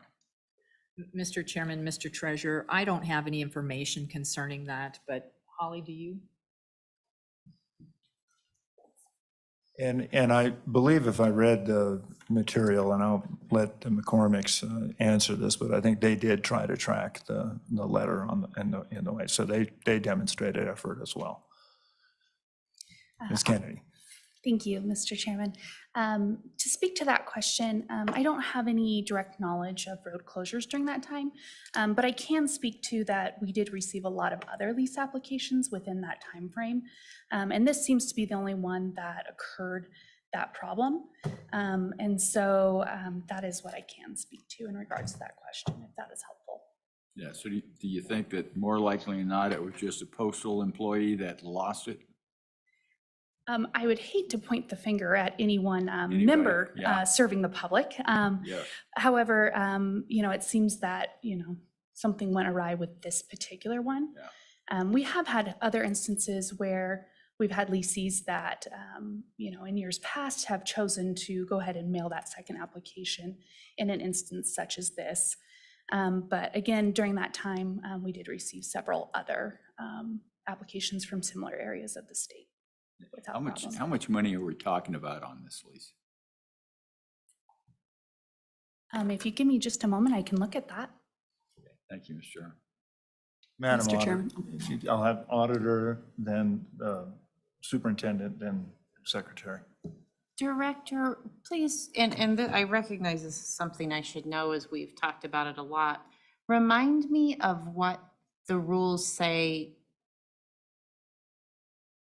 under this circumstance, so before any new laws, what the office's notification obligations are to the expiring leaseholder. My understanding is at that time it was just the one, right, until this new law came through, but what's the required timing of that? Mr. Chairman, Madam Auditor, I don't believe that there is a requirement for OSLI staff to follow up until now. Now it's certified letter or some other means or mechanism that proves helpful. Mr. Chairman, just a quick follow-up. Not any, I recognize there wasn't any obligation to follow up, but I'm curious, that initial notification where you send out the renewal application, what is the required time frame for that?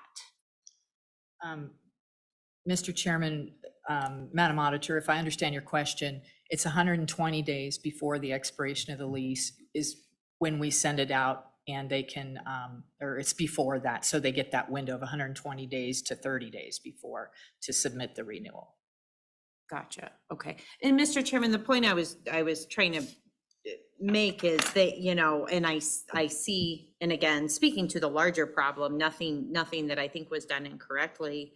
But I think some of the conversations and just turning this over in my head, had they submitted it the day they received it, it would have been rejected because it was too early. Is that an accurate statement? Because I mean, the 120 days, they basically it could not arrive in the office before December 1st. Mr. Or no, Chairman. sorry, I have that, never mind. November 1st. And Mr. Chairman, And Madam that's when they Auditor, received, okay, I got it, I'm straight, thank you.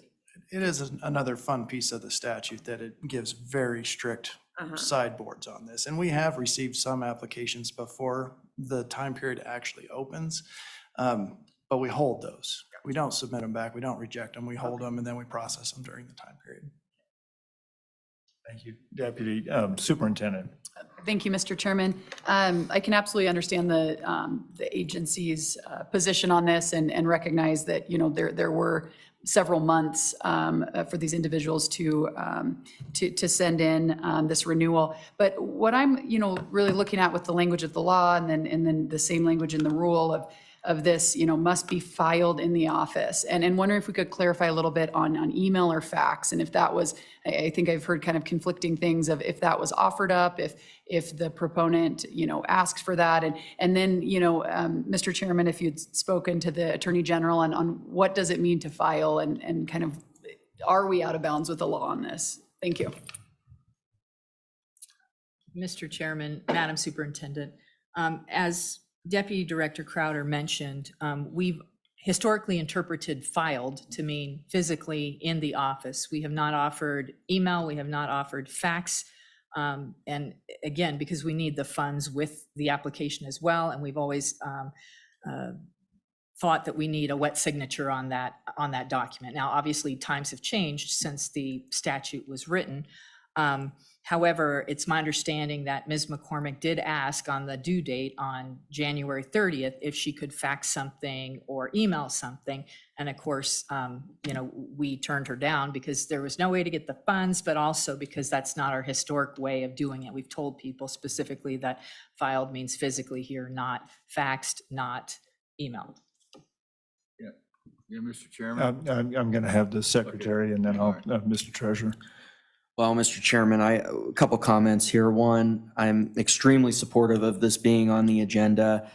I'm not super concerned about the precedent. I mean, I think that I've fielded a lot of calls over the last few months on issues regarding lease renewals.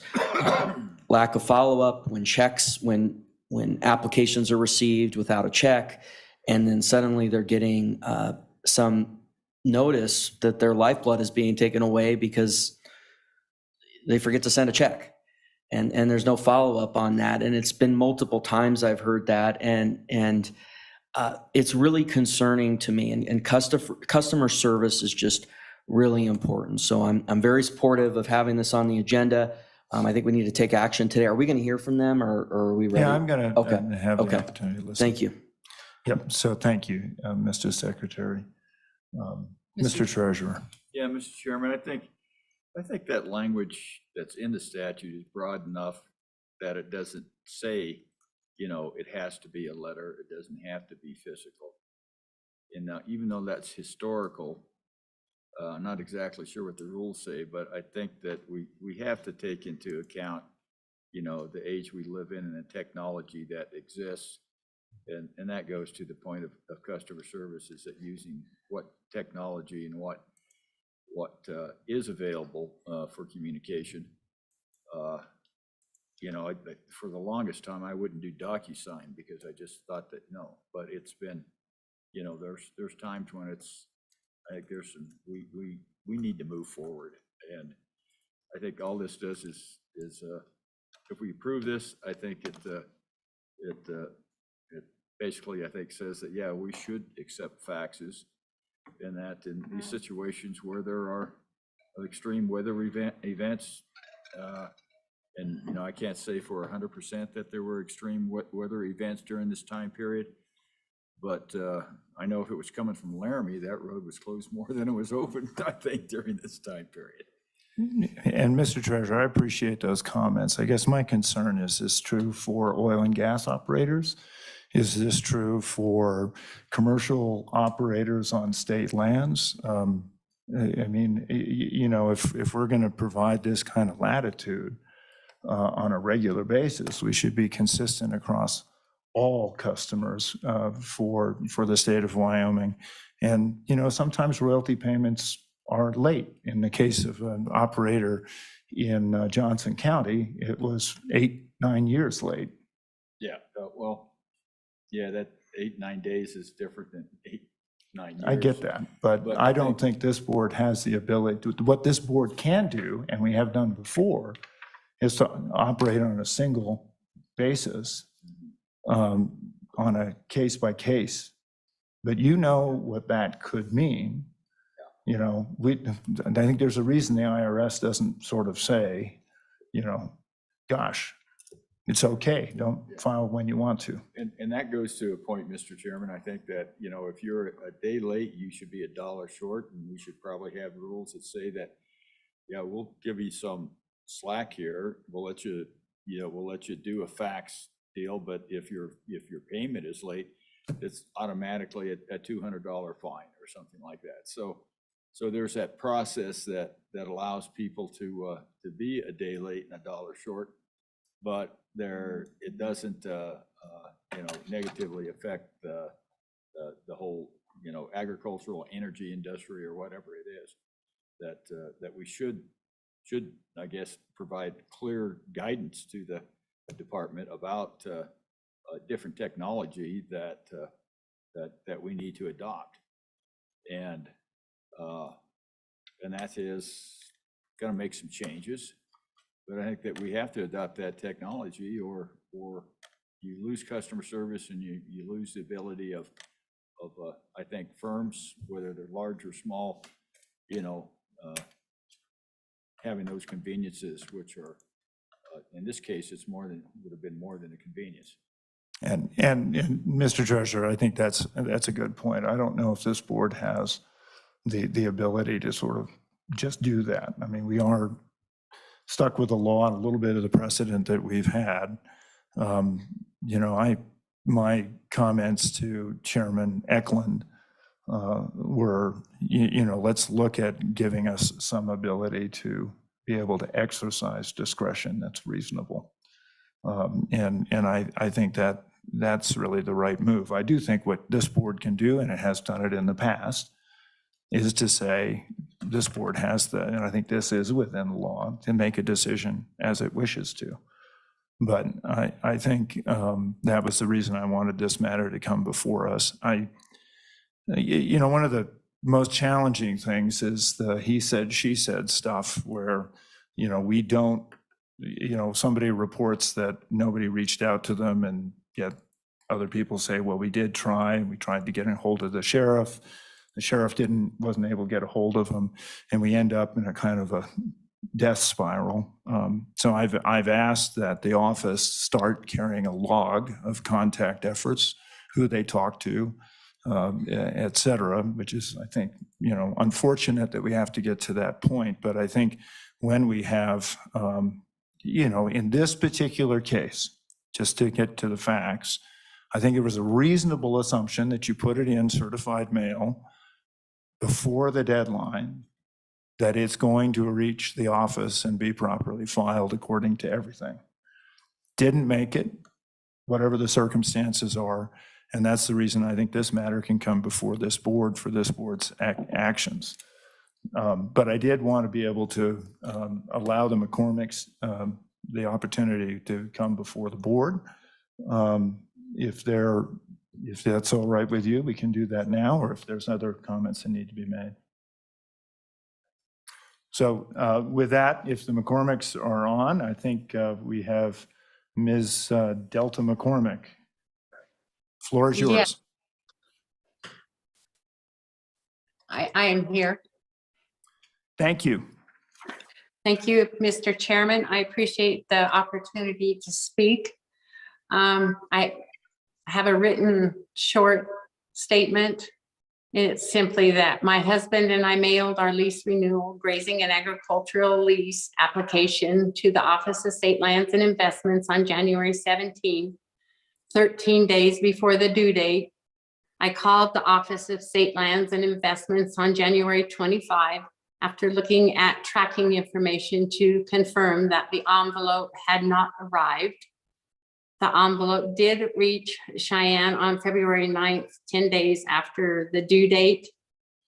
We did everything in a timely manner. If I may add to my prepared statement, I'd like to explain that this lease, the state lands lease, is fenced in with some private property. And we also lease that. The owner of that private property died last year, and that delayed decision-making on what was going to do with that property. And we just waited until everything was decided. So I'll go on with that. But we did do everything in a timely manner, and I am requesting approval of our application for lease renewal. Thank you. Thank you, Ms. McCormick, and it is apparent, and I think nobody is arguing the fact that you did everything on a timely manner. The problem is the material didn't arrive in the office, and I apologize having you to go through this. I just wanted to make sure that we got those out for the record for a couple of reasons that I think are important. So questions for Ms. McCormick? If there are none, you've heard her request, you know the circumstances. Mr. Secretary. Thank you, Mr. Chairman. I prepared a motion which would reverse the motion that was recommended to us, which would not allow the lease. And so I approved an affirmative motion. So I'd like to move that the board direct the office to process the renewal application related to lease 3-6796 and take all necessary conforming actions, including but not limited to waiving late fees for the payment period. Okay, the secretary's made a motion. Is there support for the motion? It's been seconded by superintendent. Was just a little faster on the trigger than you, Mr. Treasurer, so I'll give it to the superintendent. Is there any discussion? Mr. Chairman. Madam Auditor. I do, and you know this more than any one of us without a doubt, but looking back at my calendar, there and events that were taking place then, you know, in relation to the legislature, there were significant road closures on I-80 on both of those weeks, because I remember a lot of folks being stuck here after that. Again, you know, you might say, well, that's every winter in Wyoming, but I think we all know that this winter has been highly unusual. I do have some concerns about the precedent a little bit. We're faced with two sort of unideal options here. I think we all recognize that, but the substantial difference a little bit going forward is that we now know we have a statute change where you know, which again, requiring more work for the board, more reaching out to these applicants. And so I think, at least in the future, when we have logs of these multiple contacts and multiple points of touch base, that I will be less inclined to color outside the lines, now that we have a new standard that is put into statute and that we have to follow. Thank you, Madam Auditor. Further discussion? My only comment on this is that, you know, I have state leases on 3 different ranches that I own. And I never want to get the money out of my ability to make a little bit off it until the very last moment. I think that's also understandable. But there's, you know, there is always that problem. In this particular case, I think there are a number of extenuating circumstances. The thing that I really hope is not lost here is that it is always easy to vilify state staff, and I think unfortunate, because it's an easy way. My daughter, I remember one year, did not turn in any of her homework and was saying that the teacher didn't tell her that she had to turn her homework in on time. And I explained to her there are consequences to doing that. And in her case, she was able to make that up. But I think that's, you know, unfortunately, one of the challenges we have is that it's always easy to blame somebody. In this particular set of circumstances, I think the McCormick's mailed their application on time. I think reasonable expectation would be it was postmarked at the right time, but that's not what the statute says. We certainly have extenuating circumstances. And so I would support this motion, but I do not support vilifying state personnel unreasonably, or when they have done a good job to try to reach out to people. So with that, if there is no further comment, we have a motion. Thank you, Senator, or Secretary, Superintendent. All in favor signify by saying aye. Aye. Are there nays? That motion is unanimous. Thank you very much, Ms. McCormick, for bringing this to our attention, and thank you for being patient. Thank you very much. Mr. Chairman? Yes. I would like to maybe have some discussion maybe at some point in time and have our attorneys take a look at whether or not, because you know, when that statute was originally put forth, as far as and see whether or not we have some wiggle room, and if they think we do, then to make the appropriate changes in rules. And so it's expressed, everybody knows what can be done.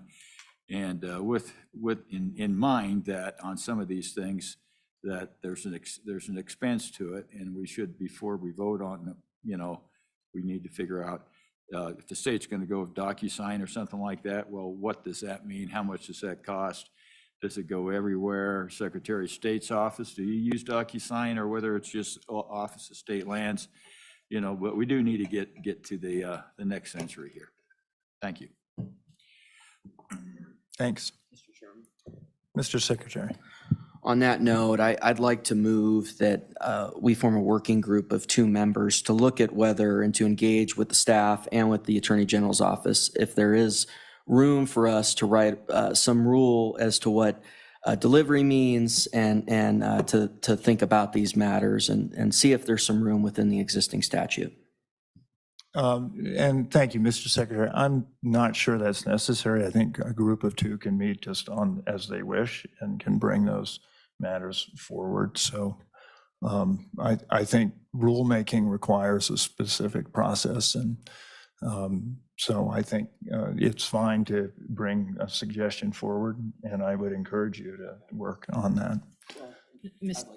Sure. You know, Mr. Chairman, I want to clarify, this is not about vilifying anybody, but I think the customer service is really important here, and I am concerned about some of the trends, and I think we need to continue to monitor this, and it's a pivotal part of our constitutional duty to provide oversight of the office, and I understand they're constrained by their feelings of their interpretation of the statutes and rules, et cetera, but ultimately, the authority in the Constitution is granted to the board, so thank you. Yeah, and Mr. Chairman, to that, I think that this job is going to only get harder for staff because of the, the aging of the agriculture community, and it's going to be more and more of these things where things are forgot.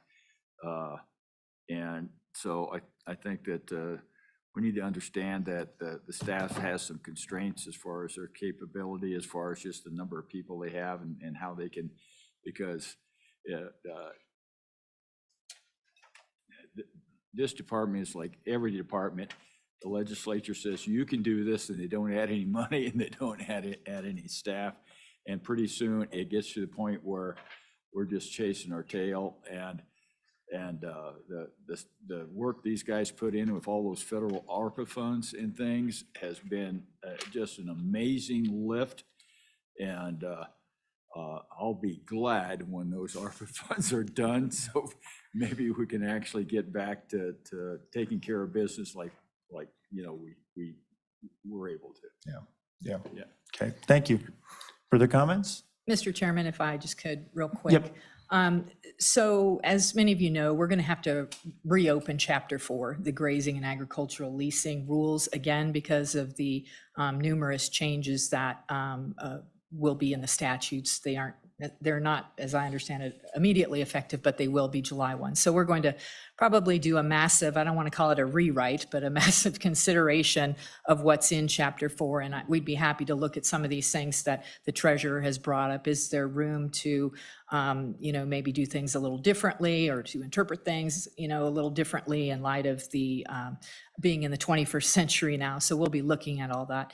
And one other comment that I would just make is, this year, we're headed in the right direction. We had, I believe it's a 96% grazing lease renewal rate. So we're talking about a very few this year that did not get renewed. And that is largely due to staff like Cody Booth and Holly Kennedy and Jason Crowder making those phone calls, doing those follow-ups. And unfortunately, there are just some that we can't move heaven and earth for. It doesn't mean we don't try. We're always looking to renew. It's a lot more work on us if things go vacant. So, and Mr. Secretary, if you're hearing things about staff or about lack of customer service, I'd be interested in hearing that so that I can get to the bottom of it and make sure that we are performing to the standards that we've set for ourselves.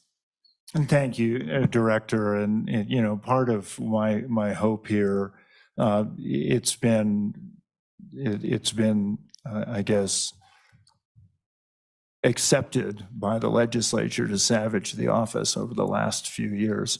And the result of their work has not been clarification or more ability to get things done. It's been more precision. It's been more trying to draft rules or draft legislation that prescribes the rules and how things are done, often without necessarily understanding what unintended consequences could be. And that's unfortunate. I'm happy to say that the conversations I've had with the new Ag Committee have indicated a real willingness to try to find ways to modernize, provide more discretion, allow for the constitutional requirements that the Secretary so eloquently spoke about, to give this board a little more latitude without getting into confusing situations. So that I think is one reason I wanted to take the time I did on this matter. Thank you. Further comments? With that, I would entertain a motion to adjourn. So moved, Mr. Chairman. Thank you. We are adjourned. Wait, we haven't voted. Sorry, is there a second for that?